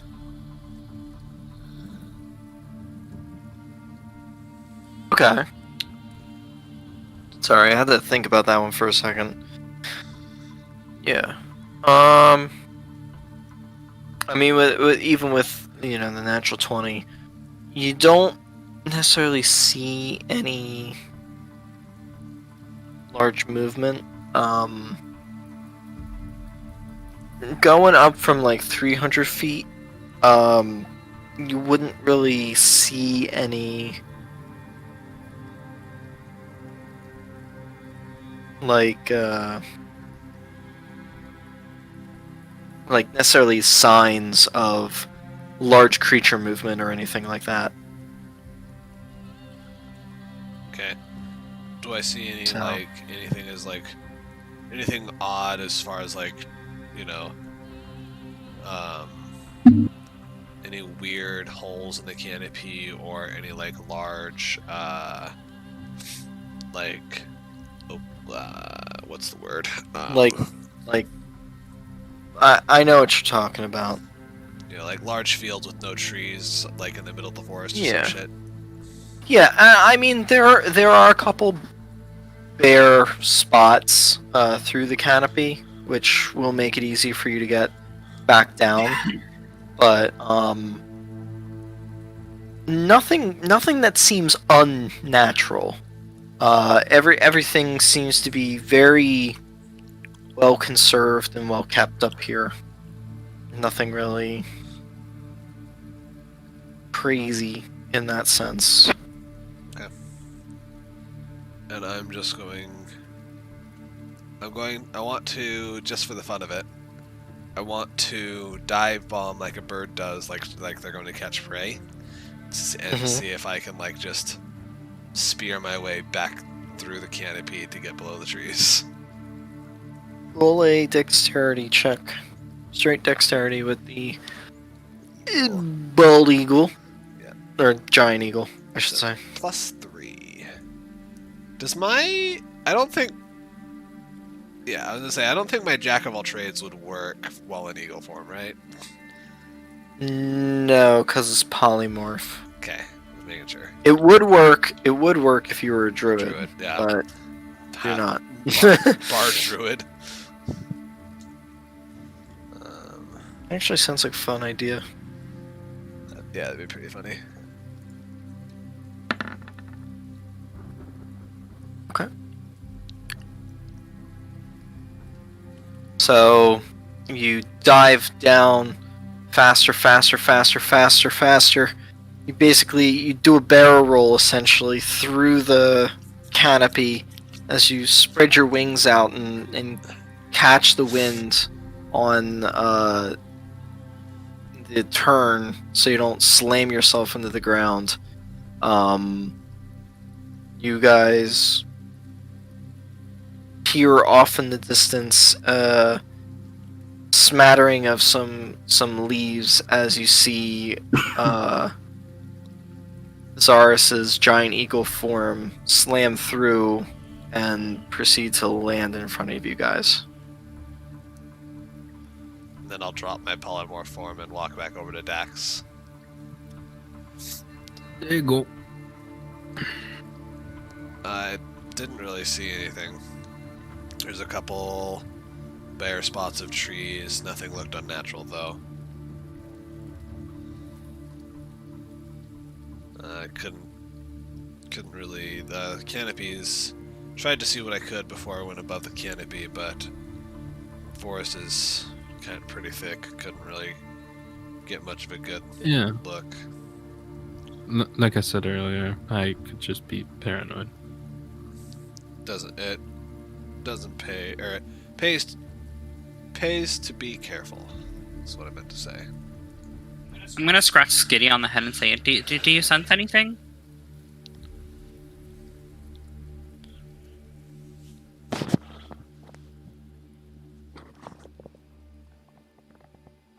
No.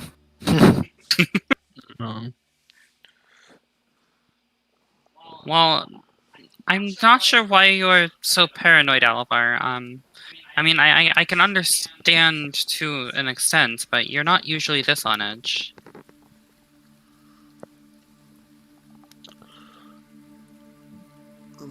That's why I'm always, I trust Alavar's judgment. If he seems, feels like we're being watched or something, I'm inclined to believe it.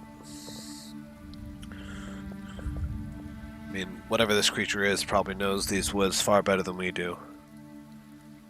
Could very well be watching us from a place we would never find it. It's fine for now. We're not at the campsite yet, are we?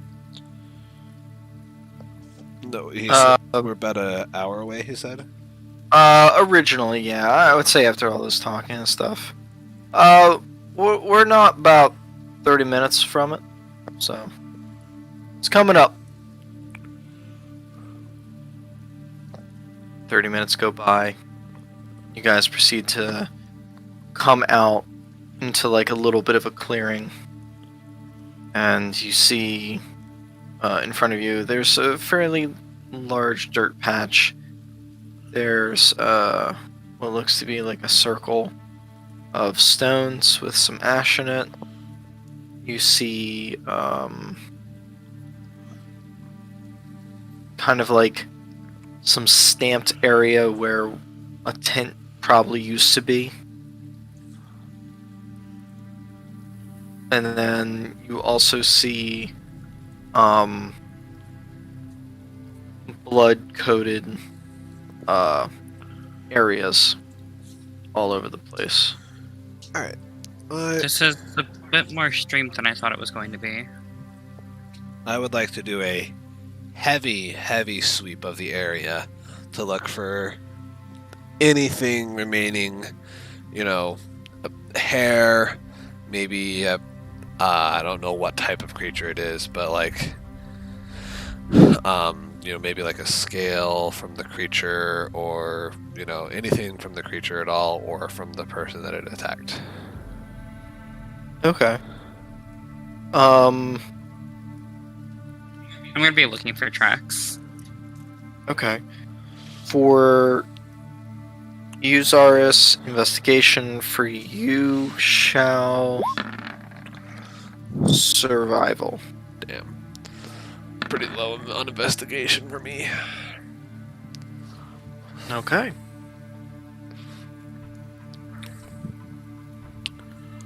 So you kind of begin to do your wide sweep of the area, and you don't really catch anything. I mean, it's blood, and you see, okay, the tent probably was here from the grass. But other than that, you're not really able to discover anything. Shao, however, you, as you're beginning to look across the ground and look at like the blood spatter and stuff, you see footprints. Some with shoes, some of this strange, larger, four-fingered and clawed like area. How many sets of footprints are there? There's only two. There's the regular shoe Only the one prints. human? Okay. Yeah. And as far as the creature size, what size of creature is it? I would say, I mean, in your experience, you would know monsters of different sizes. I would Yeah, say the natural score tells me the creature size. That's what I'm Right. Based off the footprint size, you can pretty much estimate. yeah, so the footprint is probably around, I'd say, 1.5 to 2 feet in size. So it'd be like a large creature then? Not quite huge, but it'd be large. Kind of bordering in between medium and large. Okay. How long ago did it pass through the area? Like, are there any fresh tracks, or are all of them about the same age of a week and a half? They all seem to have the same degradation, so you would assume that they're all the same age. But you don't catch any newer ones necessarily. Alright, are there any drag marks? There is one set of drag marks, and it's near the biggest pool of blood.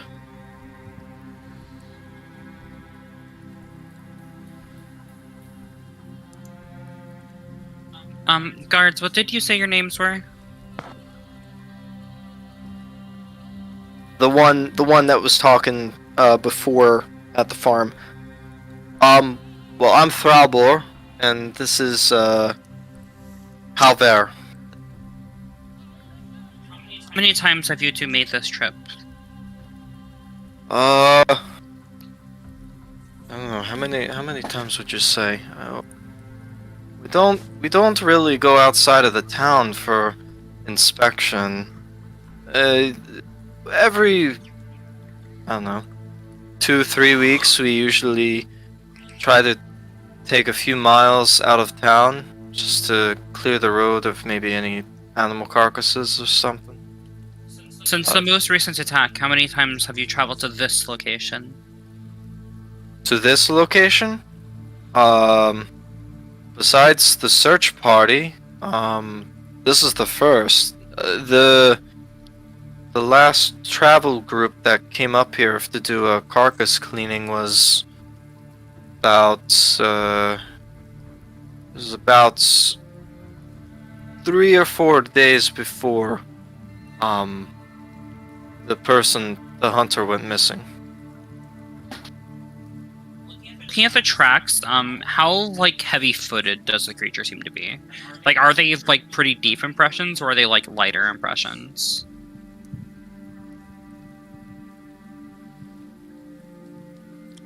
There are like 2 sets of the clawed impressions.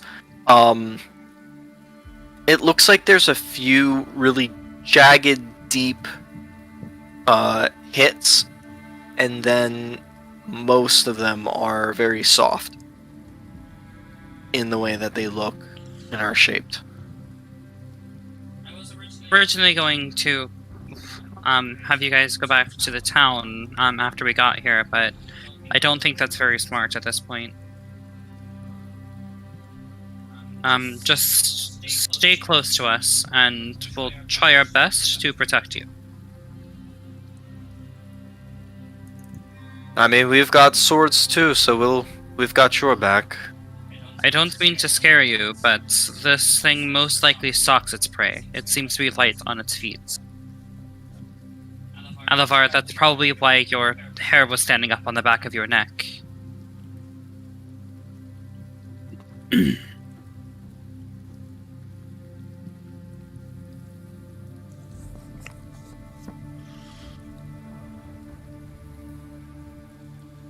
So we can bait it in if it is targeting me. I don't know that it might not attack. In all of the attacks that have happened so far, how many of them have been multiple people, or has it always been a sole person? I believe There was one group of 2. yeah, I believe the town master said it was all just single hunters that went out on their own, or farmers, whatever, and except for the one group that was just 2 hunters. They both went missing. So it's never Right. hunted more than 2 people at a time. It's never hunted a larger group. Probably won't attack us until one of us, until some of us split off. Let's one of them alone, Ghost. Well, my most likely theory is that this is something that stalks its prey. And the fact that the attacks have been ramping up means that it started out slow to see if it could get away with killing humans. It probably hunted smaller game before, but then it wanted to see if it could get away with larger. Other thing too is if it knows to really only hunt 1 or 2, it probably has some sort of intelligence. Can at least Most things that decipher stalk what their is prey and is are. not a threat. Most things that stalk their prey are. It was most likely testing the waters with the first kill, and then when nothing happened to it, it killed again. And again, it's going and to continue killing faster and faster until something is done about it. And if it only attacks when the target is alone, or maximum 2 so far, we can assume that it doesn't do it won't attack us as long as we're together. It probably doesn't do well against multiple people. If you said it was light on its feet, I can imagine it's probably relying on its speed to attack, and so attacking a large group of people would, its speed would be almost of no use. Well, it's almost certainly not going to attack us in this large of a group.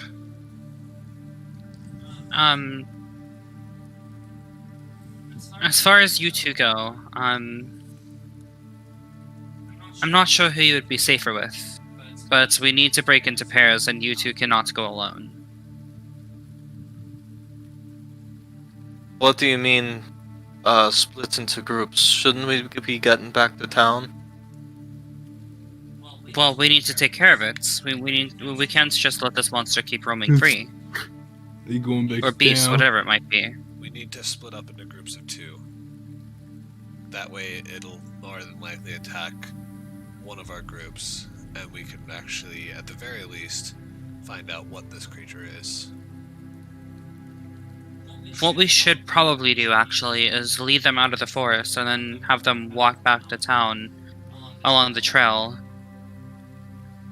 Because no offense to you two, I'm sure that you're more than capable, but I think that this may be out of your hands. Well, I'd be happy to.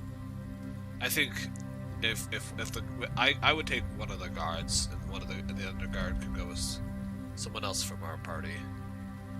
I believe we would be able to protect them. I don't think more- you're getting paid enough.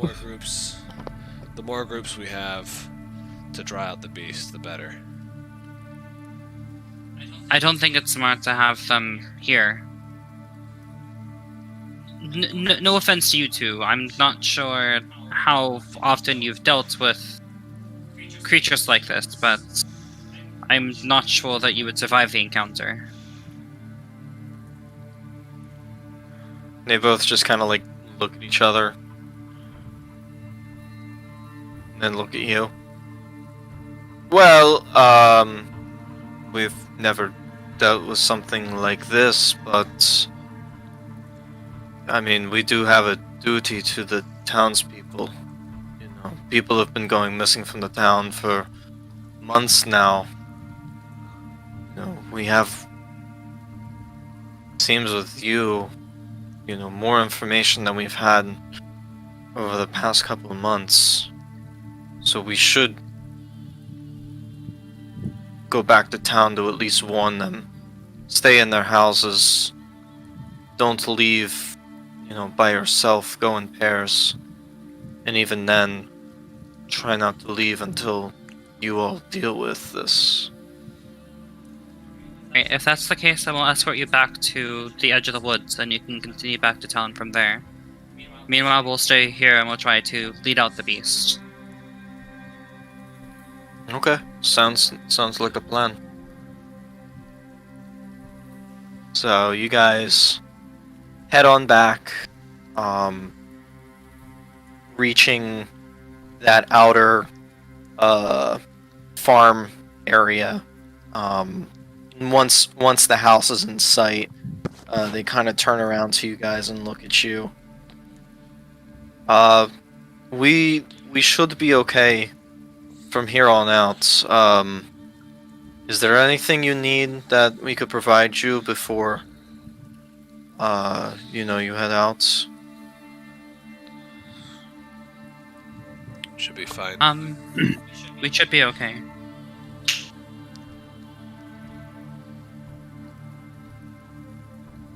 And then I'll just turn to the others. How do we want to split up?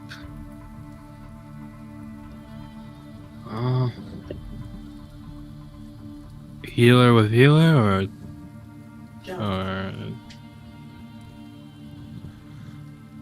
Well, I have the spirit that I can call on to heal.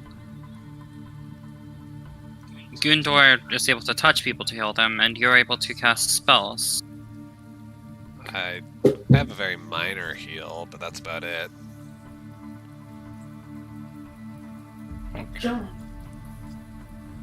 As far as communication, Alavar, do you have Luna with you?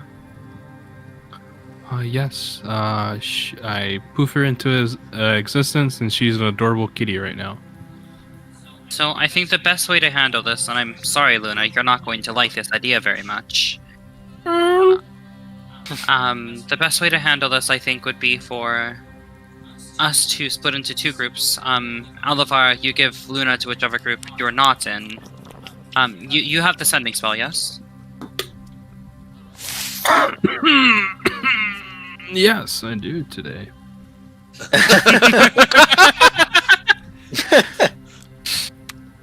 The quick, oh shit, did I actually prepare that? So I think the best way to do this would be if you were to encounter the monster, then you cast sending to let us know, or let whoever it is that's not with you know. And then whichever party has Luna, the best way to let the others know would be to, sorry Luna, sever Luna's connection to Alivar. Whoa. I have a better idea than that, thanks. Because I believe Alivar and I should be in different groups, and of course Alivar could probably just sending spell me if his group, or if they find it, and if I find it, I have Thunderclap, which makes a very loud noise that they should be able to hear from 100-foot radius, at the very least. And, or, worst case scenario, I can polymorph myself into an eagle and fly up. Okay.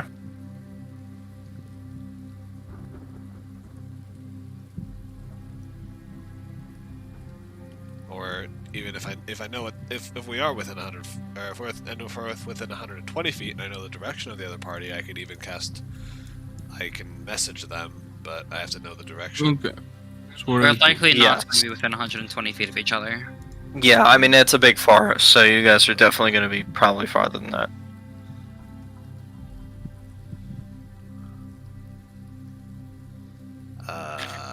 Let's see.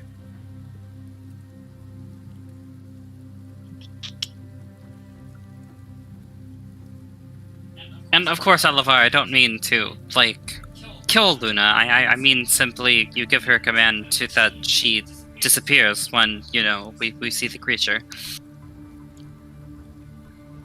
Oh, okay.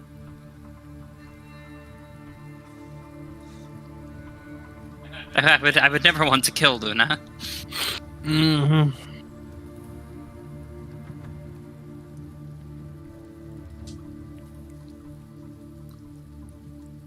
Oof. Also, Xiao's acting a lot more serious than she usually does. Because Shao was in ranger mode.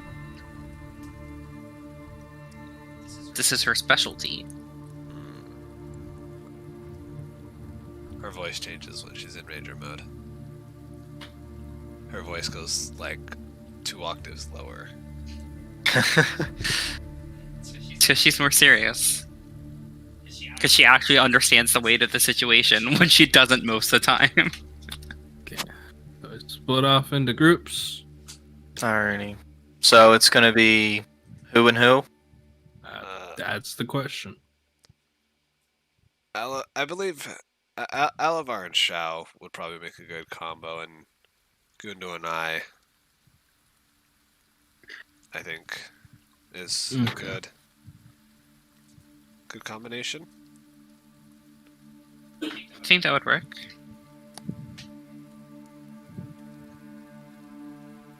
I'll Alrighty. take the EMF and Spirit Bomb. Say that, god damn it!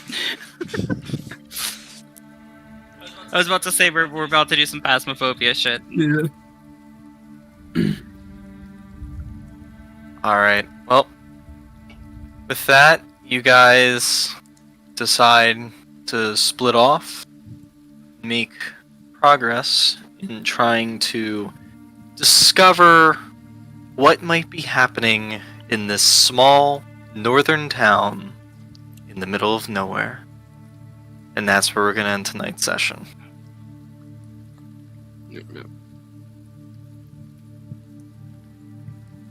I think John's passed out. I think so too. Is he? Yeah. Can you explain why he hasn't been talking? Yeah, Yeah. it's okay. It's okay. He's got to wake up for work anyway, so. I heard Frankie. Oh yeah, I was like- forgot about that. You heard Frankie what?